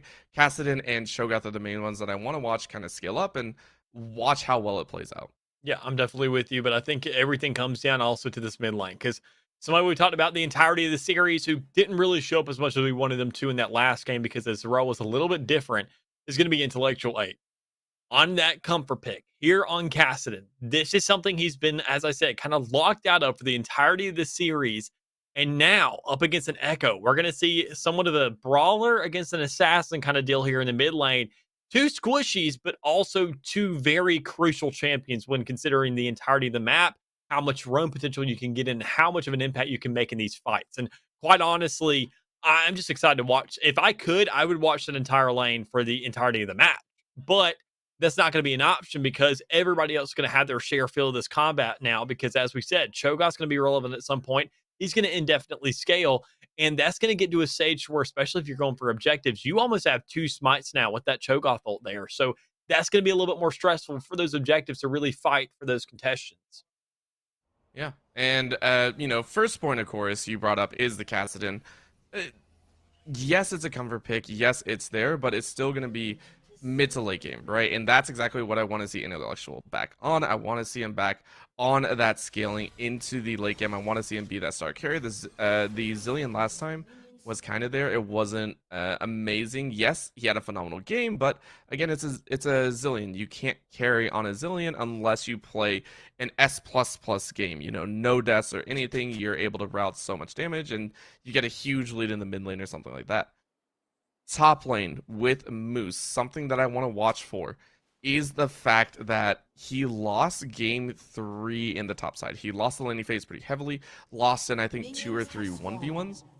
I don't want to see him take too many aggressive stances. The whole reason that Moose is on this Cho'Gath, his whole reason for being here is to farm up, one, with the grassy and dying, and second, with the feast. What we should see Moose doing, yes, you're probably going to fall behind in CS, but from there, once you hit level 6, we should start see you pressuring in trying to get those feasts stacked down early, and then rotate to help the team be that massive tank that they're looking for. There could definitely be potential of that. And looking at the team composition, looking at how well everybody's been performing today, we're definitely going to see somewhat of a barn burner here, even more so than what we saw the first time around. Knowing the potential of these teams, seeing how much work they put in just to get to this stage, it's not a flawless wipe anymore. Howard knows that they're not locked out of this game. They have a fighting chance. Otherwise, they wouldn't have picked Kled again, with it being such a strong pick that first time around. So it all comes down here this early game, see where this first blood comes through. And as we see some damage going on both sides of the field, what to be expected, we don't see too much of a tide turner just yet. Yeah, and again, it's not supposed to be. Most that we'll see is on the bottom side, as again I said, Zack Attack was the one to keep eyes on, and of course Zack Attack eats 2 bindings in a row. Go figure, right? but Nulled and Voided is going to keep farming up, and that's very, very important. Now top side Moose. Ooh, painful. Yeah, a little bit kind of not adjusted to what he's used to, but neither is Ape, as he sees almost Toshi one up in the mirror right there, able to get a little bit of a burst because you're going to be that assassin. You're going to get those little burst trades and go ahead and make your way out. But maybe with Swiper coming out here on the side with this cane, he could finesse something, but seeing that ward's there, he's not going to make the decision to really engage on that just yet. No reason to, right? Again, for junglers, it's not the actual gank that usually gets a lot of players, and I think the actual gank is good, right, if you find that opportunity. It's the threat of a gank. It's the darkness that you have once the jungler comes and clears the lane, because you're not sure if he's going to double back, if he's going to try and fight you again. It's always just the fear of the gank, the pressure that the gank brings, and again, Swiper, of course, putting that pressure down early is going to make Toshi a little bit more scared about going in. Considering Toshi did go the teleport, means that he's not expecting to win these trades and is looking to kind of recall off of it very early while we see a fight in the jungle. And it is right there above the mid lane, so Ape's going to be there for that fight as well. Swiper's going to try and go in, and he will burn that flash and also a Q as well to get that kill, but Toshi finds a trade, able to go ahead and finesse something there, but you already see Ape trying to possibly look to see if he can grab some kind of consolation, but it won't be enough. Instead, we'll just go ahead and go back to our respective positions, and maybe even then with that scuffle going through, he may keep looking to continue to fight this out, especially knowing that he has a health advantage, but Toshi's going to realize that he's kind of outmatched here, and he should just go ahead and back off, really go with the dividends he's already been cut. Yeah, and the dividends is actually the fact that Intellectual did not get double buffs, right? That is Toshi actually picking up both. So what happened is the transfer of buffs went over to Mons. Mons took out Swiper, I believe, first, and then, nope, brain fart once again. Swiper took out Mons, and then Toshi took out Swiper. So there were no double buffs for Intellectual to pick up, and that's going to allow for the kill to happen. Double buffs trumps all. Most definitely does. I mean, when you get that short little trade, I mean, Toshi going ahead, getting that back, getting himself back onto the field, getting that TP as well, going ahead and cashing in early on it. It was a good call because he made sure to get its time's worth out of it to say, okay, sure, it's not like I just sat there and did this pressure. I managed to get a kill. I managed to make sure that Ape can't run away with that Dark Seal by any means. He now kind of has a little bit of neglect there. He had a kill on it, or an assist, excuse me, and now he's kind of locked out. But if we're talking about locked out, you see right here on the top lane, Moose almost outplaying that right there with that flash, but not enough for you to get the mobility of these other two players there. Instead, we're going to see a counter gank here in the mid lane on a Swiper, but it won't be enough with Toshi really just doing a really good job with that double buff, able to poke the man out with that burn. That is something that I really liked watching for the side of Howard, is they punish that top side. And again, the punishment might not feel too bad later on, but it's definitely going to do some damage early. Most definitely will. And if we're talking about damage, we see a lot of it going back and forth here in this top lane with Mons getting on the aggression, able to go ahead and find Swiper. A little bit of a mastery flex right there. But honestly, I mean, just look at that scuffle, being in the right place at the right time. That's it. I mean, going ahead, bringing the pressure to the likes of ESU. We saw Howard, I mean, we talked about it earlier, having preemptive strikes, and they've really been missing out on that. And you can tell that after the confidence of winning that first map, they're running away with it this time around. It's not just that, it feels like they kind of realize where they need to focus. Again, Moose on the top side is one of the weak links, and that's something that you notice over an elongated series, right? You test the waters, and the waters that they found is that top side. Moose not able to win the top lane. Gang able to take advantage of that, and is now looking ever stronger here. That's going to be 2 plates into his pocket. Can't wait to see a little bit more, but maybe going for that feast? No, trying to go for the kill. It's only 5. He's definitely going to try and go for that kill, but he didn't have enough mana for the feast. Otherwise, that would have been a free kill. But maybe with the tower on his side, he can finesse something. But the tower aggro will be toggled. The Scarl will go ahead and leave, and Kleb will actually stay alive in that fight. So, Gang really going off here, just kind of adding some salt into the wound for Moose and Juice there to say, all right, I found a kill. My buddy's found a kill. We're really just getting this going off to you, buddy. You're just kind of being our wallet right now, and you're walking at that. Yep. This is not the scenario you want to see right now. Gang is going to be fine, and I wouldn't be surprised if Mons actually stops going bot lane. But again, once you already have that lead, once you've seen that lead go out, you want to play at other areas. Very nice. Oh, and he barely misses that Q. So he's able to live. You get the rest of the team moving down this river, trying to see if they can collapse on a Mons, because He's the closest target. You go ahead and get that exhaust off, and you find yourself the hit. You get a shutdown for the likes of Ola Intellectual 8, keeping himself relevant in the game, but there's just not enough damage output right now to really be working off of, unless you get that root on the Jackson, but not the kill. Instead, you see Toshi coming right here from under that dragon. Kled with the TP, able to find that little exchange there for Toshi, grabbing himself 2 kills, essentially, an assist and a death as well, so that's a lot now. Howard able to turn that fight completely around, making it worth every while. Yeah, and ESU now trying to scramble for scraps here. This is not a team that you win the early game with after what happened in the top side, right? Early stages, yes, you might have if it were an even game. But the fact that Gang won early on the top side means that he is able to influence the map much earlier on. As soon as he hit level 6, dropped down into the bot side, was able to clean up that fight. Guess who got away though? Intellectual. With a single kill to his name, he's able to run away, and that was a bounty kill as well. So a little bit of a consolation prize overall though. Howard CC still coming out in a massive win on the bot side, 2K in their pocket with the dragon to boot. Even then, as you mentioned in that last map, I mean, in these early stages, this is where Gold really has its runaway effort. This is where it can really turn the tides of a game to sit there and have yourself a massive advantage. And not only when you have a lot more gold, when you have a lot more levels as well. Look at the top lane. Moose and Juice has just been locked out. Man's is sitting at 27 CS, just hit level 6. Could have hit that feast earlier, but he was just then level 5. He had just turned level 5 and couldn't get that free kill for himself. So to know that that was an opportunity that's now going to be missed, and he's really just going to be locked under tower, knowing that Kled can target that tower aggro, it's not the best scenario for him, especially considering the rest of his team needs the help. Ooh. Intellectual 8 though feels okay here. And does take a little bit of a bite out. Toshi, nothing more to come of it. So, still, main thing to focus on, though, is that bot side. It was 2 plates that went over to Nulled and Voided and Zac Attack. So they're slowly climbing back into that gold range. Again, that is a lane that I really, really like to watch here, as they should be able to apply a lot of pressure. Still, though, top lane, as the director Cam even says, Moose needs a lot of help here.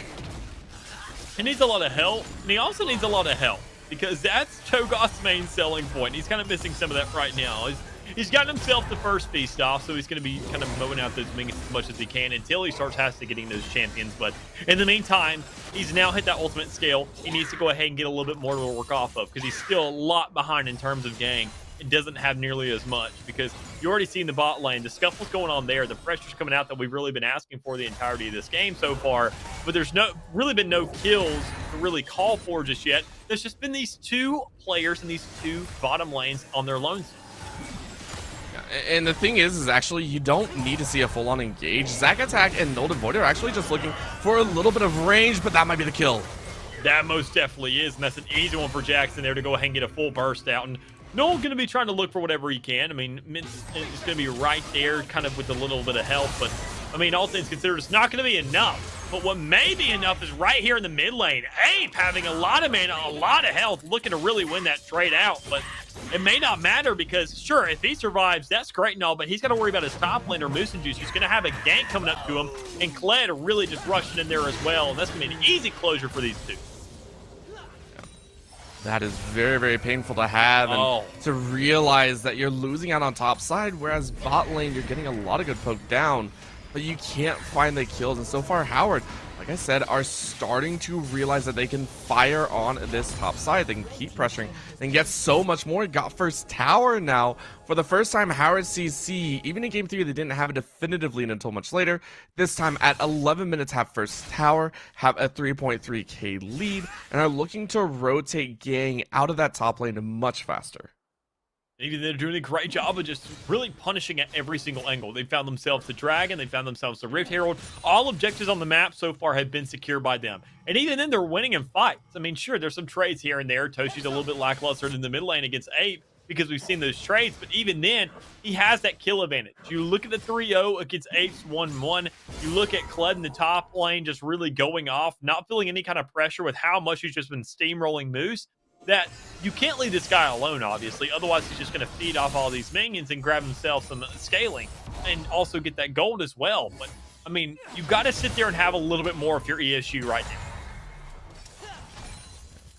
They need a bit more, or they need more scaling. It's one or the other, right? Either they slow down the tempo of the game for ESU's side, or they try and just look for picks over and over again, and then the spot side is actually the most viable spot. That's why Mons is currently sitting on this bottom side, is sitting there and trying his best to camp it out, because the rest of the lanes are doing okay, and it looks like might have found his angle. Most definitely could have if he didn't go ahead and get those reveals and have to go ahead and clear out that ward. That could have been free for him. But maybe if we're talking about free kills, he might find himself one there, and he does get that shutdown onto Toshi. So making himself that much more relevant. But is he going to be there for the rotation on the swiper there in the bot lane? He doesn't have enough health to go ahead and fight that, but the rest of the team will be moving up. They'll try to put the pressure onto old Mott's there, but with everybody else following up, the other bot lane for the side of Howard trying to move up as well, you're just going to go ahead and have that crowd control. Bite out whatever time you can and get right back under your tower. I mean, you're happy about that going over the intellectual, and again, he's showing why he's one of the players to watch, if not the player to watch on ESU's side. Even in some of these losing situations, your top and jungle going a collective 1-6, your bottom lane 0-2, and a 9-3 kill differential. You're still looking like a threat, right? You're still looking like the Cassidy that can rip walk all over anyone's face, that can completely dominate that lane. And it's only going to get worse from here, right? Howard, I wouldn't be surprised to start seeing some of them index into... Oh, is that spike going to come down? No, it shouldn't. Yeah, they're going to jump on it. Oh, dear. Oh, they have to. When you see that Infernal Drake coming out, you see the field open up a little bit more. So you're going to want to make advantage of that, knowing that even then at the wall, it opens up literally for you. It's almost like the map is telling you, fight this. And they definitely took that chance. They went ahead and followed through with it, and they found themselves a kill, making themselves get that much closer to being back into this game. Yeah. And no matter what, if you trade a blue buff for your life, it is not worth, because it's still, I believe, went over to Swiper. So no matter what, all your efforts were for naught. I enjoy and respect that chance, though. So still showing that, hey, Mons is a little bit ahead, does have the Gore Drinker in pocket. Should still be a little bit dangerous, and I'm surprised right now. So normally you would actually see a rotate out from the bottom lane as soon as the top lane went down, and I just realized that Gang has actually stayed up there. He is going to continue to split push because he knows he can win against the Cho'Gath. So it's actually on ESU Warriors to try and find an answer here, which they finally do. 2 towers now falling in the top side, and it's only Cho'Gath being sent again. I'm not liking this answer from ESU Warriors. I'm not either, and I feel like it's kind of a desperate attempt, saying that we're kind of also winning our lane. The only option you have to really allocate there, because A, he's been doing a great job, but he's met his maker there in the mid lane. He's actually had a pretty good matchup against old Toshi, so you want to make sure that he's not the one roaming up there. You got to get your bot, and you got to find a kill. You got to get ahead for that. And this may be it, as we see old Null and Voided able to go ahead and lock out Min, possibly, and he will go and get that kill. Zacatec will be alive now, but Mons will be coming into the fight as well, but he may not even need to be there. With Jackson already possibly making that kill, but able to just be cut short a little bit, he's not going to find it, but the pressure will be there, and that may be another tower for him as well if they don't push him a little bit too far to go ahead and chase down Zach. But he's a little bit too far now, but that answer up against that Kled, you asked for it, and it shall come into fruition as we see Ape and Swiper come up there as well. Gang looking to go ahead and get knocked out by that Xerath. He's not going to be there for the assist. Gang is going to go ahead and find Swiper, but you do get the respected trade to knock out both the other players as well. But Echo went ahead and got out as well. Well, Echo got out involuntarily. So this is one of the problems that you run into if you're an Echo player teleporting in.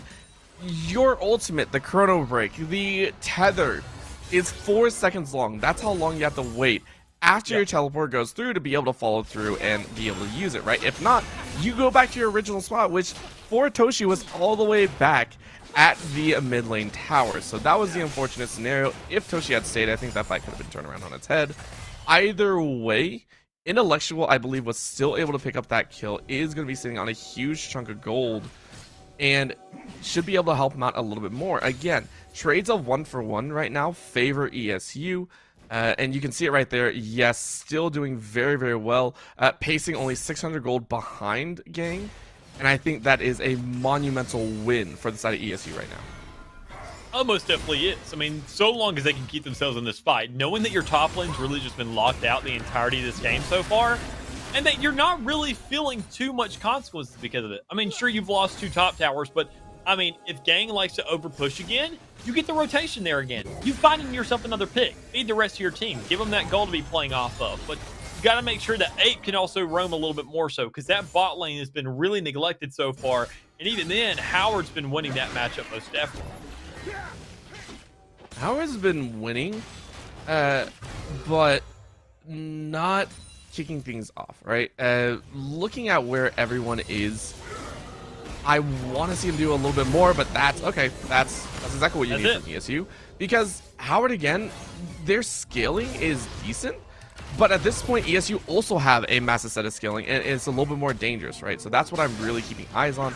So do you see a little bit of a jump in? Mont's getting caught out here. Yeah, him being the only one there so far, but Gang will be pretty close there in the top lane as well. But when you went ahead, you bought all that time to go ahead and try and get that Rift Herald, and you have nothing to show for it. And especially when you see Ape go ahead and get an amazing play there to shut down that Ezreal, that's a lot more gold into his pocket. This man is absolutely running away with this game. He started at 0-1, but now he's sitting at 5-1. He's definitely showed that, okay, if I get behind, it doesn't matter. I can still turn this around, and I'm intellectual Ape. This guy has really done work all day, and he's definitely showing for it now. Oh, at this point, Intellectual Ape, we didn't even get to talk about the fact that he went electrocute, which is something that I really like to talk about. It means that you're going for the early to mid game. It doesn't mean you have to Conqueror stack switch. Of course, Conqueror got changed up, but that's how he's getting so many of these kills. He's being, excuse me, a little over aggressive. He takes some of those shots and he goes for it, right? He knows he has that damage advantage, and now at level 12, highest on his team, at second one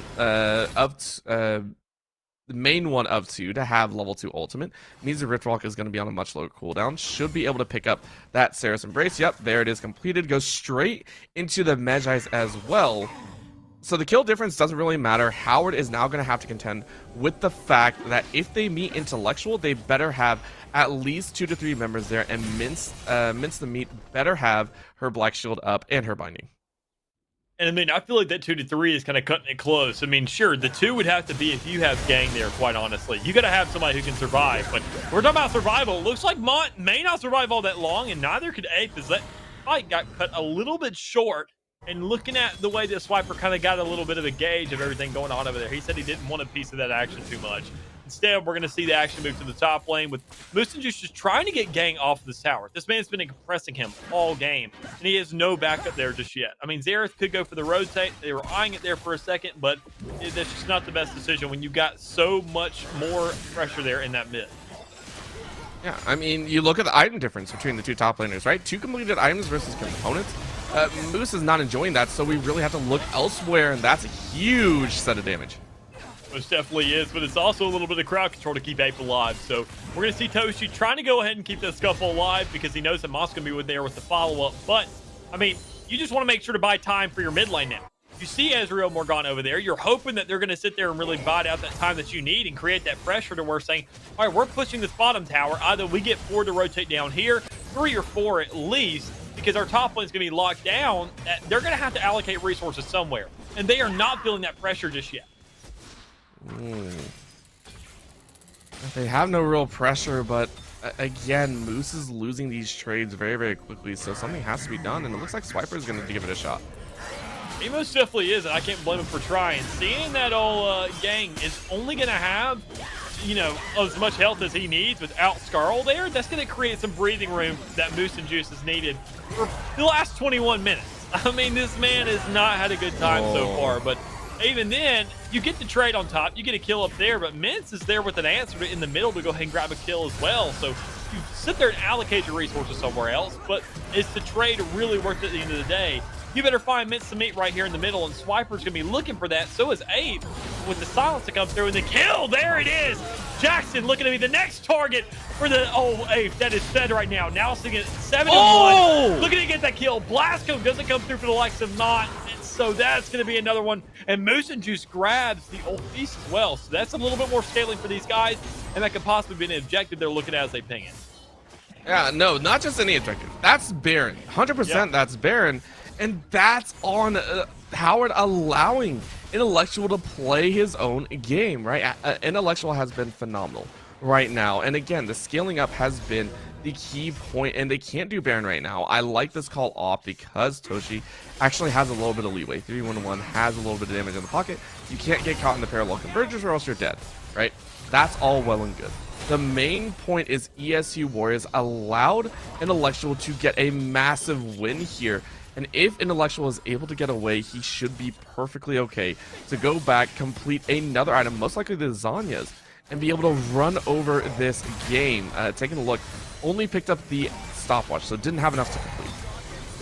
And even then, that's some survivability. That is some burst damage that is off the field, or that's, say, an Ezreal ult that would otherwise kill you. There's a lot of potential there to keep him alive, but Null and Voided may not be alive here because you see the Ezreal ult come through. You see Zach almost died to it as well. And even then, Jackson's okay with that. That's such a pokey-oriented kill right there that you still have a lot of breathing room towards the middle. You got Dragon coming up in 40. You just got to worry about the rest of these players coming through to grab an objective of their own because ESU is trying to catch up on these Dragons. And even then, Howard's trying to punish them for that and go for these towers in the middle. Solid play from them as they're going to go ahead and open up the map a little bit more. But Moose is definitely getting up there, right? Level 13 did have level 2 ultimate, so the stacks get to stack up a bit more. Intellectual really wants to go for this, but that's a great pullback. It most definitely is, and it really put a on the defense. I mean, the man really hasn't been the best stages so far. He has that stopwatch, so that may be what needs to come out for him to save his life. And Moose and Juice comes right in the nick of time to keep the man alive. Say, we're not letting you take him over just yet. Sure, you grab a dragon, but our MVP's still alive, and he's got a bounty on his head now. Actually, I think that's Gang saying, cool, I'll take it. Because that puts Howard on Soul Point, and that's Infernal Drake. Of all things, you do not want to give an Infernal over to this squad. It's allowing them to run over the rest of the game. It is, and when you look at Moose and Juice already being cut out there in the middle, I mean, that's all that damage already coming to fruition right there. Toshi being that assassin he is, he's going to go ahead and grab that kill. They're going to move up a little bit more, so put the pressure and kind of create a little bit of a scare here on Baron to say, we're now set up for this as well. So let's go ahead and start it. I mean, what do they have? Only 3 players? Sure, 8 may be the biggest threat they got, but, I mean, we saw Clegg kind of almost square up with them earlier, and he's got that ultimate to be in this fight if need be. This opening actually out does force Mons to flash, but now we get to see the re-engage. Right there, that Gledo's been coming through, coming out, doing a little bit there to go ahead and cast some distraction there on that Kane, but Kane kind of having survivability of his own. Swiper able to get there on the side, get that phase rush to come through, keep himself alive, Echo with the old rewind. So everybody really just kind of vibing out now. I mean, sure, you don't have the most health in the world by any means, but you've definitely sat there and set a precedent for yourself to say, all right, we can win fights. And that's just the one hit we needed. But with Abe to come out here on the side, trying to go for a little bit of nitpick there, a little bit of a peek onto that team, he's not going to find anything. Can't find anyone as it's reaching late game, right? Everyone is going to start grouping up. Everyone is going to start playing a little bit closer together. And that really only benefits Howard. So at this point, ESU, they can't look and say we're even. They have to look and say, we're behind. How do we get back into this game? And the way you get back into this game is start playing for the objective game. At this point, Howard is able to pull multiple members all over the map, right? Specifically with Gang. If you send them into the bot lane, it's going to draw 2 people. Or 1 if it's Intellectual 8. At that point, though, Howard can punish on the other end, catch ESU's 4, because the 4-on-4 benefits Howard. The 5-on-5 keeps it a little bit even, depending if Intellectual 8 is able to stay alive. ESU want to avoid a loss of Intellectual and a loss of Nulled and Voided. What you can be happy about is if you find a collapse onto this member, but look at Baron being started up. Yeah, I mean, even then, you see all the pressure towards that bottom jungle. You want to go here for this Baron here at the top, and the only man there so far is me, an Intellectual Ape, and I'm sure he's going to be looking at it, but when he's got his ultimate up and he can go ahead and pop it as many times as need be, he's probably just going to go ahead and keep on peeking it until the rest of his team can come through. And when you already see Gang right there, being that engaged, not able to sit there and get any shots just yet, but the curtain call comes out, the shots are coming through, Moose is here in the back, and you see Echo coming out with a lot of damage on Swiper. Moose will go ahead and kill Jackson, but he'll be caught out on his lonesome in the 3v1. Abe is trying to come with the follow-up. You see Zach attack there in the back, trying to get whatever damage he can off, but instead you'll see Gang go right for Voided. Abe will be there on the side, go ahead and pop out the Zonyas, but with so many players dead so far, he just doesn't have any hope. That's the win that you want to see from Howard. You're able to split the fight, and it came out the fact that Moose actually tried to TP in the back line, focused a little too hard on the Ezreal, who is not your main damage source at this point. Yes, it's one of them. Howard, they're more focused on keeping Toshi alive, more focused on keeping Gang alive and keeping Mons alive, right? Those are the three members that you should be looking out for. They're able to play it off well. Yes, Zac attacks did survive, but that's a small consolation. Howard are able to take so much more. Should be able to pick up the Baron if Kled comes to follow up. Should be ESU Warriors fighting for scraps here, but it's still about 6k. Swiper might be able to chance in and take a peek. Boost's definitely going to go ahead and give it a shot, kind of give a look for what's there, what's kind of approaching for him, kind of get a read on the time, knowing that it's already been there for a pretty long while. But the flash to come through and the smite to be just shy, it's not going to be enough. We're going to see Mons go ahead and get the better end of that, but surprisingly enough, Swiper will go ahead and survive for another day. So, I mean, that's pretty good for him to make sure that you don't give him free gold on top of the Baron, but at the end of the day, you went ahead and burned out a smite. You got to go ahead and make sure to get the most out of this, and with no dragon up until 30 seconds, that's plenty of time for these guys on Howard to go ahead and rotate for this. Yeah, most importantly, you knock the flash out of Swiper, which means he can't do any dance. It means that for ESU Warriors, they have to play front and center for this dragon. It's going to be super dangerous because Intellectual did complete that Zanya's, but is now down a little bit lower in some of those openings. But a nice pop of the crown means that Intellectual Ape does not have that extra reduction in damage. This is going to be a full-on fight, but it might be a give. Howard are free to continue push and might just give it the dragon for control of the map. Maybe not. No, they're definitely looking like they're going to go for this dragon with it being soul point right here, and knowing that Gang is going to be coming out here for the bottom side. They want to make sure to go ahead and make the most of that opportunity while they can. And Gang's already going to go ahead and find Swiper, so let's move one player down. You see the Ezreal coming through, darn near killing two players, but able to go at least finish off one as the rest of the team follows through and grabs another. So you see the reversal going on right now. Howard just running over, able to sit there and clear out 4 of these members of the side of ESU, forcing 8 to be the last man standing. He's going to try and find whatever kills he can, but when you see everybody else just kind of spread about, 2 of them going for tower, 2 of them on dragon, 1 of them on bot lane, he just can't be everywhere at the same time, regardless of how many times they can TP. Yeah, and not only that, the Mystic shots coming out of Jackson right now do a good chunk of damage. You're not going to take any chances there, right? Howard have secured all the win conditions that they need. Baron is going to be down here in a little bit, but that's a misnomer, right? You can always pick that one back up. Main thing is Gang is feeling very, very confident here, able to dance on his own. He is sitting at 3 items in a pickaxe in the back pocket, so 8, 3, and 6 as well. He can't be stopped, right? The tank of this Kled will carry Howard into a pure victory, I think. Yeah, that's definitely what it's looking like. You got a soul now, you got yourself, you grab that first Baron, and you know you're winning most of these team fights. I mean, you have yourself a pretty big lead. You can look at that score on the top in terms of kills. I mean, Howard's just feeling themselves. They're doing a much better job. But over the course of this game, sure, I mean, you grab yourself a lot, but you can't let this game go on forever. I mean, sure, you can sit there and tease these guys all day, but Moose and Juice is still a choke-off. That's a lot of resistances that are still kind of up in the air that you really want to come down. And eventually, if you let this game go long enough, they definitely will. Yeah, that timer for the composition of Howard, yes, it's there. The problem is it's currently sitting at like 45 minutes. They have until like 45 minutes, 50 minutes until this game gets out of their control with how they're playing. And just like that, they catch another one, right? So once again, this is Howard just getting kind of free picks here and there, and ESU Warriors just kind of had to take it. It's just getting cut out. It's going to be Swiper time in, time out. Thinking because he's that Kane, he can go ahead and go into those walls or go into somebody else. And with that E and that R have those survival tools, but it's just not going to be enough when you're faced up against 4 guys. So when you see that, it's a rough predicament to be stuck out of. But maybe here in the top lane with Gang kind of being caught out of his own respect, this could be a respective trade for these guys. You see them already pushing up. You see so much crowd control coming through, but Gang is forced to go ahead and pop that ultimate to get out alive. And honestly, I'm sure he's not complaining about it, knowing the pressure that's coming through. You got 2 inhibitors dropping because of it.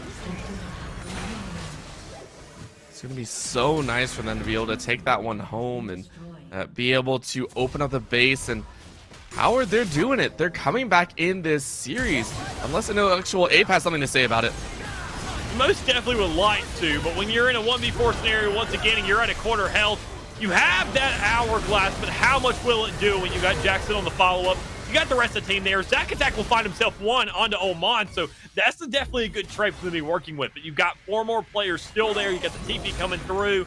So Gang is going to get right back into the fray. That's what he's looking at. But you got to sit there and consider that with everything being run in this tower, you don't have one. You got Toshi instead of a tower, so he's going to do more damage to you than a tower would do to him.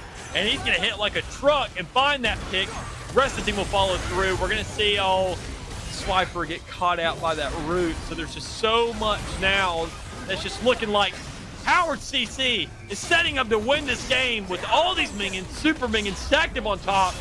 They're going to be taking this second game, putting us into a 5th map.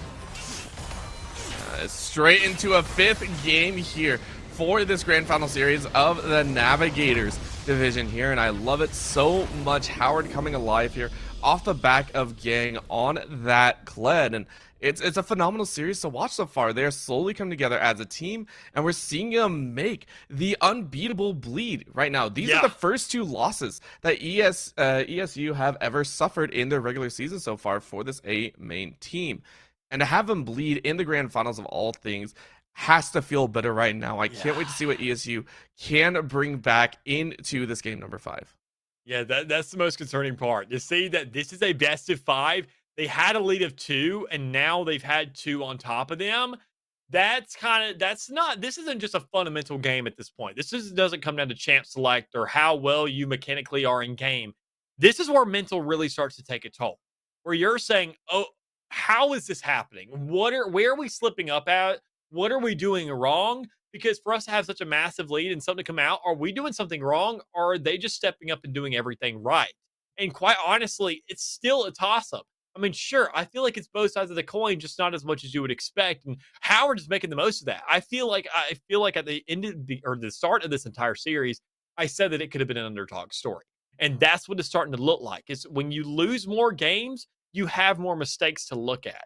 And ESU over the course of the season, sure, they've looked flawless, but nobody's perfect. And when you don't have those games to look at in rear view over the course of the season, it all comes down to right here. We're going to have like a 5-minute break in between each match. That's not enough time to really sit there and analyze what exactly is going on. Well, they're going to have to make it work, as of course we will go to that short break, get ready for a game 5, and be right back with the finale of this grand final series.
All right, welcome back, ladies and gentlemen. Thank you so much for staying with us here throughout the entirety of this evening. I know it's crazy. We are on to Game 5 with the before undefeated ESU Warriors now losing 2 games in a row on the cusp of being reverse swept, and Howard coming out here. Howard CC getting ready to kick some more butt if they can. Of course, here on the blue side once again. Mick, I am so ready for this as we have seen 4 fantastic drafts from both teams, 2 from each team or whatever you want to say. Now getting into the 5th here, we are ready to see the Graves off the table.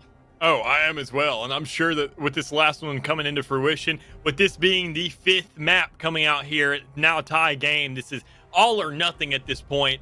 This is what it comes down to, and this is where it all starts, is on this champ select. And as we go ahead and start up, we see the 2 bands coming through, and I've kind of expected this one was for ESU to go ahead and say, we need to get rid of this Kled. This has been a massive problem for the last 2 games, and it's been the 2 that they've won. So obviously this is some kind of key to success for them, and we got to make sure to take care of this as quickly as possible. And when you see the other answers coming out, we're still seeing them kind of aiming for Ape on the side of Howard. Yeah, and I think that's the right response because that's exactly what the side of ESU are doing as well. They took out Gang's Kled, then they focus Jackson, and now it's triple ban into intellectual. Mick, I'm curious as to how this is going to work because this leaves up a lot of options for everyone else. It most definitely does. I mean, the only kind of hindrance that we've seen so far to ESU is that pick on the Lilia. They just don't like that champ, period. No matter what, they have let and made sure that that does not come onto the table at all for every single one of these maps. But, I mean, you see the target picks every single other slot, though. I mean, you see that Kled already looking for that top, getting rid of Jackson in that bot lane with that Vayne. You want to make sure to get rid of that. But Moose and Juice is going to go right back to home. He's going to go right back to that York pick. We saw it have a lot of success on that map 1. And I think that's the right play. I mean, into an Urgot, it may not be nearly as efficient because you had that range matchup, but it's still most definitely going to do its work because Moose knows he can play that champ. He knows he can win on that champ, and that's why he's probably going to opting for it. But with Swiper on this Volley Bear and Mott's going right back to this Jarvan, these are going to be some interesting picks. And honestly, I can't blame Fertoshi to go right back to the Echo as well, forcing Ape to kind of go for a different approach on this. Yeah. And the Vladimir coming out here is the 4th down the champion pool. And it can do work, right? It can do work with the mid to late game, but we've seen games go that late and Intellectual Ape can't follow up sometimes due to the fact that, you know, HCC do come out with the lead. So taking a look at the rest of these bands coming through here, the Zin's out and the Singe taken away. This is because of how the draft played out. It was a J4 as we do see it on the screen. It was actually picked all the way in B5 position. So a little bit of a change up there. So looking at the rest of the compositions, one thing that has stayed the same over and over again, Nolden Voided back on the Jhin against a Caitlyn Janna. How you feeling about this, Mick? Honestly, I'm kind of liking the Jhin pick once again. Nolan Voided, he's kind of had some off games here and there, but he's felt fairly consistent. I just like the fact that they're going right back to the tank approach because Zera just didn't feel all that impactful in the last matchup. But Zach, instead of going for the Leona this time around, he's going to go for the rails. There's a lot more tankiness going on. Maybe a little bit more crowd control, things considered, but a little bit more skill-oriented. You got to make sure to get right there in the fray. You can't really get yourself in. Go ahead and get that shield and then get yourself out. As Rail, once you hop off that horse and get yourself into the fray, you're kind of stuck there for a little bit. So I'm really expecting him to go off, really just buy into that mentality of saying, I got to fight, and I'm going to, and I'm going to stick around as long as I can, especially in those team fights. When you see that Volley Bear, he's going to have that lightning coming down. That's going to be a shield for himself. That's going to be a lot more sustain going on in these fights. I mean, generally, I'm liking just a sustain out of the side of old ESU, but Howard, once again, going for a very bursty comp, a very isolated comp. So I'm hoping overall they can either excel in this and at least get us to the later stages where we see that ESU is going to start forcing up all these team fight engagements, make the game a little bit more interesting, and utilize these objectives as those hot spots to say, you got to meet us in the octagon. Yeah, and in terms of the octagon fight, I mean, we look on the side of HCC, right? They, again, went for a little bit of this and that. They have the J4 for the team fight and the Echo to follow. Caitlyn and Jenna are still going to want to sit back, right? They're still going to want to kind of disengage. I mean, do you think this composition can withstand this team fight? Or do you think that HCC are going to try again for kind of this split post composition? Well, that's a tough question to answer. I mean, knowing that Caitlyn, she can kind of get in those mid ranges, especially with that E, with that net. You have that kind of shoot back. You can disengage yourself and then get a free shot off, but you got to make sure to have that leeway. Jaina, that's not an option. I mean, sure, you want to go ahead and have that tornado off from a distance, and that's where you got to cast it. But to get an efficient use out of that ult, to get the knockback off of it, to really isolate people and flood everyone into a specific spot, you need to get into the fray. You got to get in the middle. And there is so much that has to go up in the air for that. When especially seeing all the crowd control that's really brought from the side of ESU, Jane is going to have to find that perfect window of time to really get in there and use that. And that's such a specific case scenario that if it's played perfectly, you got to pray that the rest of your team goes off to where they're providing so much of a distraction that you can go ahead and sneak yourself in there to really go ahead and pop off and get those resources down. And honestly, Toshu with that Echo, that could be the opportunity they're looking for. The man was slippery as heck last map. He was all over the place. He was getting kills left and right, putting pressure wherever he could. But my biggest thing is knowing that he doesn't have the back of that Kled anymore. You have an Urgot instead. So, I mean, he's gone off over the course of the series. He's really started to ramp up and feel the momentum now. This is where Howard really has that snowball effect going in for him. ESU's figuring out what's going on and whether or not they had this last hole, whether or not they have a roadblock that's big enough to stop the momentum of Howard right now. But honestly, Howard, it just comes down to how big that snowball is, how much momentum they built, and whether or not they're really going to be so big that they just can't be stopped at this point, that Newton's laws of physics are just thrown out the window. Yeah, and I love the fact that you bring up the snowball. Again, that's what came about in game number 3 and 4. It was Gang finding those window of opportunity with the snowball effect, literally rolling it down and catching some of the opponents out. At this point, though, I mean, let's talk about the execution steps that Howard have to go for, right? If they want to snowball off, where do you want to see the ganks coming out from? Because Mons has tried every single lane. He's done very well ganking top, mid, and bot. Where do you want to see him gank first? Where do you want to see him apply the most pressure? I would have to say in that bot lane in these early stages before Rel really starts getting that tanky. I mean, you've got to make the most of that. You've got to go ahead and abuse that. Otherwise, Rel in the later stages, you're going to find those stuns. And sure, Mott's going to try to engage onto that gen. But if Rel gets caught out, we saw Jackson. He's got rid of that tank buster. He doesn't have that option anymore. He doesn't have a vein to go ahead and mow down these players. He's got somebody a little bit more sustain oriented. He's got to run that Caitlyn. And sure, it does some damage, but I mean, we've seen lethality Caitlyn be an optimal kind of build every here and there, but Rel isn't a lethality kind of champion. You got to get armor ping. You got to make sure to break out those percentages because flat numbers aren't going to cut it here. And you got to make sure to abuse that in those earlier stages of the game before she really gets out of control and you just can't kill her at that point. Yeah. And that is a terrifying aspect, right? Once again, this Zac attack back on a very aggressive support, on a support that will engage for the team, that will bring about some of those team fights. Looking on the side of ESU, then, we talked about the fact that you want to see it a little bit on the bot side. You want to see it kind of focus down there. Where do you want to see the flip go? Where do you want to see Swiper go? As on that Volibear, it's going to be a little bit more one-dimensional for the ganks, right? But it's still very viable. Where do we see the bear bring some of that power? See him counter it on top. I mean, honestly, Volibear is fairly tanky on his own, has a lot of sustain, has the heals to really face off against an Urgot. You go ahead and get those chain Ws, you get yourself the lightning strike on top of yourself, get that shield to be playing with. You have the sustain there to be working with. And even with the Yorick, you have that little bit of a wall, you have that cage to lock up your opponent. So there's so much potential there to say, all right, we can do this. And I am loving this setup. This is the cleanest start we have seen in a matchup tonight to show that these teams are really out here to play it for all now. You can see the lineup, 2 players in top jungle, bottom jungle, in the mid. You got the respective lineup in the top side.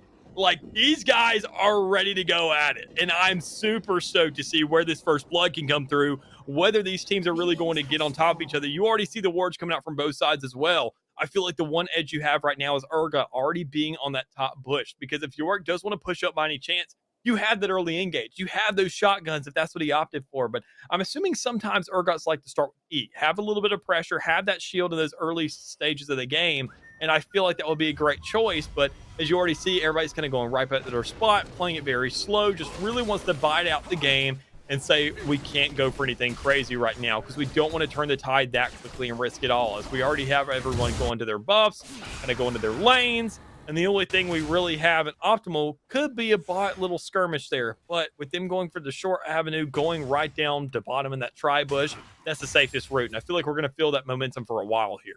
And the momentum again with the level 2 gank. Intellectual actually getting body blocked here. That is an unfortunate scenario to be in, but is able to walk away without burning a flash. Mons is actually going to walk away with a little HP loss.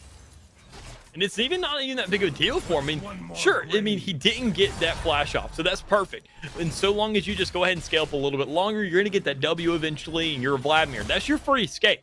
You are constantly going to have that free escape if you go ahead and make the most of that. That's the one get out of jail free card that every Vladimir has, and it's a darn good one at that. And I feel like, Ape, if anybody's going to make the most of it, it's going to be him. But we already see Zach getting right here into the fray.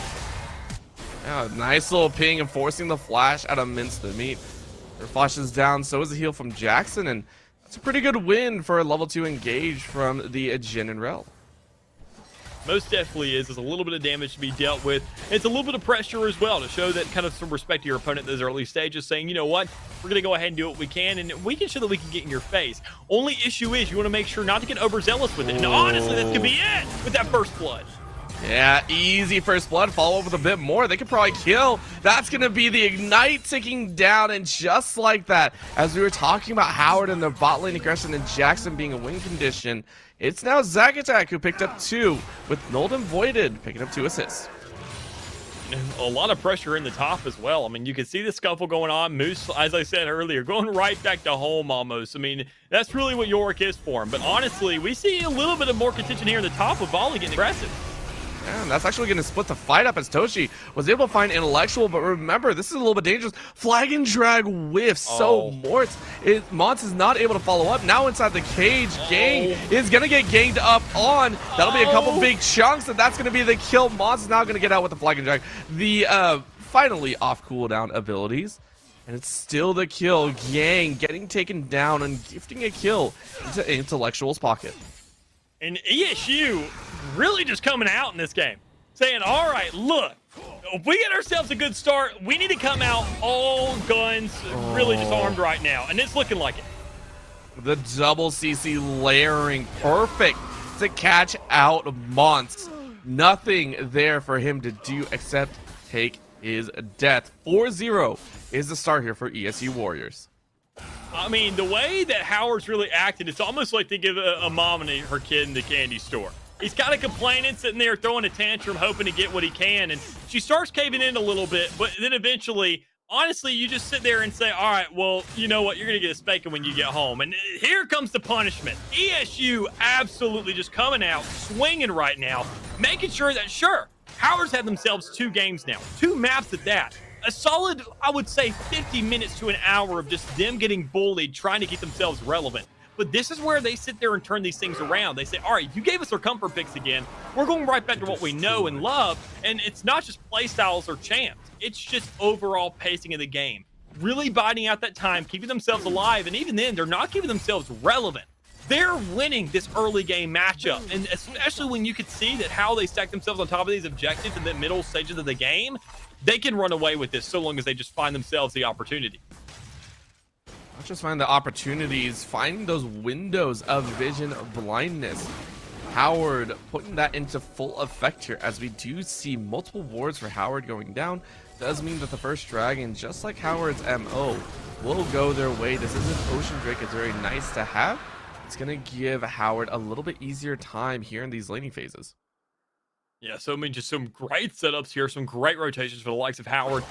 I mean, they gotta stay, you know, somewhat relevant now. The pressure's on them now. They're, I would say, they're a solid 1,500 behind in gold. They got the pressure onto them now, and they're not really used to this. They found themselves an upper hand a lot just across the map, putting the pressure on bot, putting the pressure on top. But now that you see that in the mid, it's even somewhat even there. Knowing that, I mean, Ape isn't really forced to fight. He doesn't have to sit there and fight whenever he wants to. He can press that W key, and if he says, you know what, I'm not really feeling this, Chief. I'll come back to you 3 minutes from now when when I feel comfortable and I've farmed enough to do this again. But in the meantime, he can just use that escape as much as he wants to sit there and pace out the game. And the entire map is in his control right now. He doesn't have to worry about mana. He's just got to make sure that health is stacked up. And honestly, Gang's health may go away here. Yeah, that's going to be a jump in. Quickly loses 50%, but Moon is actually taking way more. That's going to be the fear from beyond death. Death from beyond, or whatever you want to call it. Now that's going to be a collapse, a swiper as well. And just like that, Howard find a huge pick on top side, once again punishing Moose. And that's a massive punishment at that. To go ahead, knowing that you grabbed 2 kills off that one push alone, you went ahead and collapsed, got the counter gank, and with your mid laner there as well, you can capitalize on it. That's not just a kill.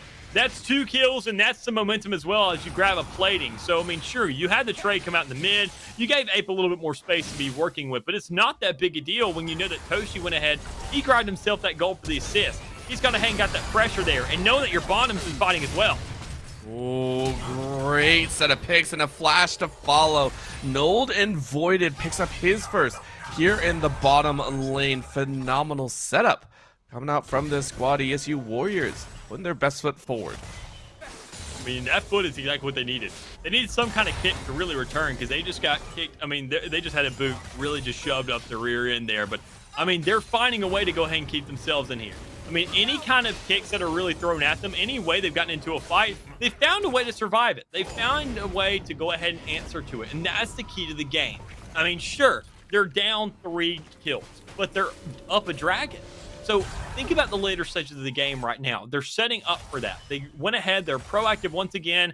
The concerning part is to say that this is what it's looked like in those first couple maps that we saw ESU win. They went ahead and had the early advantage. Sure, they sacrificed a dragon, but they get so much of a gold advantage that they don't care. The big old game difference, it was always very, very interestingly for a full season. It was one team gets the dragons, one team gets the gold lead, and if you don't follow this exact pattern, you won't have a chance in the game. So far, though, it is being followed here, and it all depends on who is going to take the initiative. For some of these objectives, looks like it is going to be ESU Warriors as they pick up that Rift Herald. Should be able to drop it in mid or top wherever they decide to play it. And then you had that walker up top. That's a massive wave really pushing into that tower. So, I mean, Moose honestly could push up with it, grab a plating. But in the bottom, sure, you got to worry about platings down there because you got the pressure coming on the Void as well.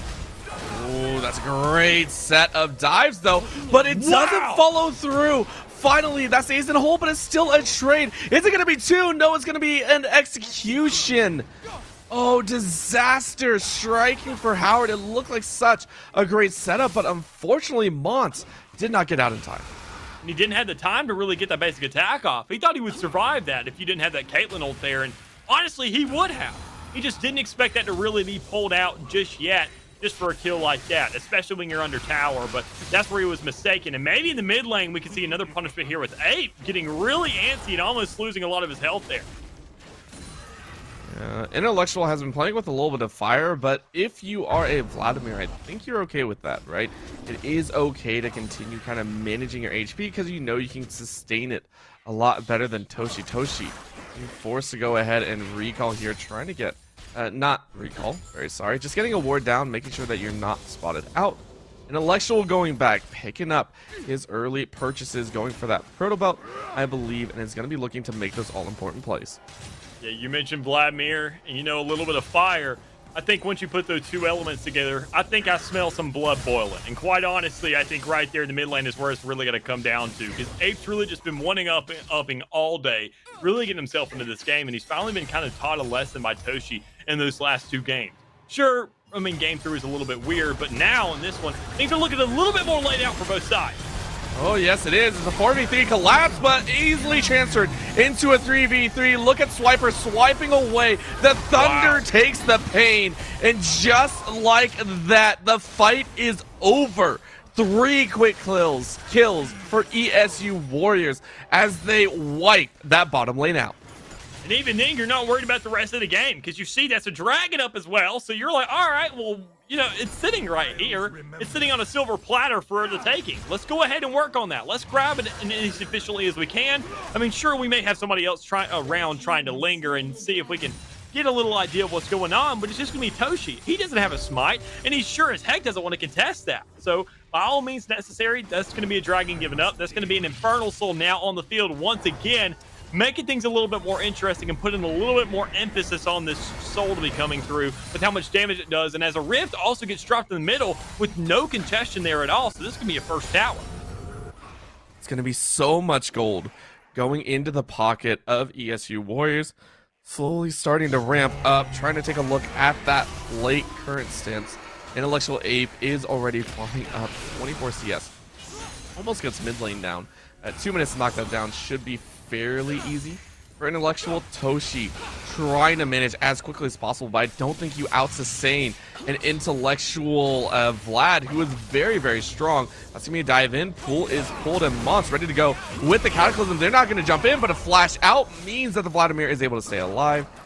And nothing more comes from it. ESU Warriors get so much out of that mid lane push.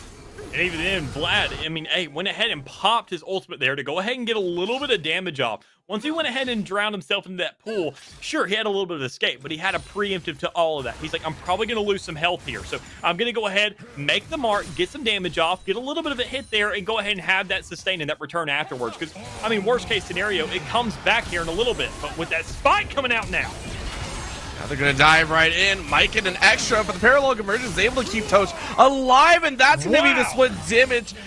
Damage comes back, immediately annihilates the Vladimir, but look who falls on the bot side. Mince is now meat, and that is going to be a big problem as it's going to be the mid lane. The Rel now falls. An exchange of blows all over the place as Howard CC come out in a 1-for-3 advantage. even then, I mean, those some good trades across the map, and you may even continue that momentum in the bot. With Jackson going ahead and pushing up, saying that he has a little bit more mana, he's not worried about that with a lot more poke to be playing with. Now, this game is still very close considering how the early stages went. It was at 1.40 for ESU Warriors, but Howard have slowly clawed it back, and the recipient of that has been Toshi 401, now able to challenge Intellectual. And the Echo is going to only get more powerful here as Gang in the top side is still being a massive pain against Moose. And even then, I mean, sure, it's only 4 kill differential right now, but the gold is still relevant to everybody.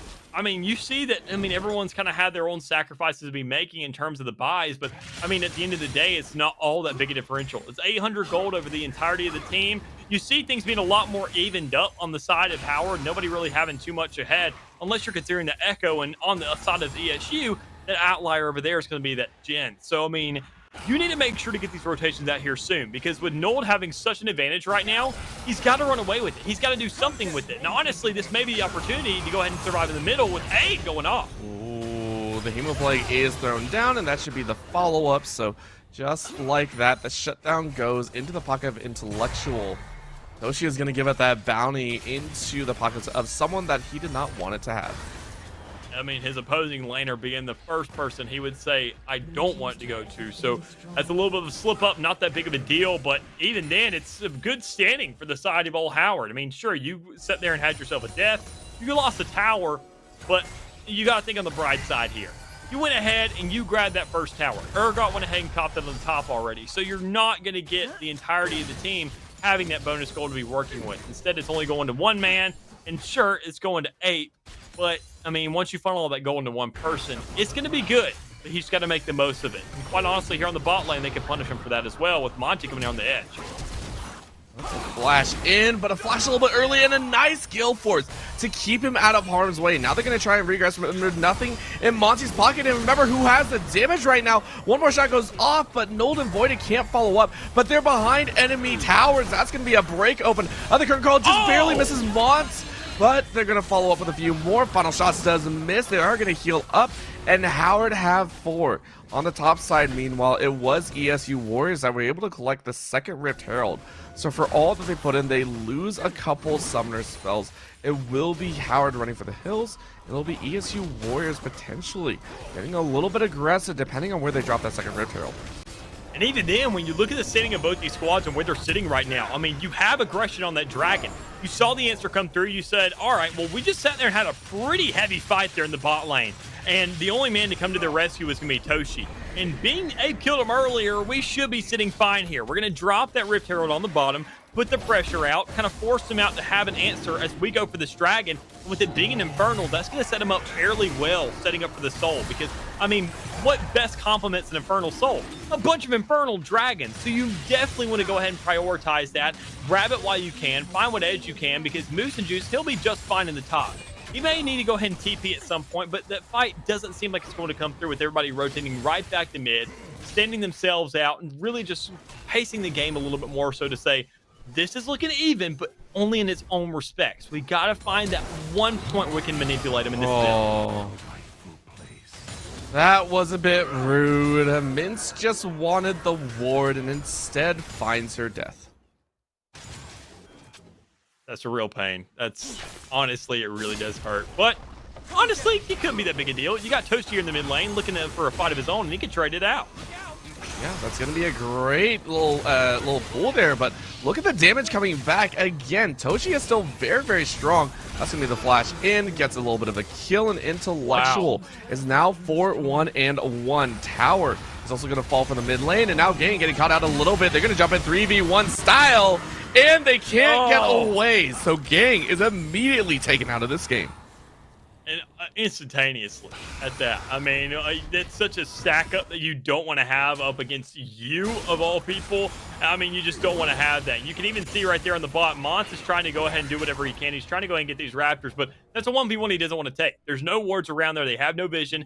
They don't want to sit there and pick that fight because they don't know who could be there for backup. While everybody else has really gone back to base, they don't know that. I mean, they've sat there and they're playing the game slow. Both sides are really doing that. And we see ESU just finding a lot more opportunities that's really just working in their favor. They're just getting caught out. You see these guys on Howard and even Mintz. I mean, she's done a great job as well, just kind of pacing herself when it came around to the bot lane. But anytime she roams anywhere else, she can't even breathe outside that bot lane. And even being in mid right now, she's probably a little bit shaken up to say, I don't know when I'm going to get caught out, because it's happened a little bit too many times now.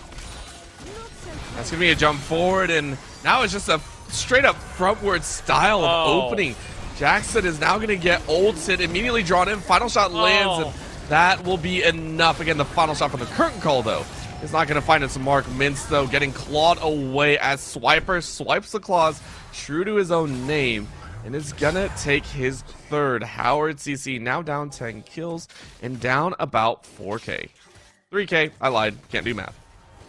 It's just, it hurts at this stage when you see that you don't only have one player with a bounty. You got two on the side of ESU. You've now grabbed two objectives in a row that, sure, you handed off that first one, but you literally did that. You handed it off. I mean, at this stage in the game, you can say that, I mean, ESU just gave that to him to say it doesn't matter. They had such a large lead that they really just doesn't play, but hey, looks like he ain't playing around either. Yeah, that's a huge jump forward, and again, fear beyond death indeed. Shut down as Gang is very much online. Only takes an item and a half plus some grievous wounds to take that one home. Now we get the flash out from Moose, as that will be him saving his life. ESU Warriors, though, realizing that Howard still have a few cards up their sleeves. And just look at these builds, man. Just look at how everything is panning out for the side of ESU. They are really stacking up right now. They found themselves really just even across the field, and even lanes they're losing in terms of kills. The CS is so even that it's just not even that big of a differential. Sure, Urgot in the top lane, he's found himself 2 kills. He's 2-2 right now. He has 161 farm, but it's not that big a deal when you see that. I mean, York is also staying extremely relevant. You just got to sit there and split push a lot better, and that's what Urgot's doing right now. Gang is just doing his job. He's really showed up time in and time out, and honestly, I don't know right here with Zach being on the front line of this if they're going to make an answer by any means necessary. They're going to try and push up, try and force something there in that bot jungle right near that dragon, and they're even going to ping it and say, all right, what's going on, boys? There's a fight going on, and Nota's going to be the one to go ahead and take that first shot. Oh, but that's a jump in here. That was originally the solo out, and they're going to try and fight this one out. They have found Intellectual Ape, but look who's still alive. Nolden Voided is going to annihilate a few members on the opposing squad. Double kill for that Jhin, and that's going to put it in a 3-4-1. Howard lose out on that trade after Jackson got popped in the early stages. They are going to go for that Baron, their rightful prize at the end. I mean, why not? You got yourself a Jhin at full health.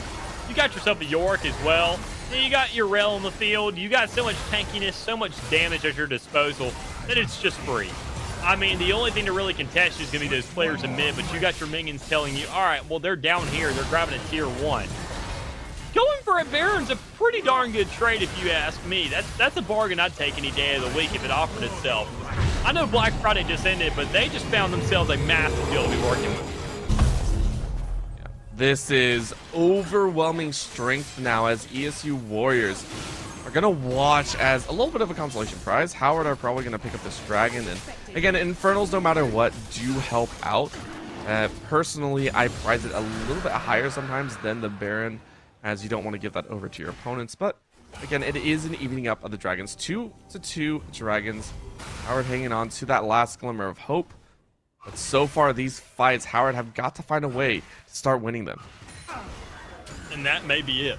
That's probably the one cash out they have right now, is to go ahead and get those dragons. But issue is, Baron comes up in another 5 minutes. Dragon comes up in 4:30.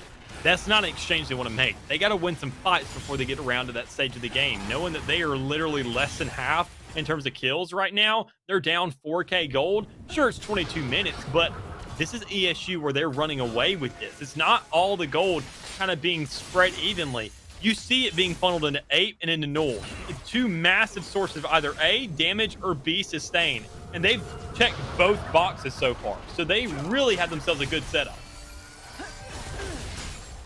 They have plenty, considering Nold has also racked up 8 kills, has been actually a very aggressive ADC, actually guild forcing into the opponent, which is something that is very uncommon. So that is another factor that they have to take into consideration.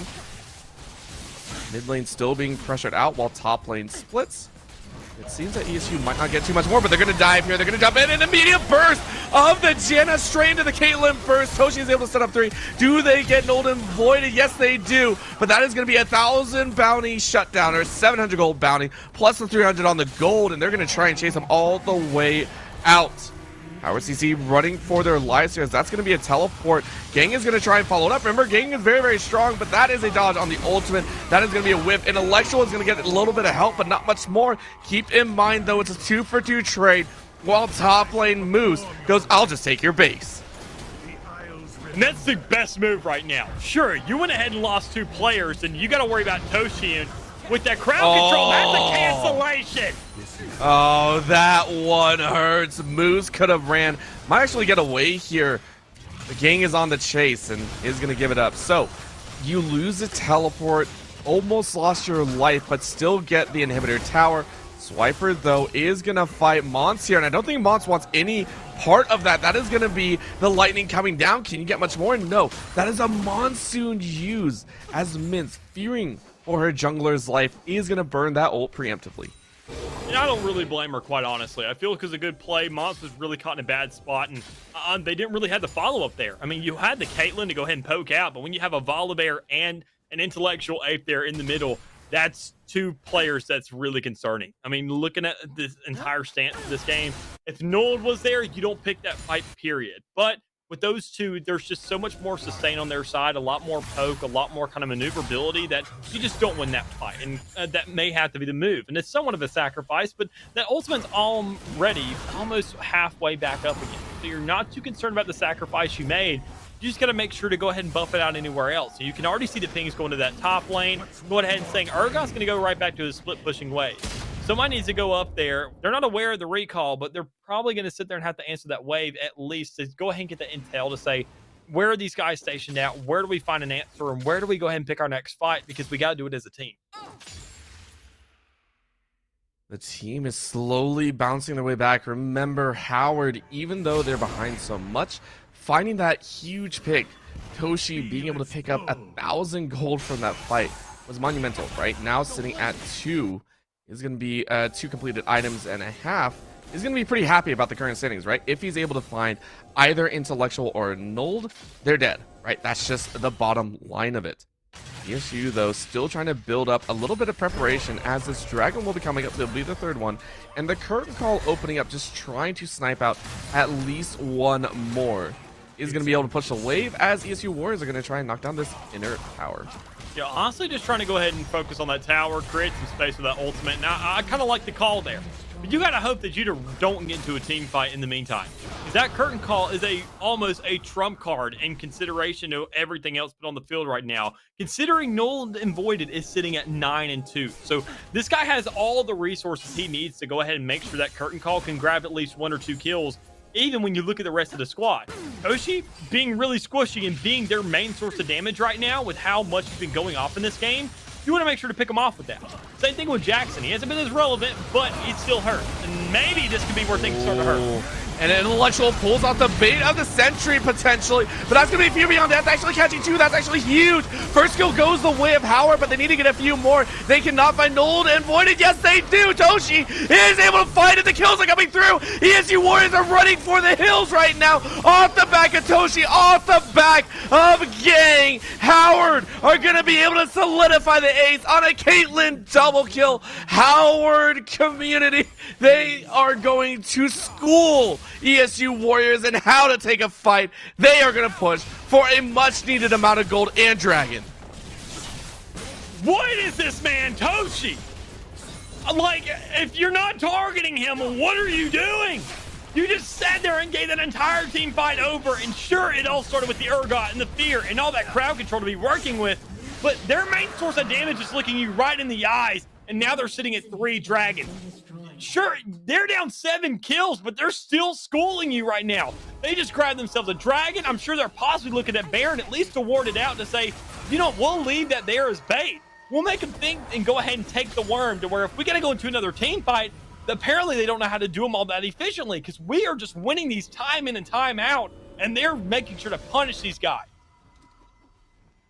This game, Mick, it's going the distance, if you will. ESU Warriors have to respect the fact that Howard can do the damages, and that is partly because Moose is going for a damage build, right? This York in the top lane normally gets very tanky, normally gets a large amount of HP, and is an absolute brute to work with. But considering they both went Divine Sunder, because Moose went for Cyrilda's Grudge, it's full damage. He really has nothing else. An Intellectual Ape, he's going to give his best efforts, but you can't catch Toshi now. Yeah, he's way too slippery. He's a little bit too small. He's like a snake, but his bite is the most venomous I have ever seen out of any of these players here tonight. I mean, sure, we sat there and talked about Ape for these first couple games, and he's definitely been keeping himself relevant. He's been getting some really good fights, some really good picks on the side, but he just hasn't been able to keep up with Toshi. He's been moving that much faster, being that much around the map. He's being as squishy as possible. I mean, look at him. Even putting a ward right there next to everybody, and then they're having to chase him down. He's like, no. This isn't my department. I know what fights to pick. I know which ones I can win, and I can win most of them. But I got to sit there and respect my opponents because, I mean, these guys can run away with the game at any point in time. When you see the rest of my team, I'm just biding time because they're on Baron right now. Yeah, it's down to the back 6 game, but Lucan flashes the backline. Intellectual Ape trying to make a big play happen, and they find one, but that's only the support. Can they get a little bit more? Intellectual Ape going very, very far, but not finding anything else. Look on the other side, Moose trying his best to win that duel, but they don't. The split goes to Howard. Nold has to pull off the performance of a lifetime if he wants to help his team win this game. ESU watching their hopes dwindle. In comes Toshi. Toshi is ready to go for this fight, is immediately going to burst it out, and they found it. Howard have found the team fight win.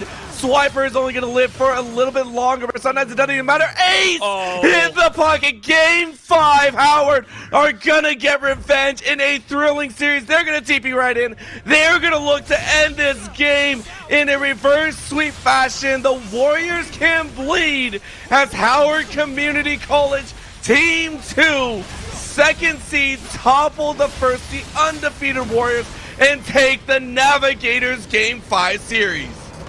How do we get to this? Honestly, we saw ESU with such a massive start, able to really just run away with this game, but then we get to a point where Howard, they just, like I mentioned it, they're up against a boss. It's like a knight and the dragon, and usually you expect the big monster to go ahead and pull it out there, but somehow, some way, somewhere, all this had to start, and it all started right there on the comp that we were kind of really like, about when it came around to all those tanks. That was the one domino that started the entire chain to fall. You sit there, you get in their head and say, all right, well, look, they were kind of messing with us. They were nitpicking us. Now they're sitting there trying to tighten up, but their mental's already crushed. They have been undefeated all season. This is their first ever loss, and it's something they probably never expected ever come. And now that it has, they're going to be tripped up, desperate. We take advantage of it, throw Echo in the mix, and get that man some kills. Toshi, one of the main reasons that Howard were able to clear things up are going to solidify themselves. Howard Community College, your Navigator site, and victors. They are the champions of this division, and rightfully so. Unfortunately, that will mean ESU do fall to the wayside, but no matter what, they had a fantastic run as well. Only 2 losses, or 3 losses on their record, I should say now. Fantastic job on their part. They just couldn't find it at the end. So that will go ahead and conclude this series here. As we have one more series ready to go, please do not go anywhere. We have the Champions Division coming up next with some brand new casters and brand new teams. See you in a little bit.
Welcome back, ladies and gentlemen, to the NECC. We're coming at you with our second series of the night. I know it may be late, but we've still got another best of 5 here on the line. Grandview University Varsity versus Columbia College here to finish off our Champions Scion division here.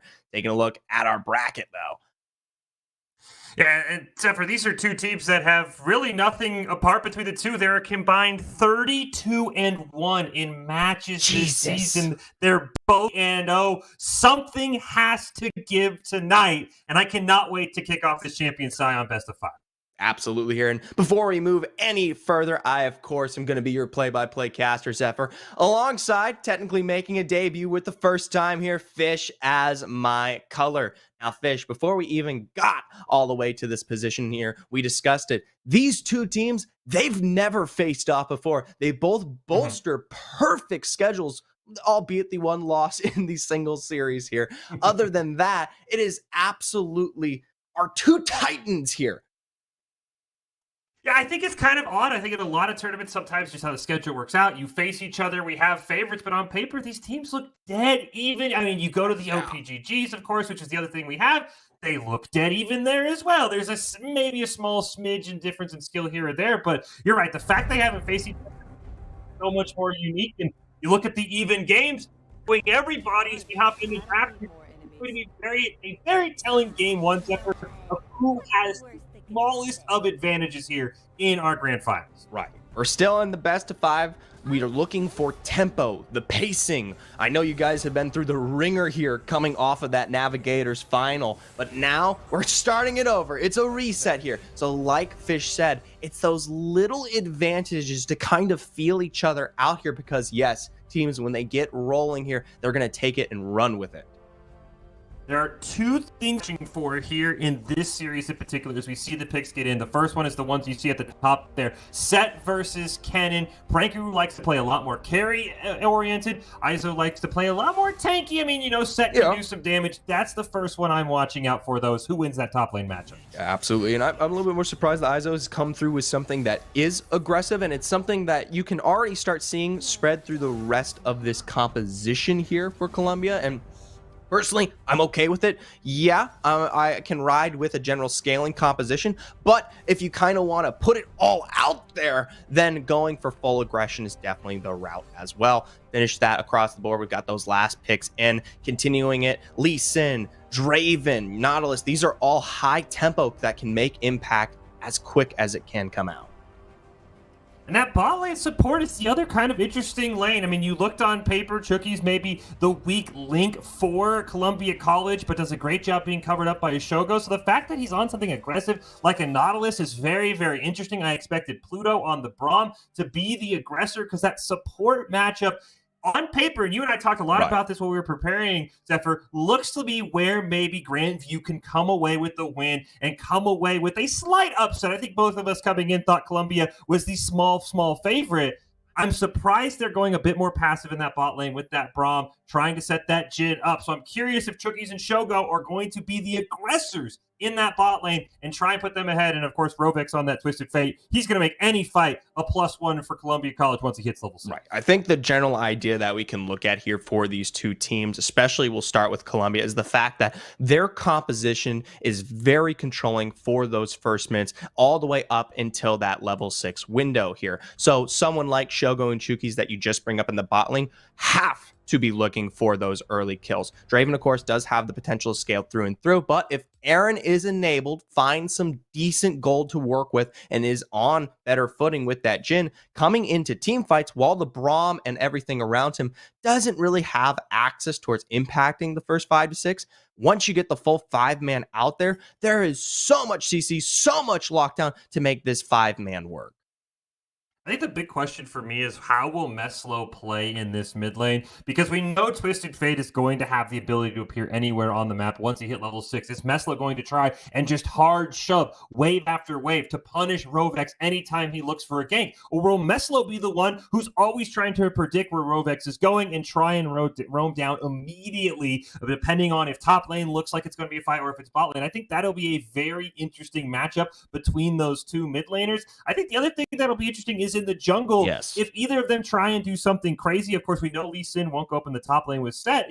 Will Xin Zhao try and match him? What lanes do these junglers want to try and get ahead? Will be very telling which lanes they think can carry this first game. Yeah, and to kind of expand upon that, I really look towards Brain here coming through at the very end of this season, still helping and highlighting out GVU in their last moments. Major success in the semifinals, still picking up a dominant victory 2-0 here. Now to turn around and carry this one forward into the finals. Like you told me earlier, got a larger pool here to work with on learning Brain, and hopefully that will bolster them when we look towards these drafts. But the tempo, that's the question. Can he stay on pace with Colthrow? Because I'll be honest, Fish, Colthrow is a monster here. He enables so many of these lanes, especially when we look towards that top side. And that top side is so interesting because, I mean, we talk about it time and time again. It's Set isn't that tank like an Ornn or like a Volibear, but if he's going to be played like a tank, will Colthrow even bother going up there? Because anytime you have sort of that tanky player versus the guy who wants to be the carry like Prankaroo has to do on that Kennen, I favor the tank player because the tank player doesn't have to do anything special. He doesn't have to get kills. He just has to farm, not die. So Prankaroo might get over-aggressive. That could set up Colthrow, or Colthrow just seems to say, hey, good luck up there, Ozzo. I'll see you at level 6 when you teleport in for a fight, because I don't want to give that Kennen any extra kills, because as you mentioned, once Kennen hits level 6, once we get a 5-on-5, GVU has a ton of CC if they can all put it together. Right, and they can split that fight apart. The dive potential that exists between that top side of the map here to enable them when it gets to the 5v5 is incredible. And if you don't have the damage secured here, right, Columbia should be trying to find as many kills to find these subtle leads coming out of these lanes and skill check their opponent so that when it does get to the team fights, if those dives come through, guess what? They pull back, they peel for a little bit, and then they return the damage full throttle. If that doesn't show up, it is a quick collapse for GVU. Yeah, that is going to be something we have to keep our eye on. And I'm curious how GVU feels going into this game. They're technically the #1 seed because of that one map we talked about that they didn't drop, that Columbia College did. But from what you and I are talking about, I've talked to some people who are very knowledgeable in the Collegiate League of Legends scene. They believe Columbia College is the very, very tiny favorite. I'm curious if GVU maybe has a chip on their shoulder. They come in trying to be the aggressors and maybe don't play their game, and they're trying to prove, hey, we're the #1 seed, we deserve it. I think that first couple minutes will be very telling. If they play smart, they play their game, I really like GVU's chances. If they kind of got distracted by the talking, by the predictions of the analysts like ourselves and like other people, they might lose their cool a little bit. I personally think GVU will fare well. They're still playing towards a very typical win composition that they've done in the past here.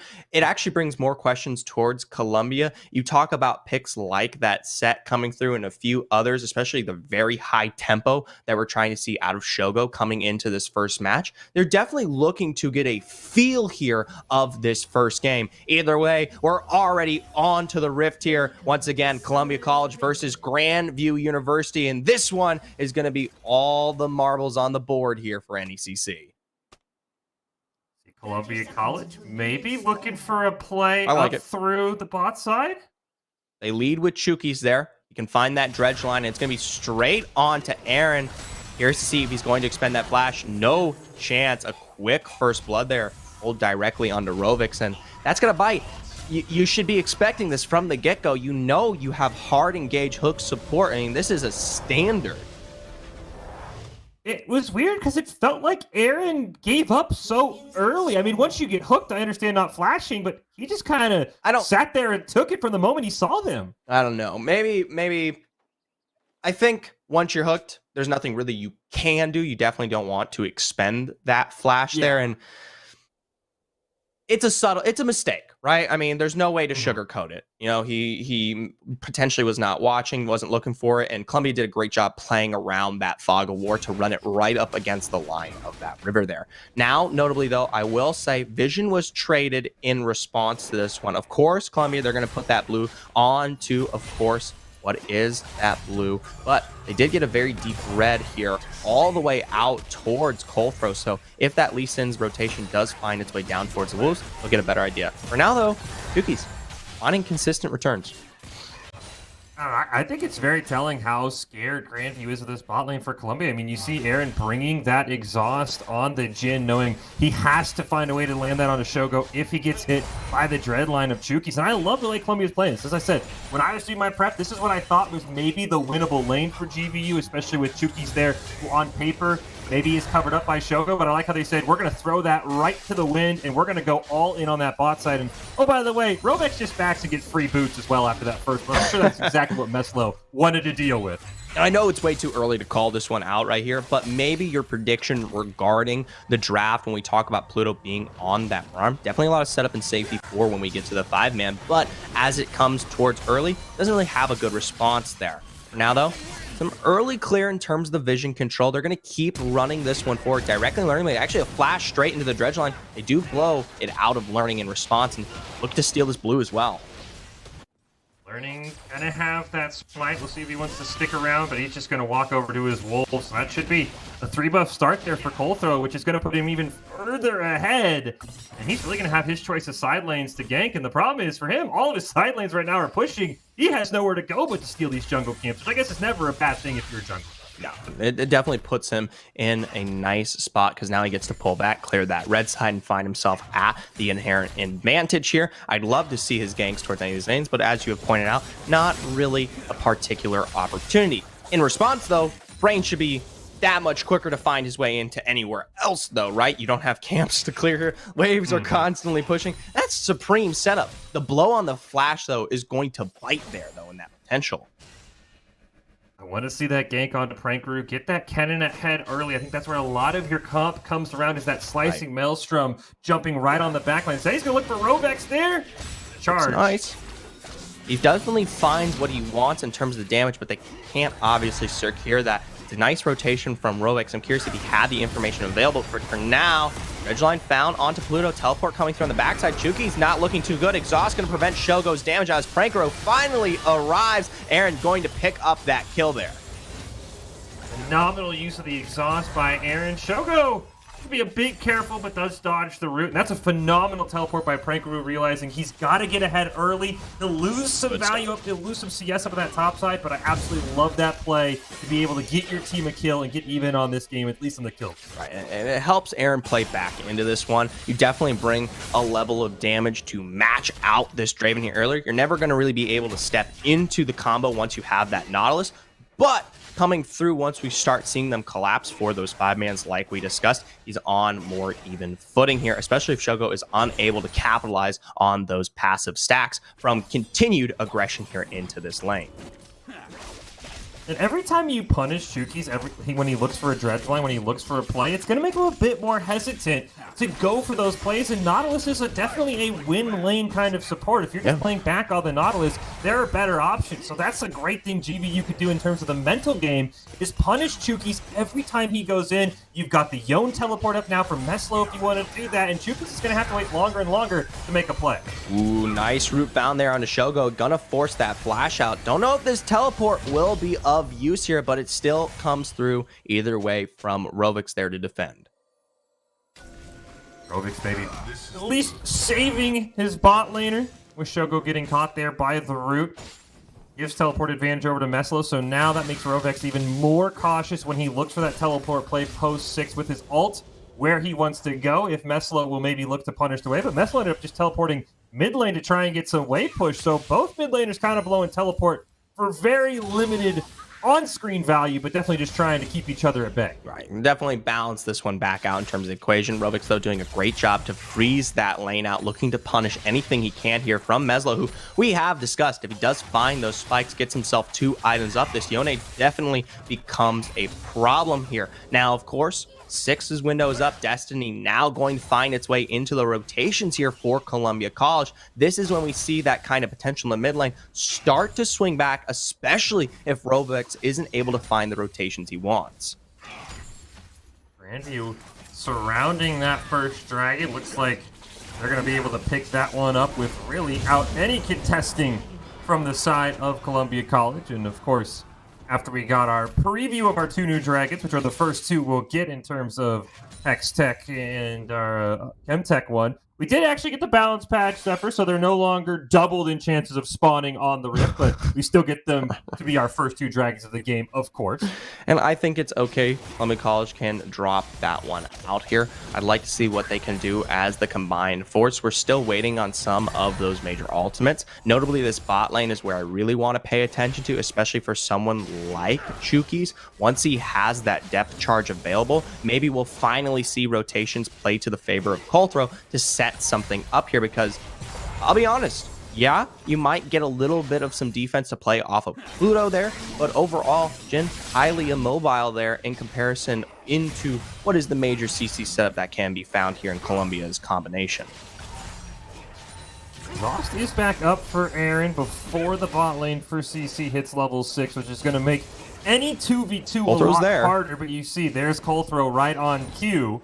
It's going to get warded out on that Tribush. Destiny's pop, they're going all in here. All 4 here to find their way into the bot line. Stun initially onto Pluto. Deep goes Colthrow. Damage to follow as Chukies tanks this one out. Gonna shift the juggle over to Shoga as they find the secondary. No! Yes, they do. Kill on to Aaron, but a quick response from Meslo is gonna potentially come up bigger for Grandview University. Following that response, it's 2 there for Meslo. Grandview, a great defense into that fight. Columbia College they wanted to brawl. I mean, they talked about, they basically wanted to make us look smart, right? Except for they wanted to use that Destiny. They wanted Colthrow to rotate down. They lose 4 for 1 in that fight. You cannot have a trade like that go off, especially when both kills went on to Aaron and 2 more went on to Meslo. That was just a brutal dive, and I'm not really sure the purpose, because he didn't get much value besides a couple of kills, but they easily lost that trade. Right, and now your Jin, the Yone, they are accelerated to the point where what is supposed to be that early game win condition to put Columbia ahead in terms of the damage is no longer available there. Wow, hefty engage provided. Pluto trying to find the fissure to get Colthrow down, but it's going to push Eason back here, potentially if they want to return the favor in the mid now. Everybody in that mid except for Meslo, who's going to match Shogo in that bot lane, which is a fight that favors Meslo. But you see the blue pings come out. They want to maybe look for another tower dive on to Meslo. Now has that small bounty, but Izo also taking a ton of damage. Has to be careful of a tower dive there from Prankaroo. And Brain will just simply get that Rift Herald for free. And that's a very valuable trade if you're Grandview. We basically forced Columbia College to roam all over the map looking to answer your carries that are now ahead. And you started an objective, but it looks like they waited a little bit too long. There was a ward on it the whole time as well, so they will fall away.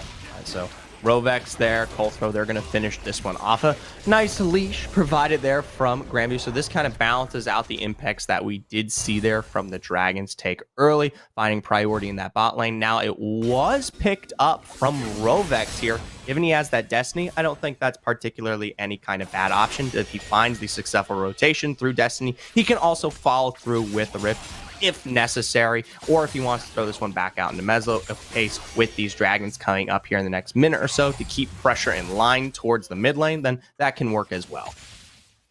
Yeah, I think as you highlighted, the decision to give it to Rovex is an interesting one. You definitely hit all of the key points on probably why you do it. And there's also, as you said, for Dragon Pressure, but also just get Rovex back ahead. He's a kill down. He's a little bit ahead at CS, but I think he knows he's the one answer to that Yone in terms with that yellow card and trying to burst him down. So I do like that Rift Herald given over to Rovex. Let him kind of make your decision. They find Meslo caught out here. Also there, you did see what was that Dragon Drake's nice dodge, or nice block on the Fate Seal. Meslo finds his way over the wall, but the burn still secures that one out with that red smite. Now rotation to follow. Rovex under turret here. Finds the stun onto Pluto, but not quite the damage. That wave not healthy enough, and Jukies and Colthrow not in position. I'm surprised he didn't at least maybe rip the Rift Herald there. Slicing Maelstrom's going to come out of the Izo, though, but miss everything for Prankaroo there with dragging up in 20 seconds. That's a huge That's window. a huge waste. Yeah, not available now. I would hope he finds a successful kill on Izo. Izo's positioning maybe going to get punched out here, but no, Prankaroo doesn't want to take that fight here. So as you brought up, Dragon now 10 seconds away here. In Grandview, you can already see them in setup. You've got Brain there on the rotation. Colthrow sitting just a ways away as well here.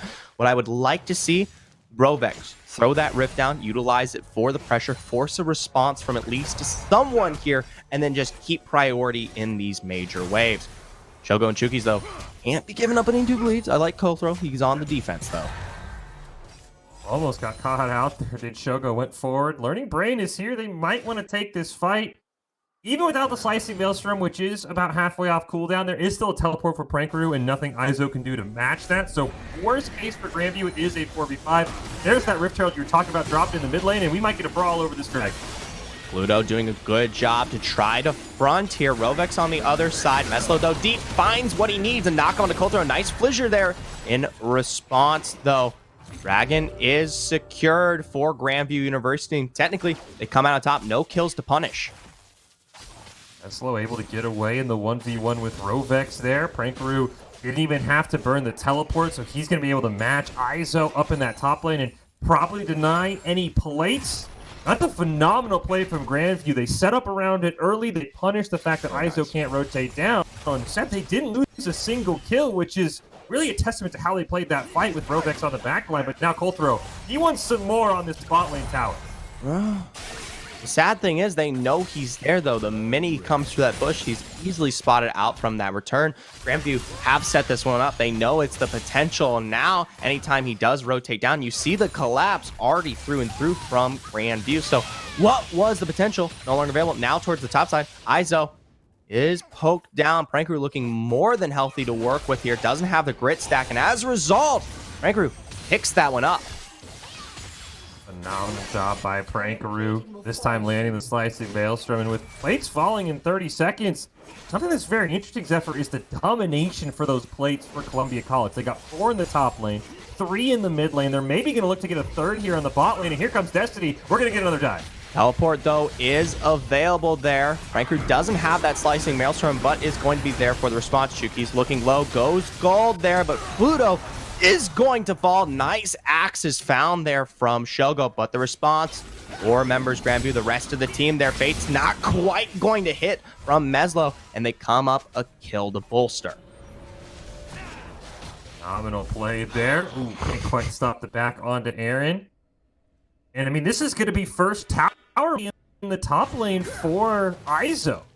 Kennen still hasn't even started the back yet. That turret is less than 10%, and with the plates falling, it's going to lose a lot of that armor it gained. That's just a huge gold influence over to Columbia College. Even though they're not winning the team deathmatch map, they're just controlling their turrets a lot better, and they have built themselves an early 4 to 5k gold lead once this tower goes down. Right, and most of that centralized not just on Izo, but Shogo as well. While he hasn't looked as dominant as, personally might have wanted, I would say something like the Draven, he still has come up successful there with a massive CS lead, of course, having dominant control there in combination with Chuki's. I'm curious to see how that balances out. That's not to say Aaron has come up short in any way here. The Jhin has looked very good and was not punished to the level that was necessary to put him behind for these 5-man team fights. Meslo, though, is caught out there. Full haymaker, spirit back, showstopper down, looking far from perfect is then the rotation. Learning Brain, nice combo, finds that knock up and stunts the process of that kill there. You also had Aaron and Pluto rotating up in case that did become an all-out brawl with Kothro just a little bit too far behind. And Izo getting a bit aggressive up in that top lane. And now Learning Brain, they're going to look for their own dive onto Rovex. And this should be an easily executed one. Yeah, more than able to find this successful kill. And it's Aaron who picks that one up. So continuing to put this Jhin in a very nice place. Chuking Shogo, going to look for a response here. Prankaroo, very quick to utilize that Slicing Maelstrom, finds a stun on Chuki's and easily follows up with the appropriate damage. A nice utilization there of the stopwatch, but the auto to follow. Make sure that Shogo is able to find success. Immediately after that, you see the pings come up. They want this second Rift Herald for GVU. That is a great trade. You do lose a tower, you do lose Prankaroo, but he picks up a kill, which is what you really need him to get. You get ahead so that Slicing Maelstrom can rip apart the back line. I think that's a great trade for GVU. They also get the Rift Herald to kind of open up the map because their turret pressure is for sure lacking. I think every turret might even be full health, except for some chip damage on the top lane. So I think they take that trade. It's not exactly what they want. You never want to lose a member, but it's a phenomenal play to get themselves some more map pressure. Right. So we can both agree Shogo definitely looking dangerous here on that Draven. If Grandview aren't able to find the properties to successfully dive upon him, the response that will come back will hit hard enough right now. Now, that isn't to say, though, that the pressure to be found from Prankaroo and Meslo is nothing to shrug off. These guys have performed super well in their lanes and have beaten both their respective partners here of Rovex and Izo, albeit the gold maybe saying a different story.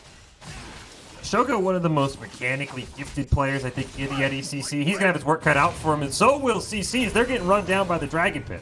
Nice root there on Chokies. Once again, Grandview keeps a very good control here of this pit. Slicing Maelstrom actually available this time, and you've got to be careful. Shogo completely out of position there, but is not stunned. They're going to throw down this Rift finally here. Play into what will be continued pressure before the Dragon. Dragon is now up. You see Rovex, though, pushing that tier 2 bot lane tower. GVU's going to try and burn it down, but the Destiny's going to give their positions away. Meslo quick to respond on the backside. In goes Cold Throw, but no Dragon is found here in Pranku. Big slicing Maelstrom to find 3, and the follow damage is enough to wipe remaining members. Shogo trying to do his best to kite this one out, but is slow there. Meslo looking low, but still finds a knockup to find a triple kill. Over the wall goes Learning Blade. Conclusive blows are stacking, and they do find the successful stun as all members are wiped here for Columbia College.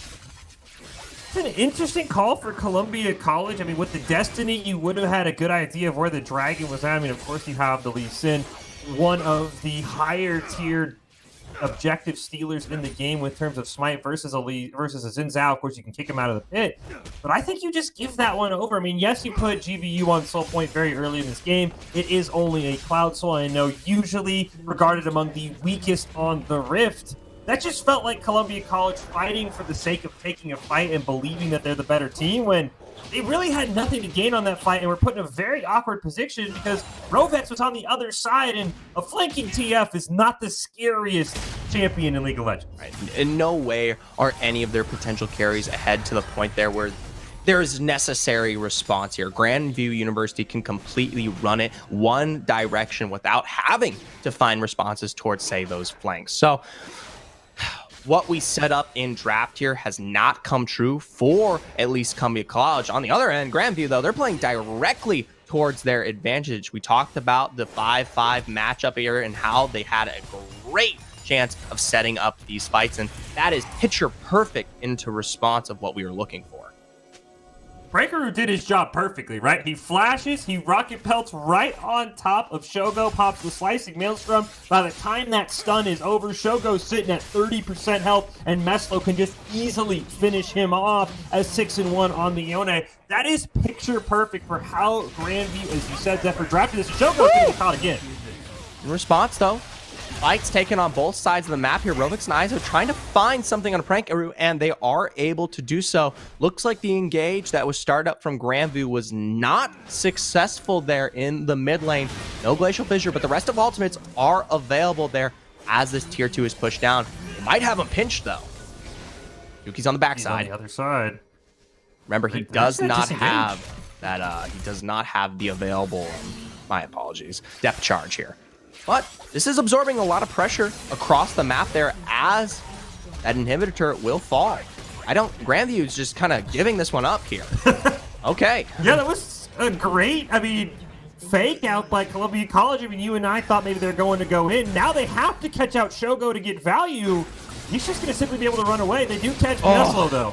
Meslo there, now taking half health with the Ignite. Going to utilize that Fates to find his way out of that fight before it even begins there. The teleport from Izo pressuring this one. I don't believe they're going to be able to crash into this turret here, but still, Columbia College doing a great job on playing that rotation. Oh, they're going to go straight on the Baron. There's nothing there. As long as no close to that blue trinket up at top, the curtain call will give them away, however. But they're going to stay committed to this Baron fight here as Learning Brain comes in. Teleport from Meslo.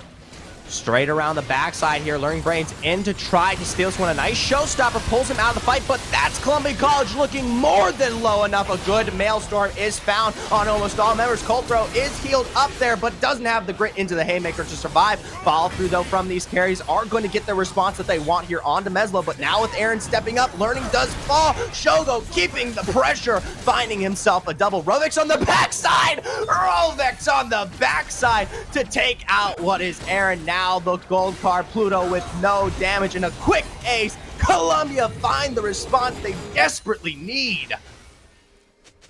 That felt like a fight Columbia College had no business winning. I was surprised when the curtain call came out that they stayed on that Baron and they end up picking it up. Shogo proves what we were talking about. He plays that perfectly. The Immortal Shield Bow pops to keep him nice and healthy. And now that Baron puts Columbia College so much further ahead because, yes, they were losing every fight, Zephyr. They were winning across the map. They had super minions already in the top lane, but they don't even have to worry about as they push with this Baron buff.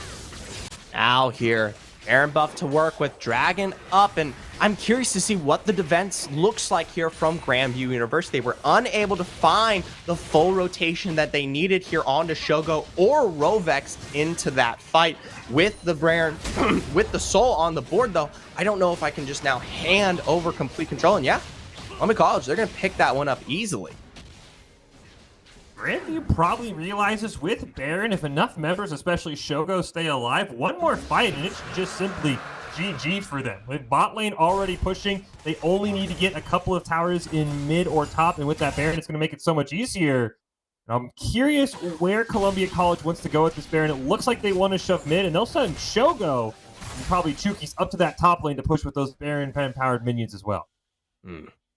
Well, for now here, Vision is spotted. They know Colthrow and Chuki sit upon that red side bush there. I don't think they're going to look to pull for a play until they get the notion of where everyone else exists here. It's a nice split, though, from Columbia College. They force responses across the map here, and it's going to give them the opportunity to run this top side down here. Grandview split does not look as good as Grandview together. Grandview, this has got to be the win. Meslo has got to win this fight, but he's just simply scared of the destiny, and he should be, from Rovex, so he can't take that fight. If Meslo 1v1 ISO, this split, as you said, is a disaster for Grandview. So while they didn't quite find the complete dominance they wanted here in the early game, Columbia doing a great job of playing the overall macro, and just some general mistakes to be found from Grandview, and some of the team fights that we expected them to have complete control now come up to benefit them. Iso, though, might be finally his time to go. Unable to get the damage that they needed, though, in those moments. Hilariously, the wave has pushed all the way to Nexus turret. Now engage Dredge line. Good depth charge to follow. Rovex and Volt. Shogo with the damage there. Aaron out. A nice ultimate from Prankru will keep them at bay, but it's not going to save the fight here. It's Meslo, though, in return. That Spirit's going to pull him back there, and he looks more than low. Sadly, no. It's not going to be the Dredge line, but it at least pushes them off for now. With Iso quickly on return with this wave, though, I don't know how much time Grandview has left. Meslo got caught in that bot lane trying to fight off Iso, who he wasn't able to kill. When he came to the fight, this Yon has been phenomenal. 8-2-1 kind of feels like the answer they need, because we saw Prankru doesn't have enough damage. Now Meslo gets caught. Meslo caught out there, sitting at what is 25, continuing to burn. Back in a nice glacial fissure there from Pluto. Finds good CC, a nice route onto Iso, taken down to half health as Aaron has returned from the fountain. Slow, and the final shot into the curtain call now. Chuki's going to try to defend this one. Good shielding there, but not enough to defend the full execution of that fourth. A double for Aaron in response. Now, it is a good source of gold to throw into that Jhin, but is it worth the double inhib lost here? That's going to be the downside for Grandview the rest of this game. You lose double inhibitors, they'll respawn in about... The one, my apologies. Yeah, the one did actually just respawn, as you mentioned. And then we'll say, Columbia College doesn't have a great split pusher to continue pressuring that bot side of the map. Pranker's going to be able to push that out, so that early super minions in the bot side aren't going to get as much value as I think Columbia College wanted them to get. and that's a huge thing for Grandview. My biggest concern is Meslo has got to be in every single fight. He cannot be the split pusher, because that last fight was a disaster until Meslo showed up, and he probably saved the game by barely staying alive. Meslo has to realize he needs to be with the team. He needs to be at every objective. He can't be the one matching Izo's split play. I'm telling you right now, if Prankaroo and Meslo, they find that wombo that this composition was designed for, could easily pull Columbia out of the running, even though that they've had the drive here for the last 16 minutes of this game. Now, with Baron up, this is potentially the last fight on the board here for Grandview. They have to pull the trigger now, and they're already losing out on a lot of priority here on this red side. Meslo's on the side lane. He's got teleport, though. He's got teleport. Okay, we're okay. The only way Meslo could be on a side lane and make me happy, Zephyr, is he's got to get a pick. But he's playing very cautious, which is totally fair, realizing if he gets picked, he loses the game. That's true. So it's a very, very delicate dance for him. I think if it's TF, he can get more aggressive, knowing no one else can really join you outside of a teleport from Izo onto a minion. But he's got to get a pick because he's nowhere close to Baron. If they pull the trigger here, he's got to wait that teleport cast to be able to get in a fight. They realize Meslo's all alone. They're going to 1v2 him down here. All alone, finds the ultimate in response onto Izo, but the stun and combined damage from Rovex, don't throw it all into Izo. He's got that haymaker. Now the cooldown no longer available. Ooh, a good dodge there from Rovex. Now, major carry no longer available. Priority found in all lanes here across the board for Columbia. They're going to walk this one out to Baron. Should be easy, Baron. It's all up to Learning Brain with the flash to be able to go over the wall and steal it. But even then, I don't know if you want the steal here, Zephyr. I think you want to take one more fight with Meslo being up at full strength over staggering yourself on repeat.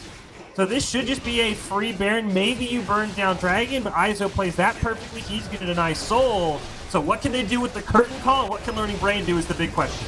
Current call does pump out damage, but it is, of course, blocked out here. Like you said, not really going to be willing to take that fight there without Meslo, so they have to hand off this Baron. This is going to give Columbia College complete access into the Grandview base here. Now, whether they can actually find the team fight that successfully defends it is a question still to look at. But remember, the split has come through many times over here for Columbia, and they will continue to do so, forcing a side lane response, which will essentially destroy what this composition was made to do. It's like, I was curious how many members Columbia College was going to send bot lane in order to pick up this inhibitor and keep the pressure on. They'll send Izo up in the top lane, which is a great play to just simply push that wave. Because if you're Grandview, you can pull the trigger. Izo does not have teleport, as the Destiny simply used to just kind of scare everyone off. You can pull a trigger here in a 5-on-4, and this is your best chance effort to land the Wombo combo. Unfortunately, the Destiny lasted long enough that Prankaroo had to turn around. This is the sad thing. They're just going to sit down and let this wave siege out here. Just keep the constant pressure until Izo's able to match towards that top side. The minute that happens, Fish, you no longer have control over this game. Split response into the top lane there will be that'll be the last nail in the coffin, okay? Yeah. I think you have to pull the trigger here. If I'm GVU, I pull the trigger and just leave Izo pushing. I pulled the trigger to fucking... Ooh, my apologies. 30 seconds ago. Either way, they're going to look for it now. Engage found. Colthrow looking low there. Damage. They do find the successful kill here onto Colthrow, but Rovex is in quick pursuit. Learning Brain out there as Meslo and Izo continue their fight towards the side here. Haymaker into the knuckle down. Izo looking low, going to have to try to escape, but the flash secures this kill out here. It's technically an advantage for Grandview University, but they're going to pick up the double inhib here. You also have that shield bow on cooldown for Meslo. He has to be very careful as they jump onto Chukis. Not a nice pick there, but still good success for Grandview, and right into the slicing maelstrom. That's it. Shogo's damage is too much to handle there. Weren't able to find the stun. Now bot lane versus the double carry potential of Columbia College. This is nothing to work against here. Able to find both Nexus turrets, and with those respawns coming up, they are going to be forced to back here, but that is a huge loss there. I'm still not sure Shogo loses this, by the way. Knock up to follow into the teleport. Rovex once again enabled right there off the back. Good stun. Glacial Fissure not quite going to land there.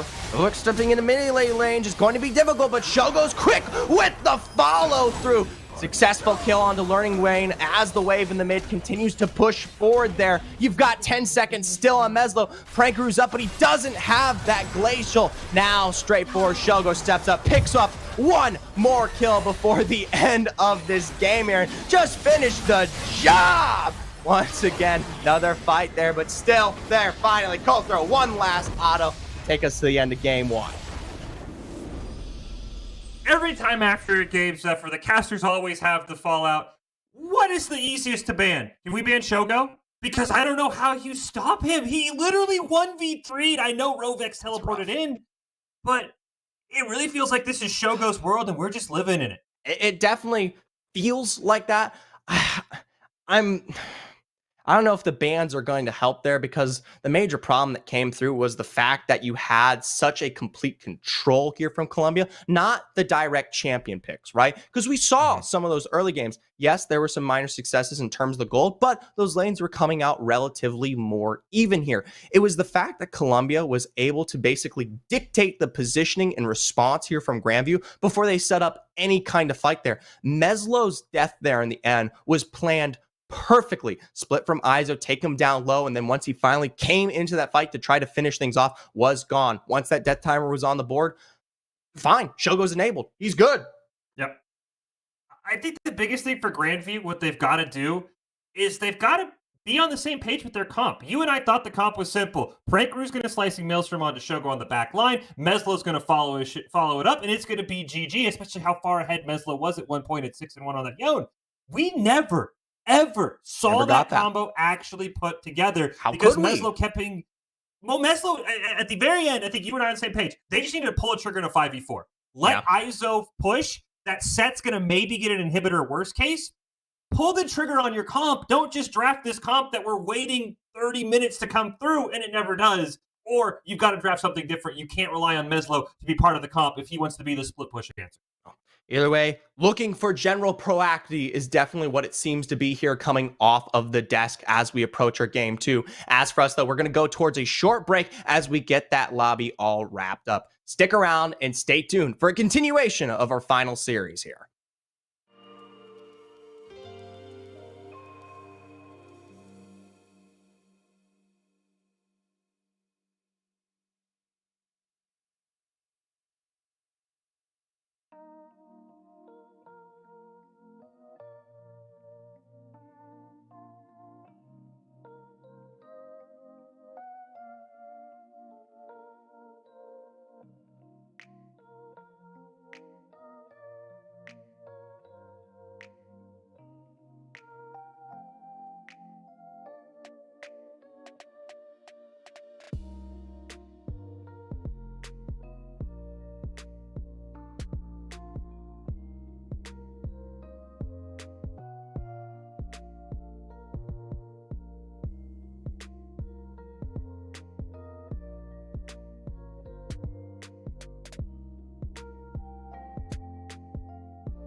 Welcome back, ladies and gentlemen, here to the NECC. We're coming at you right after our first game here, Columbia College versus Grandview University. Columbia pick up a very successful win here to start our series off, uttering complete dominance over the Grandview team.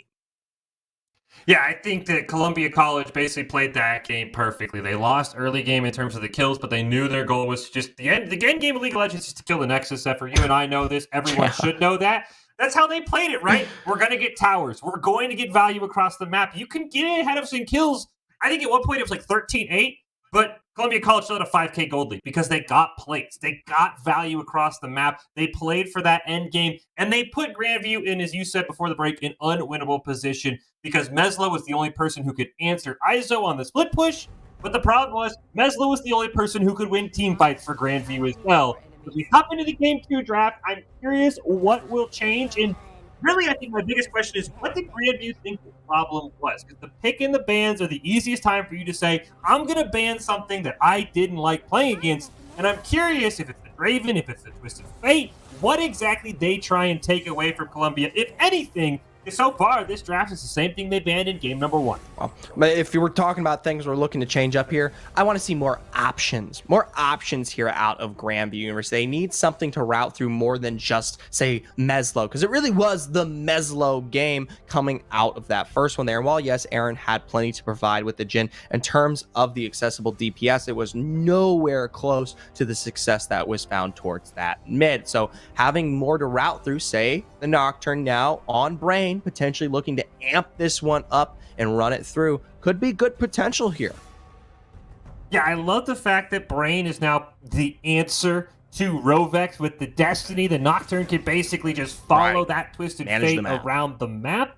I'm very, very curious, though, in that top lane, because if Prankaroo's now on the Gnar, you don't have as much impact as you did on the Kennen with the Slicing Maelstrom. You basically have to pick your team fights very well so that you Gnar them into the wall as Mega Gnar. So I'm a little concerned up in the top lane, but I do like that Nocturne pick. I'm very shocked, though, that Draven makes it through, that Twisted Fate comes back in. I thought those were things you could maybe take away instead of the Jinx or the Karthus or the Talon. So I'm very curious why GVU decided that those champions were not problems, because all three of them go right back to Columbia College.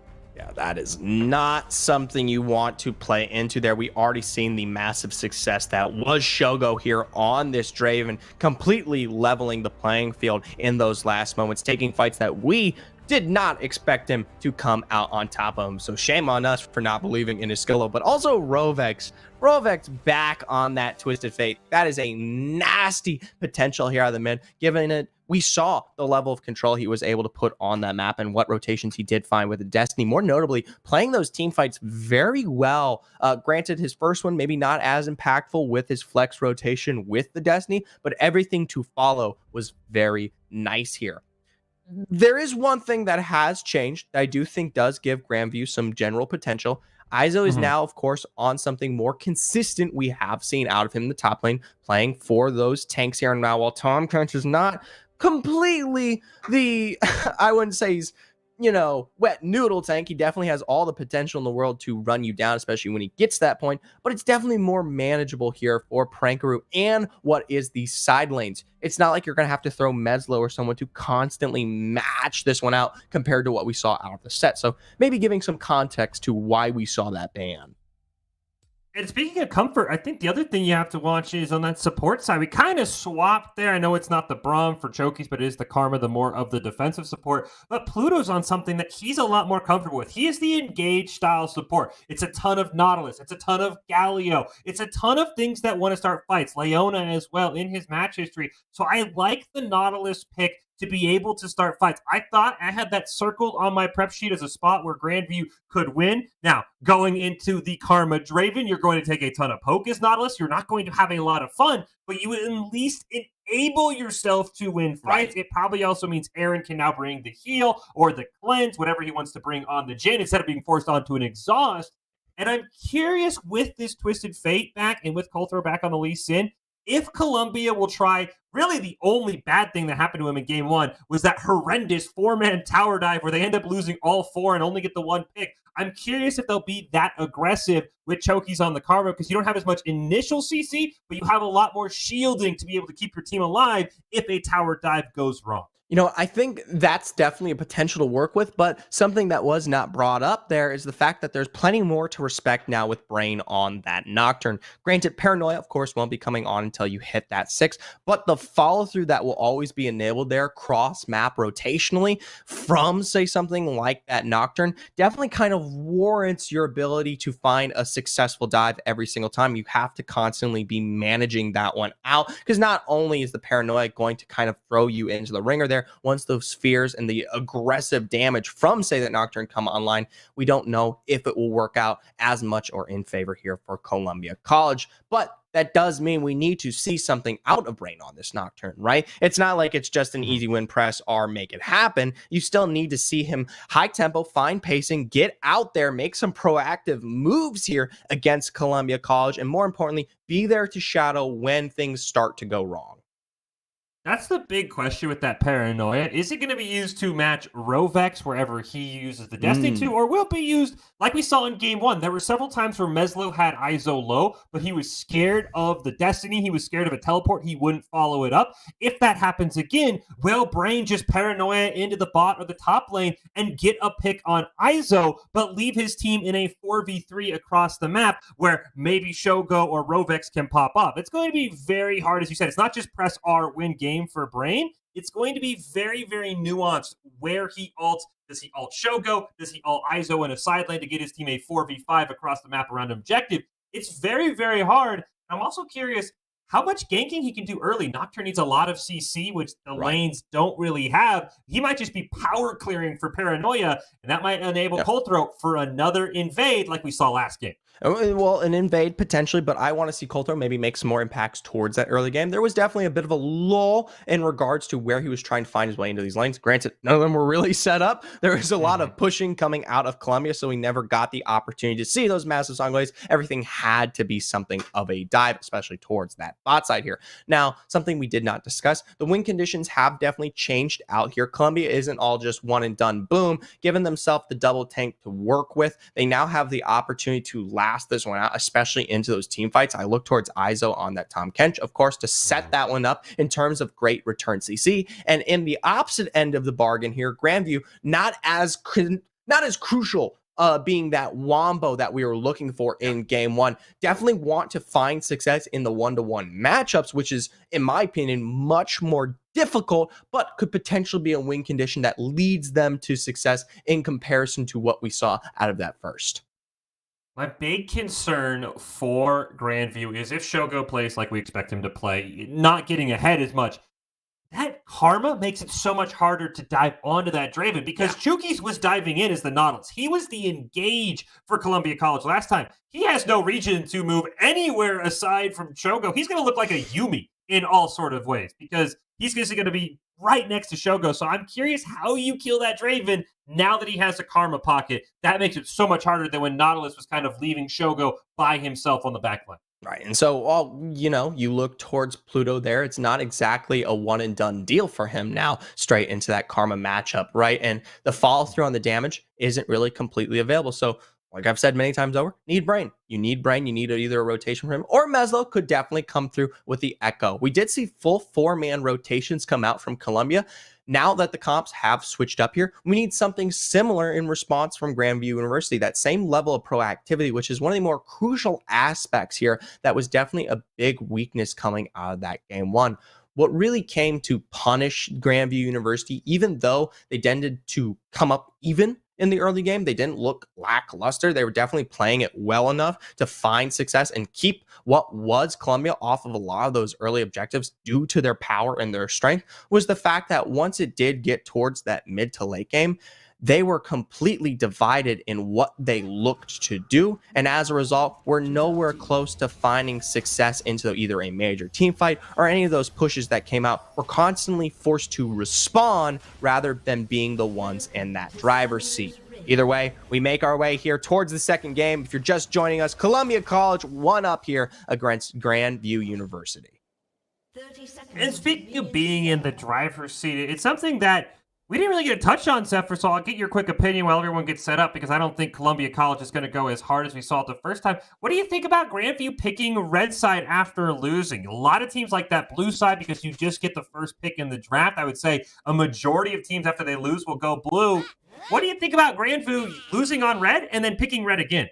It seems like they themselves, obviously, they're changing up the composition that they have to work with here. But more importantly, especially looking at what they banned out and what has returned in terms of the picks, given that Lee Sin, Twisted Fate, and Draven have returned that, they're willing to take it toe-to-toe. They're willing to run this one back mano-a-mano, given that the compositions look to be the same. Whatever mistakes that were found in that game one, they don't feel like they were that much. And to be honest, you know, the early game was not as bad as it could have looked here for Grandview University. There were just some subtle compositional differences, potentially, when we look maybe towards that top side or what really came out of the realm there once those pushes came on board that prevented them from finding the win. So seeing them run it back, not particularly a surprise for me here. I can definitely understand why they might want to approach game two this way.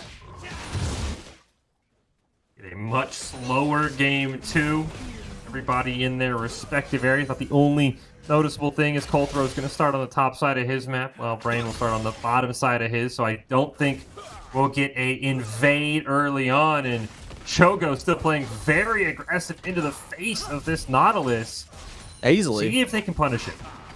We'll have to see how that comes through. Aaron's damage, of course, never going to be able to match up to the Chukis and Shogo combo here in the early game. So early aggression, obviously going to be on the table here for quite some time, and that's why I look towards these junglers and what impact they will make. Obviously, you've got Luring Brain going for that full clear here. What I do find interesting is that Colthrow, knowing that there's going to be potential early game aggression here for Columbia, is also opting for the same. They go in for that blue invade. This time, though, Brain, fitting the name, learning there a little bit, starts on the blue side, doesn't even have to worry.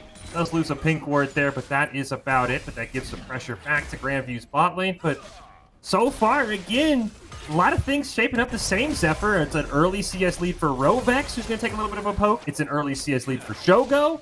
And this is exactly, I think, how Columbia College wants this game to go. If they don't feed away early kills, they can play this the same as game one, and they're going to feel pretty dang comfortable. Right. I look towards that top side, though. Prankaroo obviously finding the success that he wants there on that Gnar, kind of leveling it out with this wave here. We'll crash this one into turret and see what Izo can do in response there. And that's not really a surprise. I mean, everyone knows the follow through on a not or into a Tom Kench melee range matchup will be available. What Prankaroo is able to do, though, converting that early gold lead into potentially the team fight engage for Grandview University will be crucial. For now, though, Colthrow spotted out, of course, from his rotation to follow through here. A teleport going to be coming out there from Rovex to potentially look and secure this kill. Meslo is stunned with the gold core, but finds his way back into Colthrow and is able to work his way into the 3-stack passive, popping up a first blood here for Grandview. But Rovex quick to follow up, but hey, Meslo finds his way over the wall.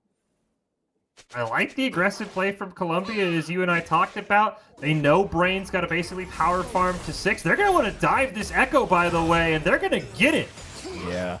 Maybe a little bit too risky there to find the back as close as you were, given that you knew the rotation from both Rovex and Chukis were coming that entire way. To find your back directly under turret, probably not the best option there. So more even. Thankfully, that kill finds its way over to Chukis. So in terms of gold, it isn't that much of a success, as though an assist was still found at Rovex. Either way, he comes back, has got himself that amplifying tome there in response from that successful kill, and potentially maybe a gank now towards the bot lane. Remember, though, dredge line not available. Here, Brain trying to find ways to soak experience with his jungle camps respawning. They want a kill here on the Chukis. That Nautilus is low on mana, probably going to get one last chance at a hook, but the tower will just send him running away. And now what can you do? Chemtech Drink is up. Maybe you pull the trigger here if you're Grandview. But it looks like they're just going to walk right past it, and we'll just get a reset. And again, this just favors Columbia College. They're building that CS lead in that mid and bot, which is exactly how they won Game 1, Zephyr. And nothing's really changing, unfortunately, for Grandview like it needed to. In Game 1, they got a perfect start, in my opinion. Game 2, not so much. Yeah. I will say, though, I do like the follow through that was found there. They got the taste of what is Colthro's rotation towards this bot side. So to see Meslo follow up just as quickly with that echo is definitely something that was not inherently a start for Grandview at the beginning of the game. Definitely once Colthro made complete return ganks there, I believe 2-3 times over in the early game, then we started to see Meslo in his own carry with the Yone. This time around being on the echo, definitely a bit more enabled in terms of that rotation. So hopefully something that we will continue to see as it will make its impacts towards these side lanes. It's a great call by Colthro, by the way. He realizes Brain still can't be level 6 without any ganks and has to do one more clear of the buff, so he's just going to pick up the dragon really in their face. I mean, the Rift Scuttle is going to say that Colthro's there as soon as he kills the dragon. He's just going to solo it down as the Lee Sin, give the Chemtech Dragon over to Columbia College, and they have punished Brain on this Nocturne about as well as you can, taking advantage of fights that he just simply can't be at. We do get the Mega Gnar here onto Izo, but Tom Kent is just going to simply walk away. He'll be fine there. We do see the Gnar thrown in that wall there. Izo, of course, walking this one out now. Mini-Gnar back on the field here. Learning Brain does level up there from that last minion, so has the Paranoia available, but I don't think we're going to be seeing any dive here under this top wave, as we, of course, see that back finally come through. But now, that's the big question. We've got the level 6 advantage here for Brain to work with in terms of that Paranoia. The impact to come through from this Nocturne is crucial here towards Grandview's victory. I'm curious what Brain does now that he's 6. Does he look for that gank as we've talked about, or does he just simply use the, or does he use the Paranoia as a threat and pick up Rift Herald, right? To be able to even out some of that gold they lost from Dragon. He's right now just going to hand over his blue up to Meslo. I'm with you. I think he has to gank, but I don't hate if he just rips the Rift Herald, pops the Paranoia to scare everybody away, and at least gets his team something. Because right now it's been a 4v5 for Grandview for the first 7 minutes, while Brain just simply catches up to make that Nocturne a viable pick.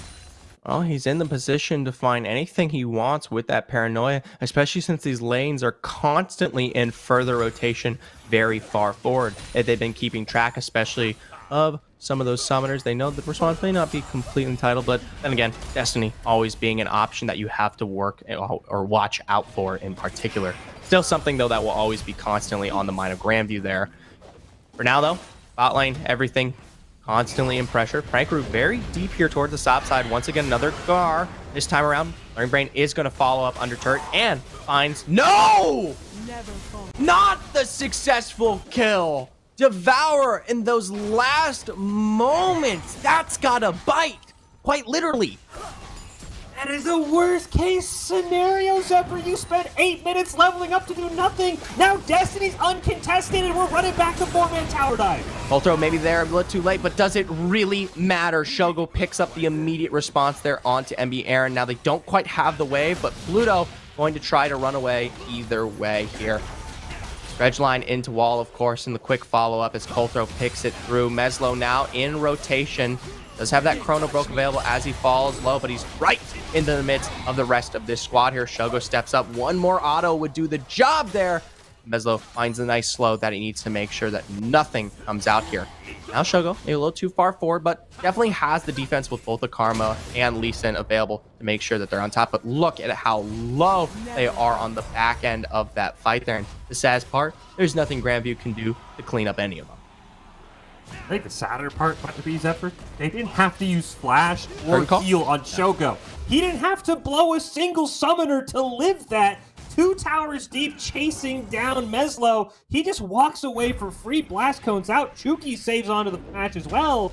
They really didn't get anything out of that fight because the only summoners that were used were summoners to pick up kills. And Columbia College learns greatly because that was the same tower dive that went poorly in game 1.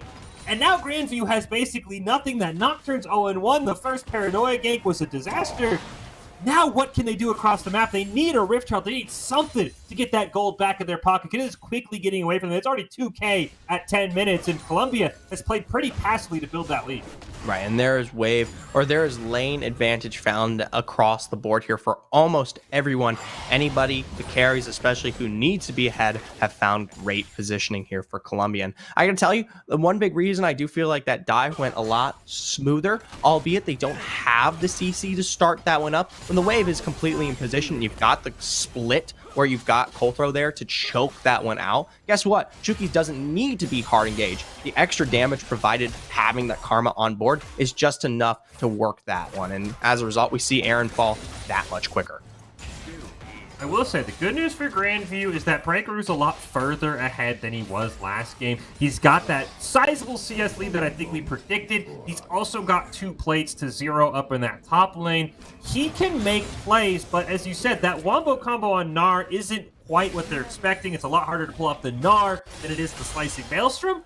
But Prankroo's got a lot of pressure to perform as well as he did in Game 1, and maybe even better, because he's the only answer Grandview has right now, 11 minutes into this game. And the sad thing is, this composition, whereas there was definitely a level of control and an ease of access towards making Game 1's comp work, Grandview's this time definitely needs a lot more setup. Now, though, this time, Rovik's back in. They do find the successful kill on the Pluto. Heal's going to keep what they need alive here for Rovik. So sadly, even in the face of that paranoia, nothing is found for Grandview.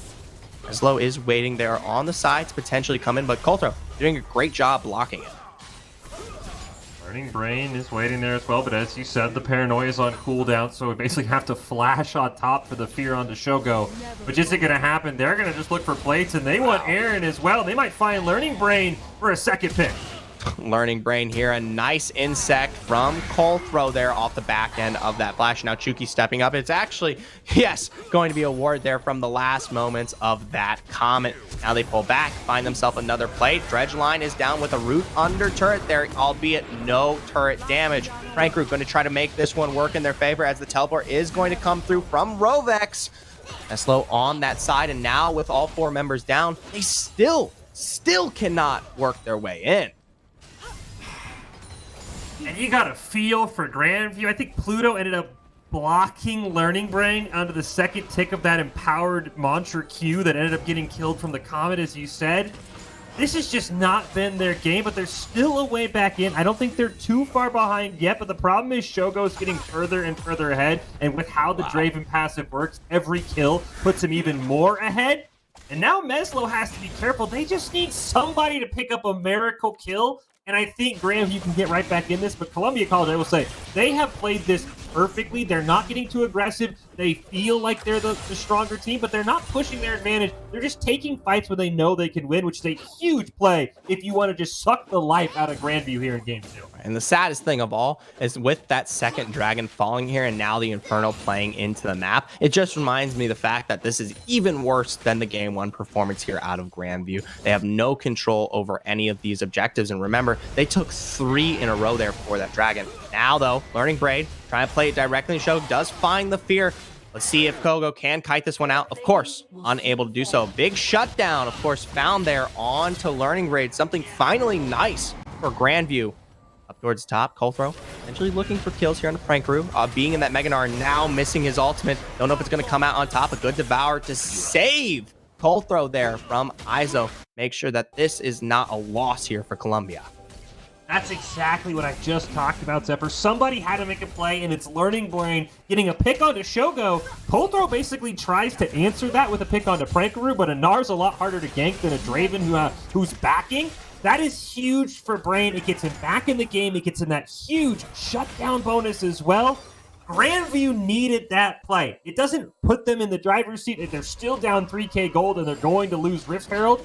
But at least it gives them hope, Zephyr, that things can go right for them, because those first 13 minutes were a disaster. And as you alluded to, they lost Game 1, but had basically the inverse play in the first 14 minutes. Who knows what's going to happen in Game 2 the way they've been playing, but I love that pick from Brain. We finally get the paranoia value, and it at least allows him to gank a little bit easier now. Right. The sad thing, though, is it, of course, is being the solo there, right? Obviously, Assassin, you're going to find success, especially with the fear-based response on that ability to take out Shogo there, when he's not, of course, sitting the massive 3-item lead that you see there out of Columbia in 1, right? So definitely something successful to be expected. Once we're back into team fight phase, I don't know if it looks as good here. Meanwhile, though, of course, in that mid lane, you see Colthro with Rovex with the combo picking up Meslo here. Something that's also now different in this game, too. Meslo being nowhere close to ahead. Gerald's going to get popped in the mid lane. It's going to pick up the second tower of the game for Columbia College. And now, again, they're going to dive this bot lane tower all night long. This time they're stopped, but they're just shoving this way. Paranoia down, of course, going to find its way forward all the way here onto Shogo with that depth charge following up. A heal, though, keeps him alive. Rovex flashing forward. Still, the burn is going to remove the Draven from play. Teleport in with a knockup found from Iso on this Tomcatch. Colthro deep and a double kill onto Rovex here. Rankru stepping forward, still trying to find the charge there onto that Meganar, but a good stun response doesn't make it look completely perfect as that curtain call falls down. Big leap and a stun, though, prevents him from getting the knock into the wall there. Meslo deep gets the kill onto Rovex, now looking for Colthro. Colthro into the back end with that Sonic Wave follow through his Chukis. Pumps this one out. Iso here, he may be a tank, but he still finds the damage. Meslo in perfect position to find these kills, but is going to be rooted down from Chukis there. Overall, it's going to I believe 4 for 3 there in favor of Columbia. And that was the combo we kind of wanted to see in game, right? Except for the Wombo combo onto Shogo. He eats the Paranoia into the depth charge, into the follow-up fear from the Nocturne. Even though Learning Brain had to sacrifice their life and the Draven only ticks down at the very, very end, you got the Wombo to prevent Shogo from being the carry. And as we saw, without Shogo, Columbia College, now with this Tom Kench instead of a set, definitely isn't as damage heavy.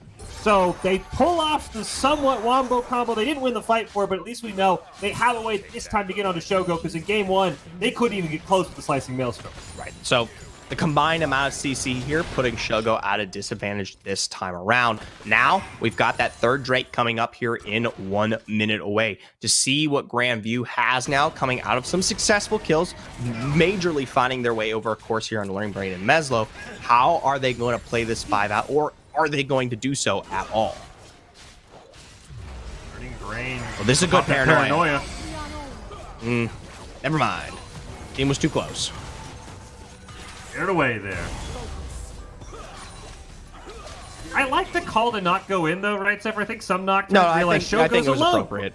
We're going in, and then they realize, wait, the rest of the team's there. The problem is that Paranoia probably costs you Dragon because you just don't have a way into the fight now, and I think Columbia College knows that. They're just going to say, Dragon's ours, and we know you have no way of coming close to us. So I like not pulling the trigger, but you lose Dragon for it, and now the team that's ahead is on Infernal Soul Point, which is the last thing you want to ever hear.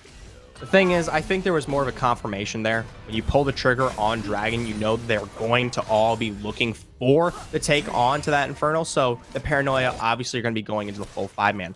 I understand why Brain pulled that one out early. Thought Shogo was in a position to be capitalized upon, but quickly realized that was not the case.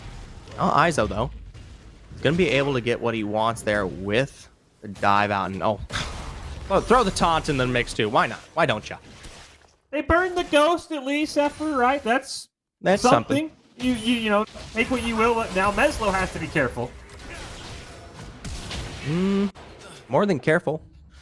I don't know. He doesn't get an option.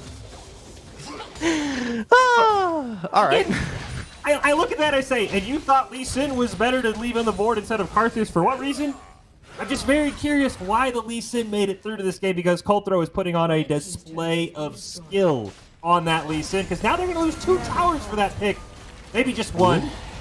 Yeah, Shogo there, not going to be capitalized, even though there's going to be the depth charge used either way. Regiline finds him straight into the exhaust, so not looking good in terms of damage, with that curtain call to bolster the damage as well here from Aaron. Maybe something is to be found. Meslo on the backside. Nice blades to displace the CC, but a nice route as well. Make sure that these kills are picked up for Grandview. They continue their onslaught straight onto Iso as Rovex is going to come out from that Devour, but the damage now, being that that carry is there, is enough to find not just 1, but 2 kills forward as Colthro is able to work out that Sonic Wave. Rotation from the back, gold card available. Colthro deep under turret there.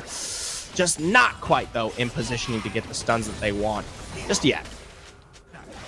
Oh, Close. Very I'm close. still worried. Oh, here's the paranoia, though. That's going to save him. Paranoia saves the day. Big shutdown found there. Colthrow going to go down, but the response from Rovex and Izo is almost immediate, being the death there of Learning Rain. So really comes out on top. It's a great job by Colthrow accepting his death, but dragon kicking Brain into his team to basically secure a 1-for-1 trade. And I will say, Grandview is doing everything to kill Shogo on repeat. The Nart jumps in, knocks Chokies out of the way, so the final shot from the curtain call lands onto Shogo. So even though he had a great blade to stop the CC, he was just simply dead because he didn't have enough health. The problem is they're expending so many resources to kill this Draven that they're not doing anything to stop Colthrow. They're not stopping anything to stop Rovex. The only reason Colthrow goes down is because the respawn timers are so short that Brain can get back in after dying. I like what they've done. They've said, Shogo was the problem. We have all the answers. Now the big question is becoming, how do you stop everyone else after you've burned everything to kill a Draven?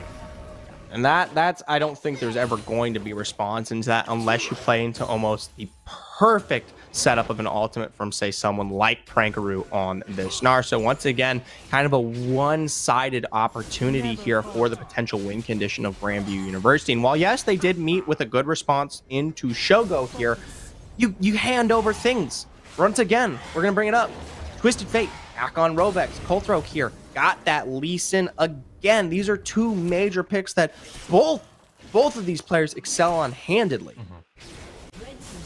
I get that you let the Draven through because you said we have all the answers for Draven, but as you just said, Zephyr, okay, what's your answer to the Twisted Fate you let back through? What's your answer to Lee Sin you let back through? And what's your answer to the insane macro play of Columbia College?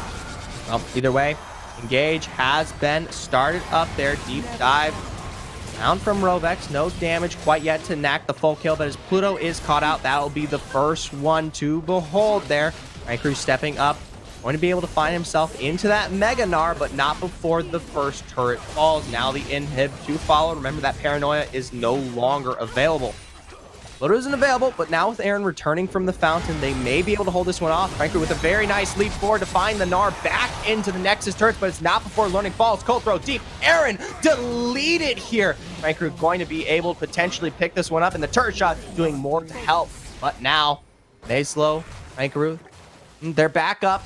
Obviously, Columbia, they're going to pull off this one. Not quite end the game just yet. They've made their impact where they want it. They might be able to catch them back here. Unable to find what is the stun on the distance, and a good devour from Izo. Make sure that you keep your players alive here. Juki's, of course, with the big shield, making it apparent that this Karma was going to be alive for much longer than any of us probably expect. And the downside for Grandview is you got dived at your Nexus towers at 22 minutes, and you killed one person. That is just a scary sign. You at least denied the Dragon's soul from going over to Columbia College. I think Columbia College maybe played a bit too aggressively, but they have ways to get in this fight with the Destiny. This Dragon isn't as easy as I think I expected it to be. Ooh, big engage there. Paranoia in response to find its way directly onto Rovex is going to go down, and none of the other carries are into position. So now Izo taking the full brunt of this damage. Another kill picked up here for Grandview. Good poke from Chukis, but this is a full 5-man. All ultimates down there in response for Engage. Could still utilize that depth charge if Shogo steps up here, but not quite as aggressive as the Paranoia we've come to expect. Treasure line found, root down, Meslo deep, Shuki's low, curtain call with the kill, straight into Shogo to pick up the next successful. Now Colthrow, the only one alive, a big Dragon's Rage and the shield to behold, but no one to die. Grandview University finally find a team fight that plays into their favor. That was curious that Columbia College... Rovex isn't done with this fight yet, baby. That's a very ballsy move to take. I think the Everfrost will deny that. Columbia College really just wanted to win that game right there. They had no business to take that fight. They could have simply given the Dragon over. They would have only given up the one Infernal Dragon. They maybe could have pivoted to Baron with the Super Minions pushing the base. The fact they pulled the trigger on that is very interesting because, as you can see by the gold lead, the difference between these teams, Zephyr, isn't as wide as we've been seeing through the first 23 minutes in terms of kills. Very interesting that Columbia College really wanted to kind of go for the foot on the throat play and not the safe play that had put them in this position by playing not risky, but just taking fights they know they're going to win. That's a very interesting dynamic to keep following going forward because they let Grandview back in this game with all of those bounties.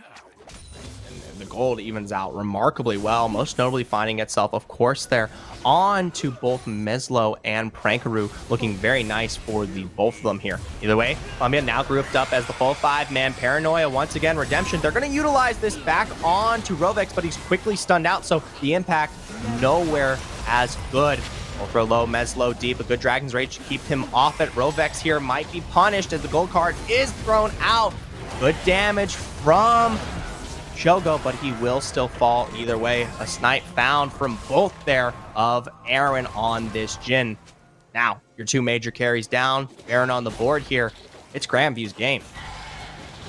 And he does a great job tracking summoners, knowing there's no way Izo can get up into that fight on that Tom Kench. Got caught trying to split push in the bot side. He might try and contest this because Coldthrow's still alive.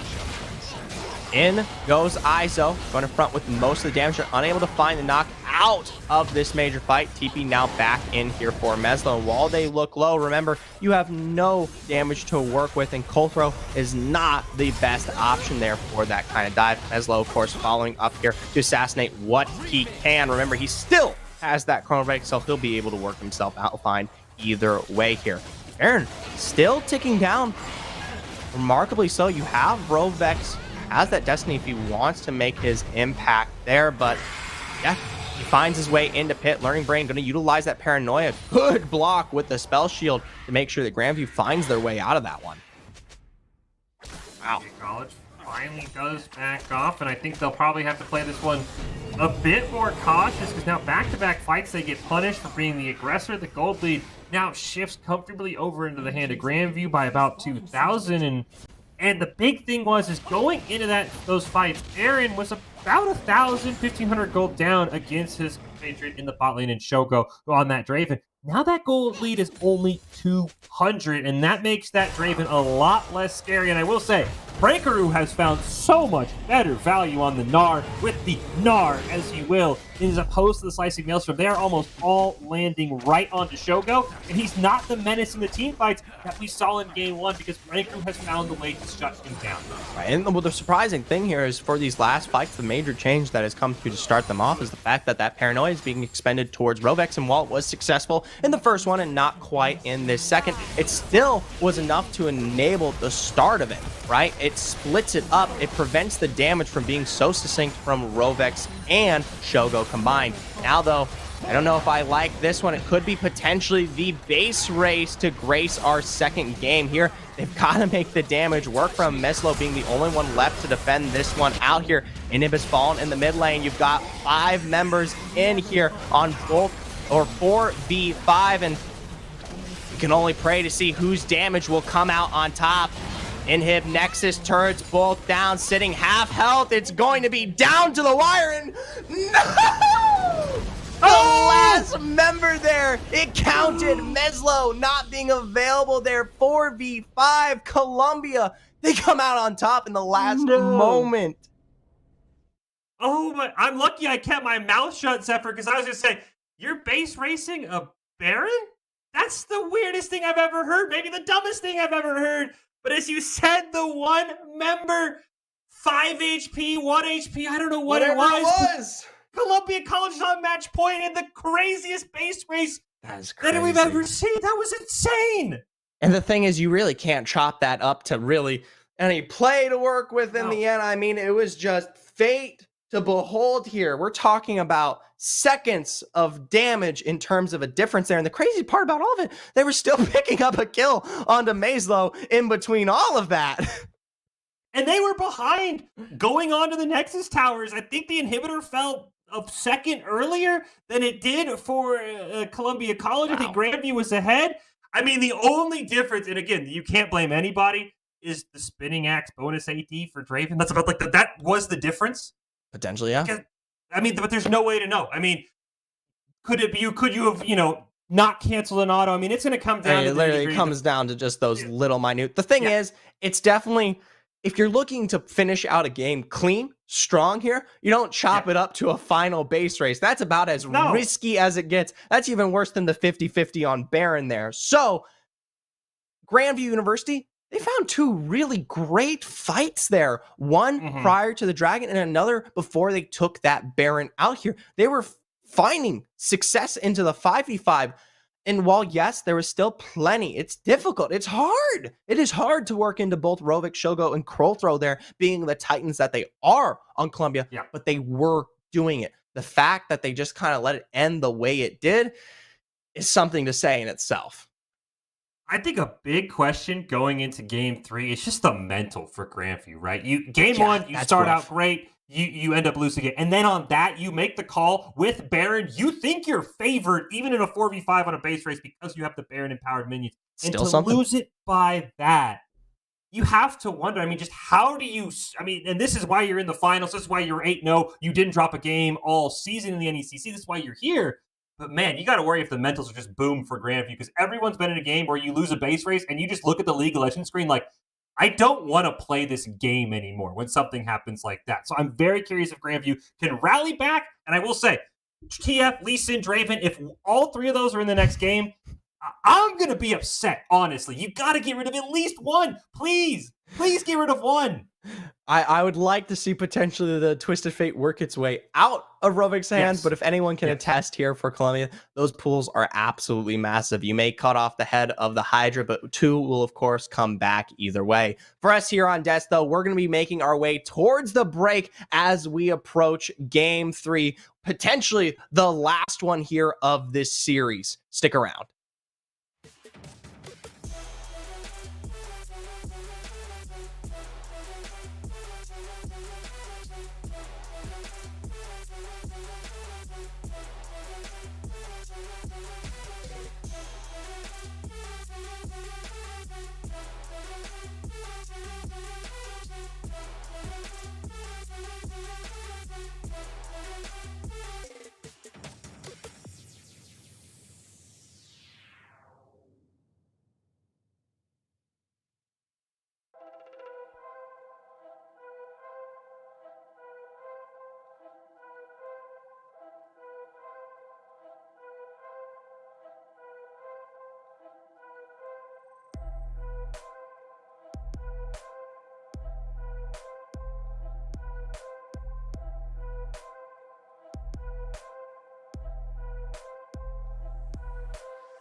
Welcome back, ladies and gentlemen, here to the NECC. We're still bringing you the action here of our final series between Columbia College and Grandview University. And let me tell you, if you weren't here for game 2, I can give you 17 reasons why you should have been.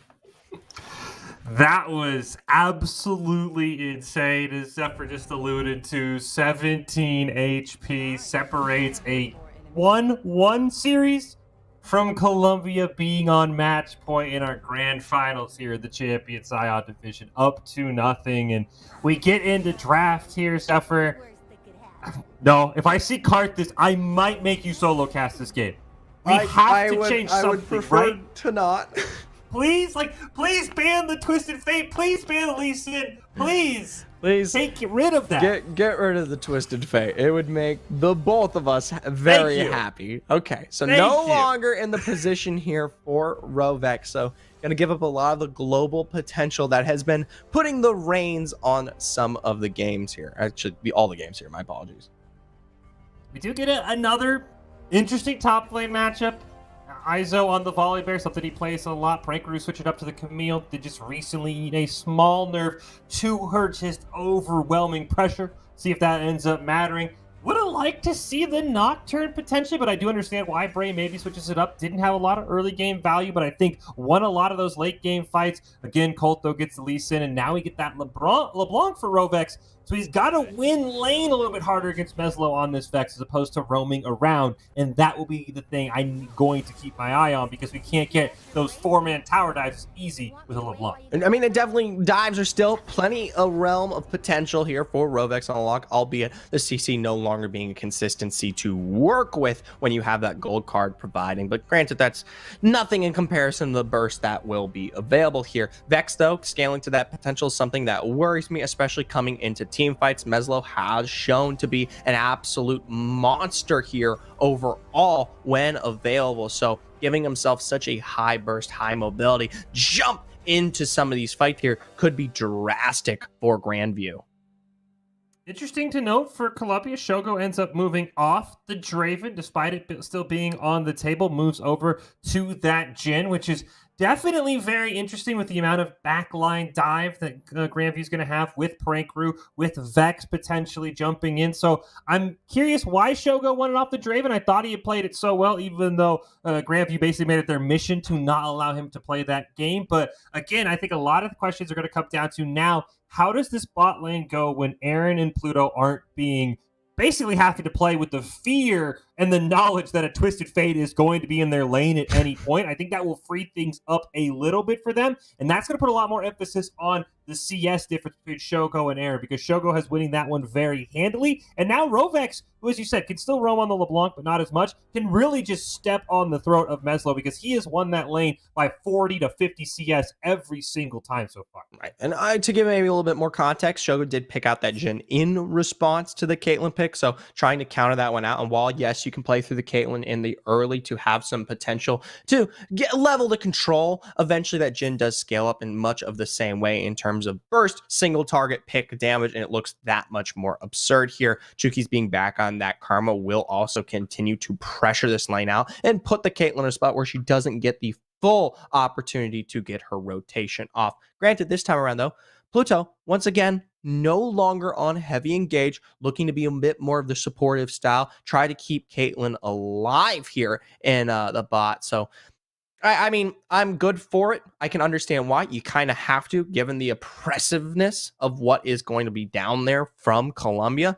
But it takes away the win con that we've seen Pluto successfully work with over the course of the NECC here.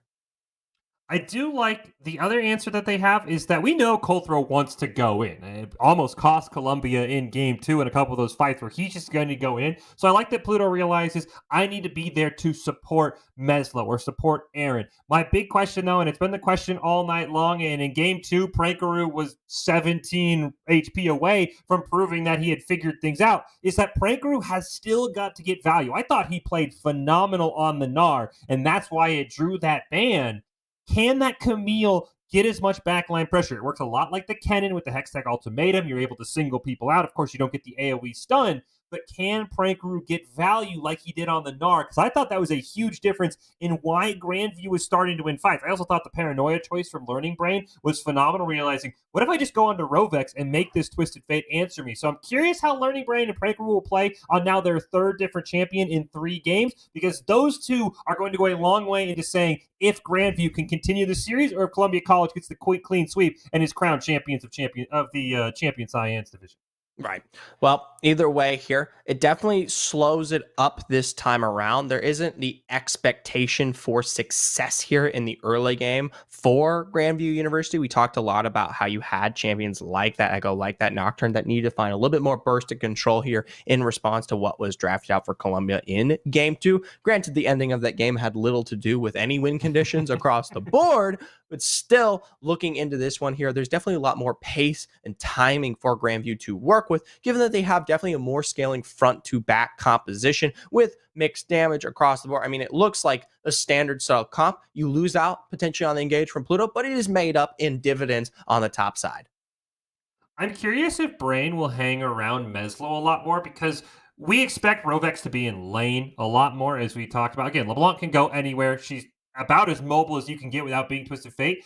But Rovex has had the advantage over Meslo. And you and I talked about this before the show started. We thought that was a matchup that even was the best thing Grandview could get, because Rovex is insanely talented. I mean, you just look at the OPGG and that'll speak for itself. If Rovex can start bullying Meslo on a Vex champion that we haven't seen too much because of her release time in the middle of the NECC, this could go really, really bad, because not only could Shogo be on that scaling Jhin, as you said, now you have a LeBlanc who's just one-shotting literally everyone. So Meslo, you've got to play very safe. I know you want to go in, but you cannot afford to let this LeBlanc get ahead early, because it will be curtains for you and your team's chances to keep this series alive. Right, and if anything is to go off of here, while Game 1 was definitely more middling and we saw a very nice start from Grandview, if we get the same level of control out of Columbia, much the same out of our most recent game here, then I would shape this one up even more so this time around, because you have, like you said, such a daring combo with the heavy dive and burst potential that can come out of, say, something like that mid lane when we look towards Rovex there. But with that, just means it's equally as punished here. So it depends, right? If we get something more similar out of Game 1 and Grandview is able to hold on, even if they may drop a few, but still find potential to scale, then it definitely looks to play in their favor. Either way, we're here on the Rift. Game 3 on the board. Columbia 2 up and potentially one win away from winning it all. The thing that I'm most curious about, that we're never going to know, Zephyr, unless somebody comes in and just tells us in Twitch chat, what did the players and their coach talk about in between Game 2 and Game 3? Because Columbia College was in the driver's seat the whole time and only got put in that position because they lost 2 fights in a row that it really didn't feel like they needed to take and that they hadn't been taking early in the series. And I'm hoping that they kind of realize, we just need to play our game and we'll be able to win, as we do see Rovex using that new rune in the first strike to get a little bit of extra gold, plus 8 gold, whatever you need, Rovex. And Grandview, how is the mental after that? How is it after you see 17 HP is what puts you between match point and a 1-1 series? Those are things I'm curious. Is Rovex, he's really just farming this 2 or 3 extra gold right now. He could look for anything there, but for now, he's going to pull off. He does have what is that first strike, right? So going to assume maybe a little bit more of an advantage playing off of the poke to work with, right? So for now, still has to respect Meslo. Vex is still potentially very dangerous with a plenty of burst to work with, and once that ultimate comes online, can be just as nasty. But I don't have to tell you that LeBlanc is slippery. I do like that Arid and Pluto are getting a bit aggressive in this bot lane, shoving their early Caitlyn Nami advantage, because they have had a brutal time here. They have been dived game after game by Colthrow and Rovex. So I like that they're finally getting a little bit of what to on to Shogo and Chokis and saying, look, without your jungler's help, without your TF, this is a closer lane than it's been going so far. Now here we look a bit towards those jungle rotations. Once again, another full, well, not quite the full clear that we see out of Colthrow this time. Curious to see where he wants to make his impact with this Lee Sin. Granted, I wouldn't be surprised if we see his return towards the bot lane. Doesn't look like he finds his way anywhere else across the board. And hey, it works for Columbia, so I can't really put a farce towards it. Shogo taking a little bit of damage. Rovex does have the clone popped, and you're right. I would expect Coltro to be on that bot side. I like the fact that he's up on top because I think Grandview, the other reason they probably picked this Caitlyn Nami is they want to be the aggressors because they know Coltro's invaded their blue 2 games in a row. So I like them kind of baiting that gank. And here's Learning Brain, actually. Able to pull off nice slow into the pillar there. Pulls off the flash heal and ignite in response. So major summoners, of course, no longer available here for Columbia. If repeat does come through, this is finally something that I was looking for. You have constant push, constant control, priority playing always into the favor of Columbia. Make the rotation, make the gank, and yeah, I think it's much harder to pull off compared to the 2 jungle picks that we saw out of Learning Brain. Now, full throw towards this top side. A quick first blow on this dive. Maybe I should have shut up. Coltro even walked over a ward. Prankaroo kind of knew that was coming, but I guess thought with the Camille he'd be slippery enough to get out. Of course, switching to that more aggressive ignite teleport we've seen a lot of top laners do, and there are reasons why, like right there, you could probably prefer to have flash. But I like Coltro changing things up. As you said, we all expected him to be in the bot side. I think Grandview expected him to be in the bot side. That's why they set this Trundle and bot lane up the way they did. And Coltro says, fine, I'll just go top lane, and I'll put your carry that you need in Prankaroo behind to Izo, who's playing finally probably the most even matchup he's had all night in that top. Definitely, and I would shake it towards him. I'm a little bit more surprised that Prankaroo doesn't come through on the top, but remember, Prankaroo's been playing towards those ranged carries. This is the first time we actually see Prank back on a melee matchup towards this top, so it's a completely different level of control here that might be playing towards Izo's favor. For now, though, this is different, though. Aaron, of course. Then again, I did bring this up, the fact that Caitlyn has that level of control over the wave in the early game, so maybe I shouldn't be as surprised. For now, though, return bank back towards the top side. This time around, Learning Brain is there to shadow, so Prankaroo not going to fall, and they do force the flash, of course, out of Izo. Woo. Great pillar there. Shogo's dropping very low. Doesn't have the heal either. Playing with fire a little bit here is Aaron and Pluto are just dominating this game. I love this fact that they picked this Caitlyn Nami for this exact reason, you have to say, as you said, Zephyr, to win the early game. And again, as I maybe said, put Shogo and Chuki's in their place now that it's 2v2. Woo! Learning Brain still up towards that side, trying to take advantage of the fact that you don't want that dive coming through there from or on to Prankaroo, so continuing to match. Rovex finds a nice route there, but continued pressure here from Meslo on that Vex makes him inability to find what he wants in terms of dive. And Meslo got that early push off and got the cheaters back where he didn't have to use the teleport where Rovex did. So with Rovex backing, this is just free pressure in the mid lane for Meslo. And Grandview, while it's not the kills they saw in game 1, this is a phenomenal early game. They're leading in CS in that mid and bot lane for the first time really in this entire series. I mean, Prankaroo is behind, but I think that's a trade you make. You honestly love the fact that Aaron and Meslo are just having their way with their companions in the mid lane right now. Even though you're down 2-0, this is a great response after game 1 and game 2. I'm more than happy to have Prankaroo falter here if it means putting both of your major carries in a much better position here. Now, I will say gold isn't really too far off. Looking at what is some of those resets there, it's a bit more even to be expected. We do see Rovex forced to back, I believe. He does find the waves push into Meslo there, so no, he's fine. Never mind. I like that aggressive teleport by Meslo, by the way. Teleporting Racing right on top of Rovex, denying the back. And here comes Learning Brain once again. Unfortunately, his bot lane kind of left him.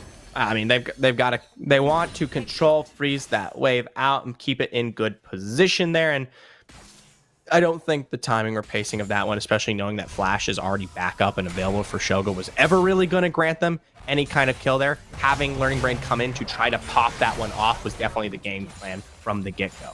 For now, though, it still enables them. They find priority. Once again, those lanes were looking a bit more like a game 1 here for Granvu. Might not have the kills in their pocket, but are definitely very nice in terms of control here. Speaking of control, we get our 3rd straight game with Chemtech being the first dragon, and it will go over to the side of Grandview. Again, much like you said, a lot like game 1 minus the kills, but they have the control across the map. I'm curious if Rift Herald will be picked up by Grandview, or if Izo and Colthrow can maybe rotate down, because that is the one lane that Columbia College is winning, is that top lane by a sizable margin with the kill and the CS lead. That should make Rift Herald a little bit easier. You see Colthrow's rotating up on your map. Probably going to look for a gank onto Camille. Continued pressure here, but on the opposite end, Learning Brain for looking just or more here on this trundle. Colthrow available with that dive, follows through and easily able to pick up that successful kill there onto Prankaroo, but it does find its way over onto Colthrow this time for when he makes his impact. Meslo, remember, doesn't have any real available mana, and sadly, the miss of that chain there means that no kill will be bolstered, but hey, at least Rift's in your pocket. Rift's in your pocket. Curious if they'll give it to Izo, if they want to try and get Rovex ahead here, is finally Shogo and Chokis could start to push out a little bit here, but they are down a level. Unfortunately, Pluto doesn't have that tidal wave. Might have been a great chance to rip it there and get a kill. And I'm curious where Colthrow goes, because he's basically spent the whole game top lane. This is when you pull out the 10 emote if you're Prankaroo.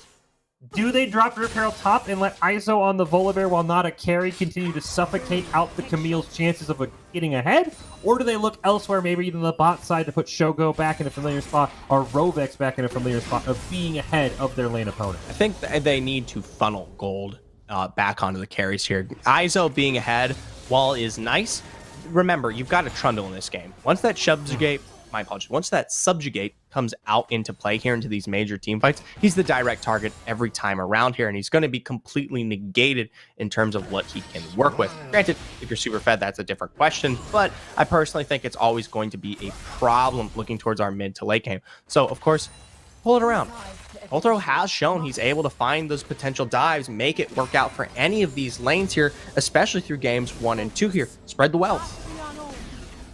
I agree with you. I think this goes in Rovex's lane. I think you look for a kill onto Meslo on this Vex, and then you immediately look to put Rovex ahead with a couple of plates. Might even pick up one here by himself, but he's going to rotate up. Learning Brain is here. They want this gank onto Izo. The Hextech Ultimatum will play into Izo's favor, but a straight Stormbringer will make sure that he finds his way out, even without blowing the flash.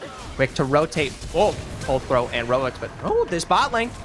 Big flash is expended there. Aaron, Pluto, going to be doing his best to defend. And I didn't expect the damage to come through on the 4th shot, but it does either way as well. Colthrow picking up another kill, maybe 2, as he finds his way under this topside turret. Meslo looking for a response, but it is a 3v1 there. Gotta play some respect, and yeah, you've got to flash. Wave now crashing in. This could be it for this Vex. Able to pull off that one, but no ultimate to work with. Doesn't quite land there. Now Meslo 3 in the runner here. Hill picked up a Rovix, and everything coming up Columbia, even the Rift down to break out this first turret. Teleport volley. We still got a fight going on here. Spoke too soon here. Big tidal wave. Rovex able to dash out. Chuki's looking worse for wear. Learning Braid, if he's able to find that pillar, they'll be able to pick up the kill there, but no, unable to do so. That's a risky back location. Shogo, yeah, you pick up this kill here, but it might be at the expense of your life.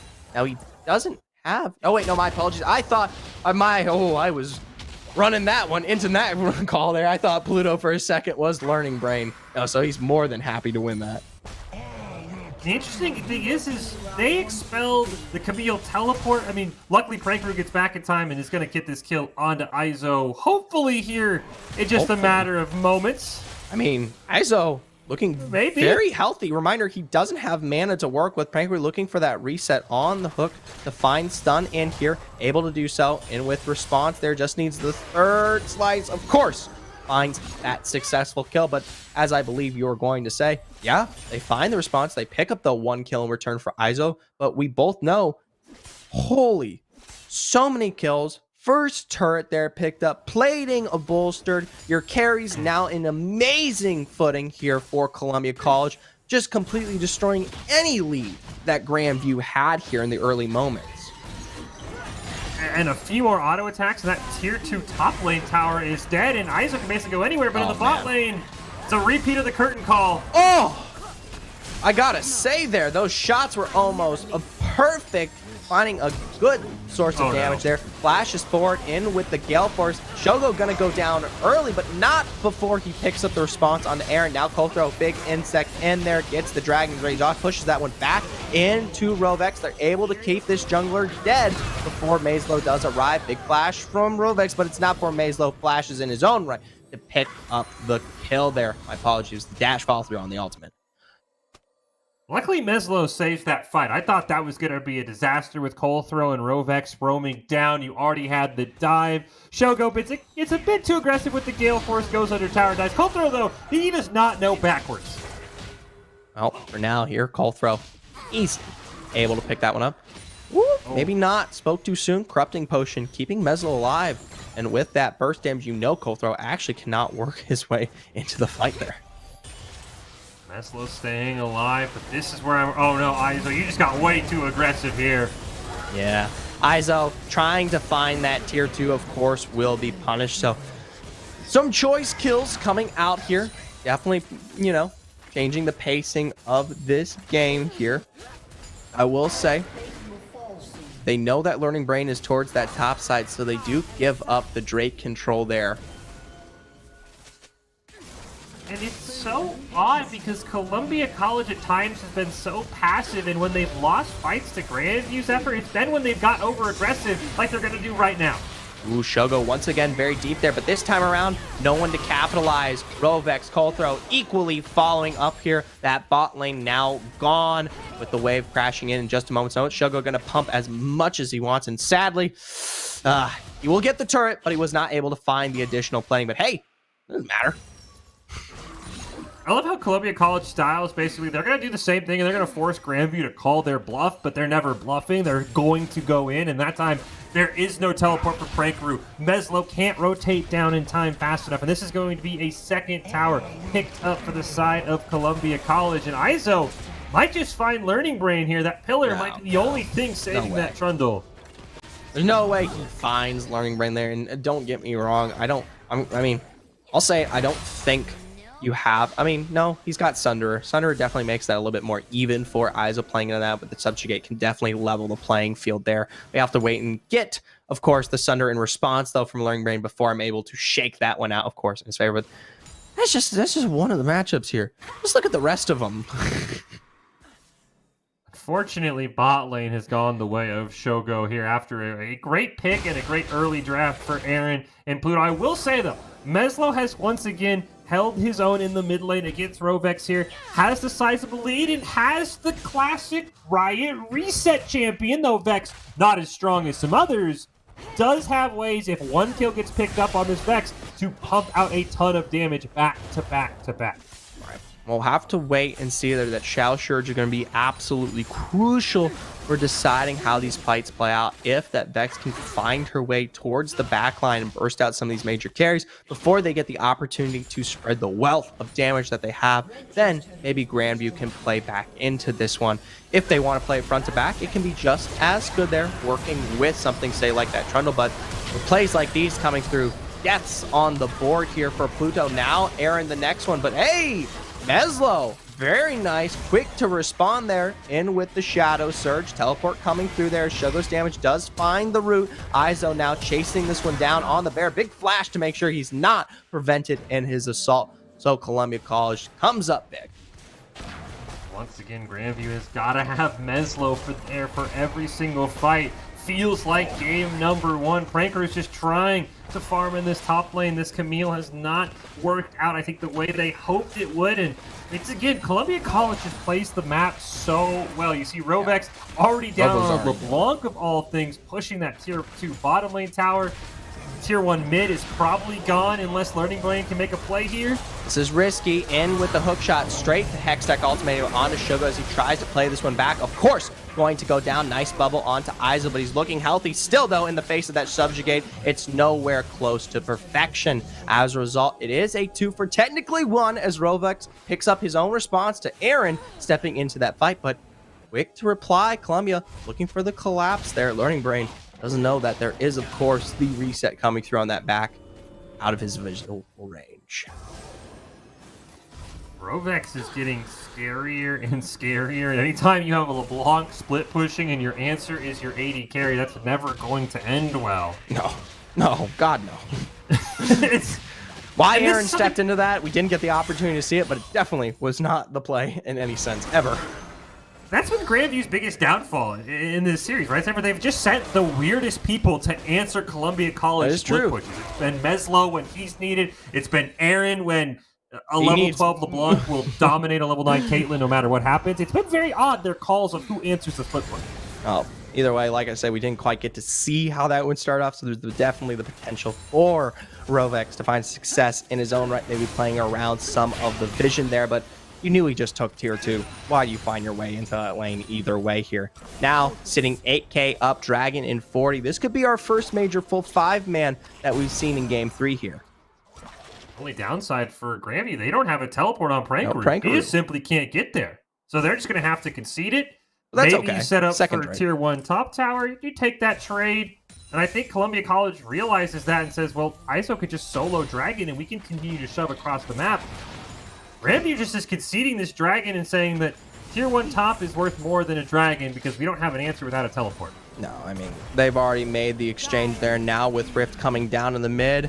The response from Columbia is they're going to pick up the final tier 2 on the map. Rovex with the dive there, starting to Aaron. Good route found from Shogo from afar to make sure that there's no Caitlyn on the board here.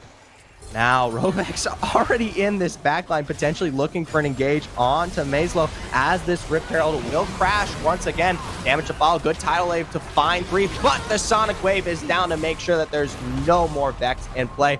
Those backs finally coming out, but it might just be too late. Sadly, aren't able to find Pluto. Stormbringer, of course, going to be utilizing his turret, so they make sure that they get that final Shelly crash off. Both Nexus turrets down, only 19 minutes. A great Hextech ultimatum to punish Columbia damage out here. Remember, those timers are low, so the response from Grandview will be surely available in just a moment's notice, but they can't even pick up a single kill here, Fish, and look at what they came out on top with. You called it, Zephyr. The backs for Prankaroo and Learning Braid didn't even get started the channel until the inhibitor was dead. That was so wild that they traded an inhibitor turret, an inhibitor, and both their Nexus turrets for 1. That was wild, and they give up Dragon. So now, That Grandview, that's the trade. Tier 1 for a Tier 2, an inhib turret, an inhib, both Nexus turrets, and the second Drake. That's the most worthwhile tier 1 I've ever heard of. It must have been made of pure gold at that point to be worth what Grandview gave up for it. That is crazy. Maybe they really just hate the design of the tower. I have no idea. Yeah, I don't know. At least that's good. Meslo there, able to capitalize. You have to continue to respect this Vex.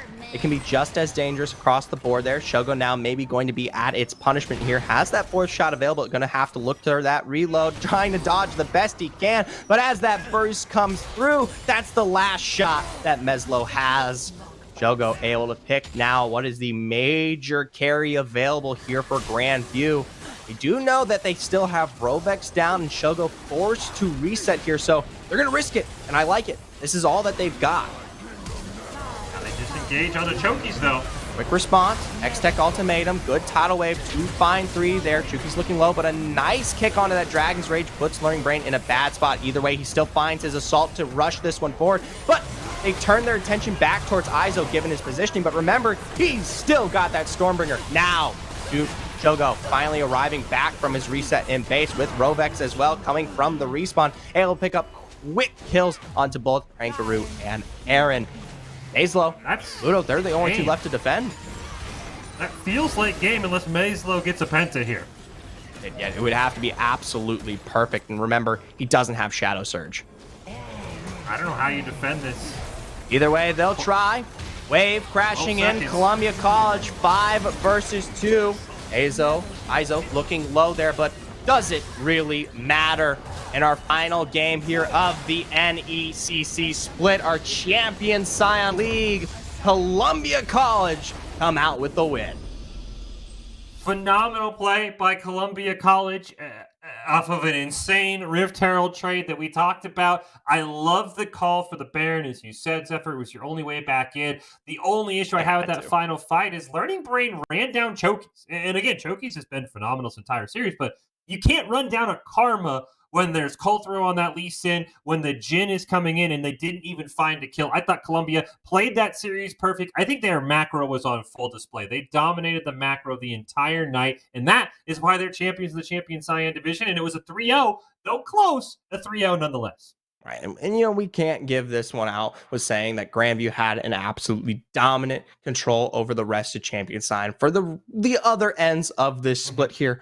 As we've seen tonight, though, Columbia, of course, being on a completely different level goes to show how much of a gap there was and has been. And had these teams ever met during the regular season, maybe Grandview might have not come up with such a perfect score after all.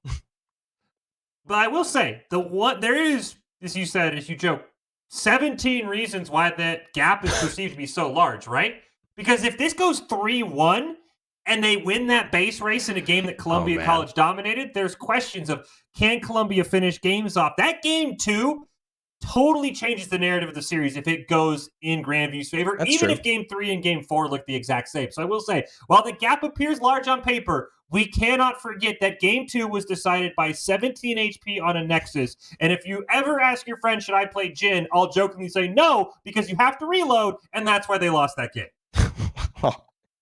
Either way, whatever reasons that may be available here, Columbia are still our victors. Once again, here at the NECC, we do have a treat to be provided. I know y'all missed out on the interview in our first series tonight, but thankfully, we've got one coming up here. So stick around and stay tuned. When we're back, we'll be finishing this one off with one final say.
Welcome back, ladies and gentlemen, to the NECC. And like I said prior to this, we've got a treat in store, an interview here with none other than Izo. Izo, I want to welcome you to the desk, and not only that, but be the first to congratulate you on a successful win here into the finals.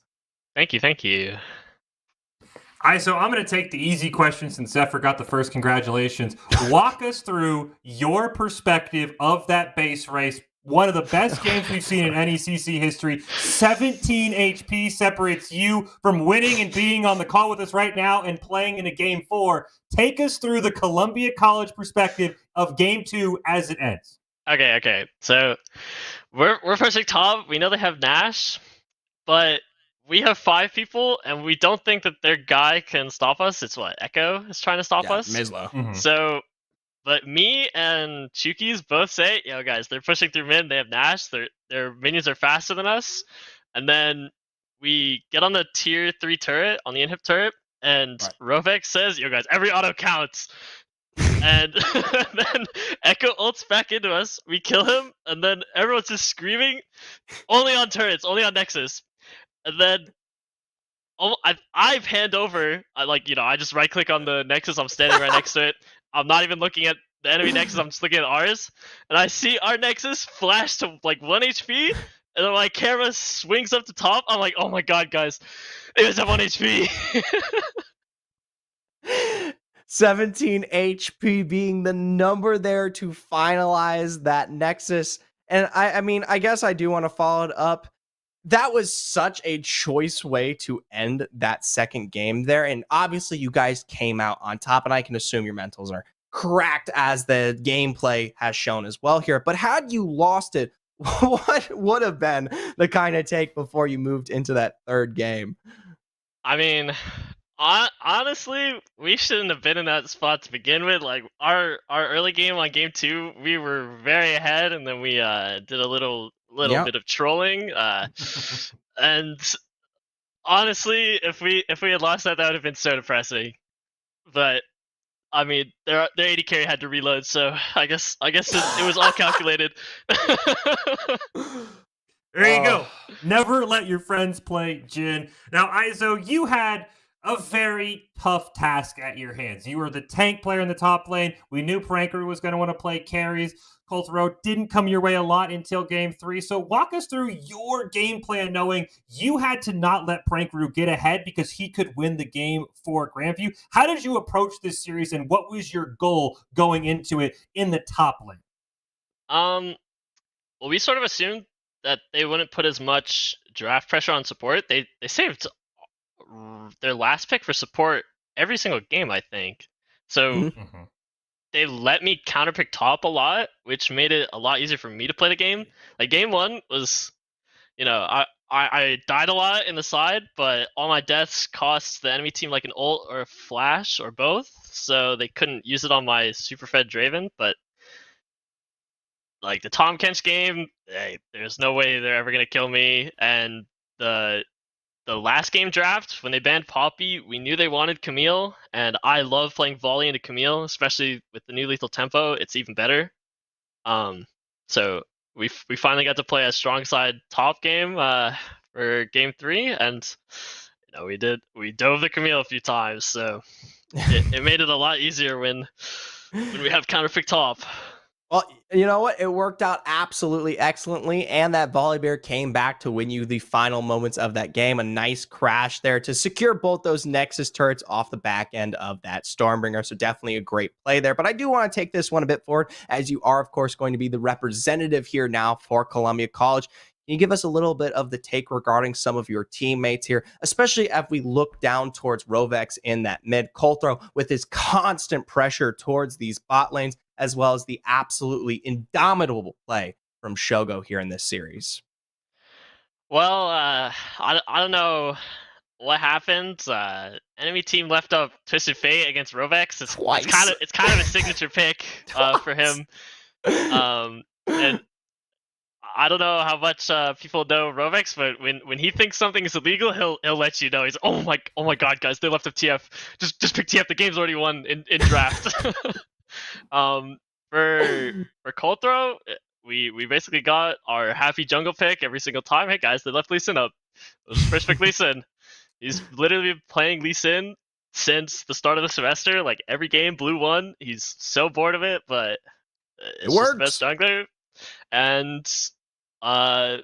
Shogo loves Draven, so we could just pick that all the time, and we'll have Prime bot, we'll have Prime mid. It makes the game really easy to play when everyone's on a comfort champ that wins lane. Well, I just have one more question for you. And every time someone wins something, you have the quote. So you're the champions of the Champion Cyan division. What are you gonna do now? Well, I'm gonna take a break, I think, because we don't have any competitions till CLOS starts in the spring. All right, Iso. Is there any last shout outs you want to throw at? The platform is yours here. You've got all the access to speak towards all of your fans here on the NECC. Shout out to my mom and dad in the chat. It's Father Maz and Mama Maz Iso fan in the chat. If you see them in there, that's my parents. They're always watching and supporting me. And shout out to all my friends who were for sure watching, but less in the chat. And yeah, shout out to my teammates. We were having a bit of fun. Good. A little too much fun in game 3, so we got a little hypey, but they were really fun to play with. All right. Well, thank you, Iso, once again here for joining us on Desk. It was a pleasure, and I hope you're happy with the performance of this season as a whole, and a nice win to finish it all off. Yeah, thank you so much. Congratulations, ISO, and the rest of the team. Didn't quite get the "we're going to Disneyland" that I was hoping for, Zephyr, but yeah, not quite the Disneyland pick-off there in the end, but hey, it still works in my book. They're students. I mean, I'm sure he's got finals as well. You just want a break. I totally get it. Yeah. Especially after that series, as you said, game 2, it takes a toll on you. Even when you win, it still takes it takes years off your life watching that Nexus. The fact that Iso even said, "Yeah, I looked down and saw the 1 and started just panicking," and then the camera slowly pans up and you see the victory. A phenomenal series, a phenomenal end, and I can't wait to see what Columbia does. But I think I will say, second place for Grandview, it's never what you want. You never want the feel-good moral victory. But I think this team has a lot of prowess. They pushed Columbia in 2 games. In game 1, they probably could have won. Game 2, again, we could beat it to death the different ways they could have won. So I will say, I think Grandview was a very good team. This was a very fantastic finish to the NECC season, the 2 teams that were undefeated. I think both these teams have bright futures. And, of course, one is really, really happy, and one is probably contemplating if they should go play Valorant and become a different gamer. Well, I don't know if I would go as far as that, but for us here on the desk, this of course going to be our final moments together, but of also the final moments for League of Legends as a whole. This split, that is our final broadcast here, and I know there's plenty of other teams that played out, so if you want to check it out, there's definitely the master document. You can go see who won all those other lovely brackets here across champions, challengers, navigators, whatever here. If you want to support, of course, all the action here that we promote on NECC, not just League of Legends, but the plenty of other games that are still going on and working their way down towards the finals, feel free to follow us below here on the stream, Discord, Twitter, Instagram, YouTube, Facebook. We've got it all. And of course, if you want to support me, Zephyr, or Fish, my lovely co-caster here, go ahead, pop us a follow or anything of the like here onto our Twitter. Feel free to DM us with all of your hate and critiques overall for this cast as a whole. With that finally being said, though, we hope you all stay safe and have a good night.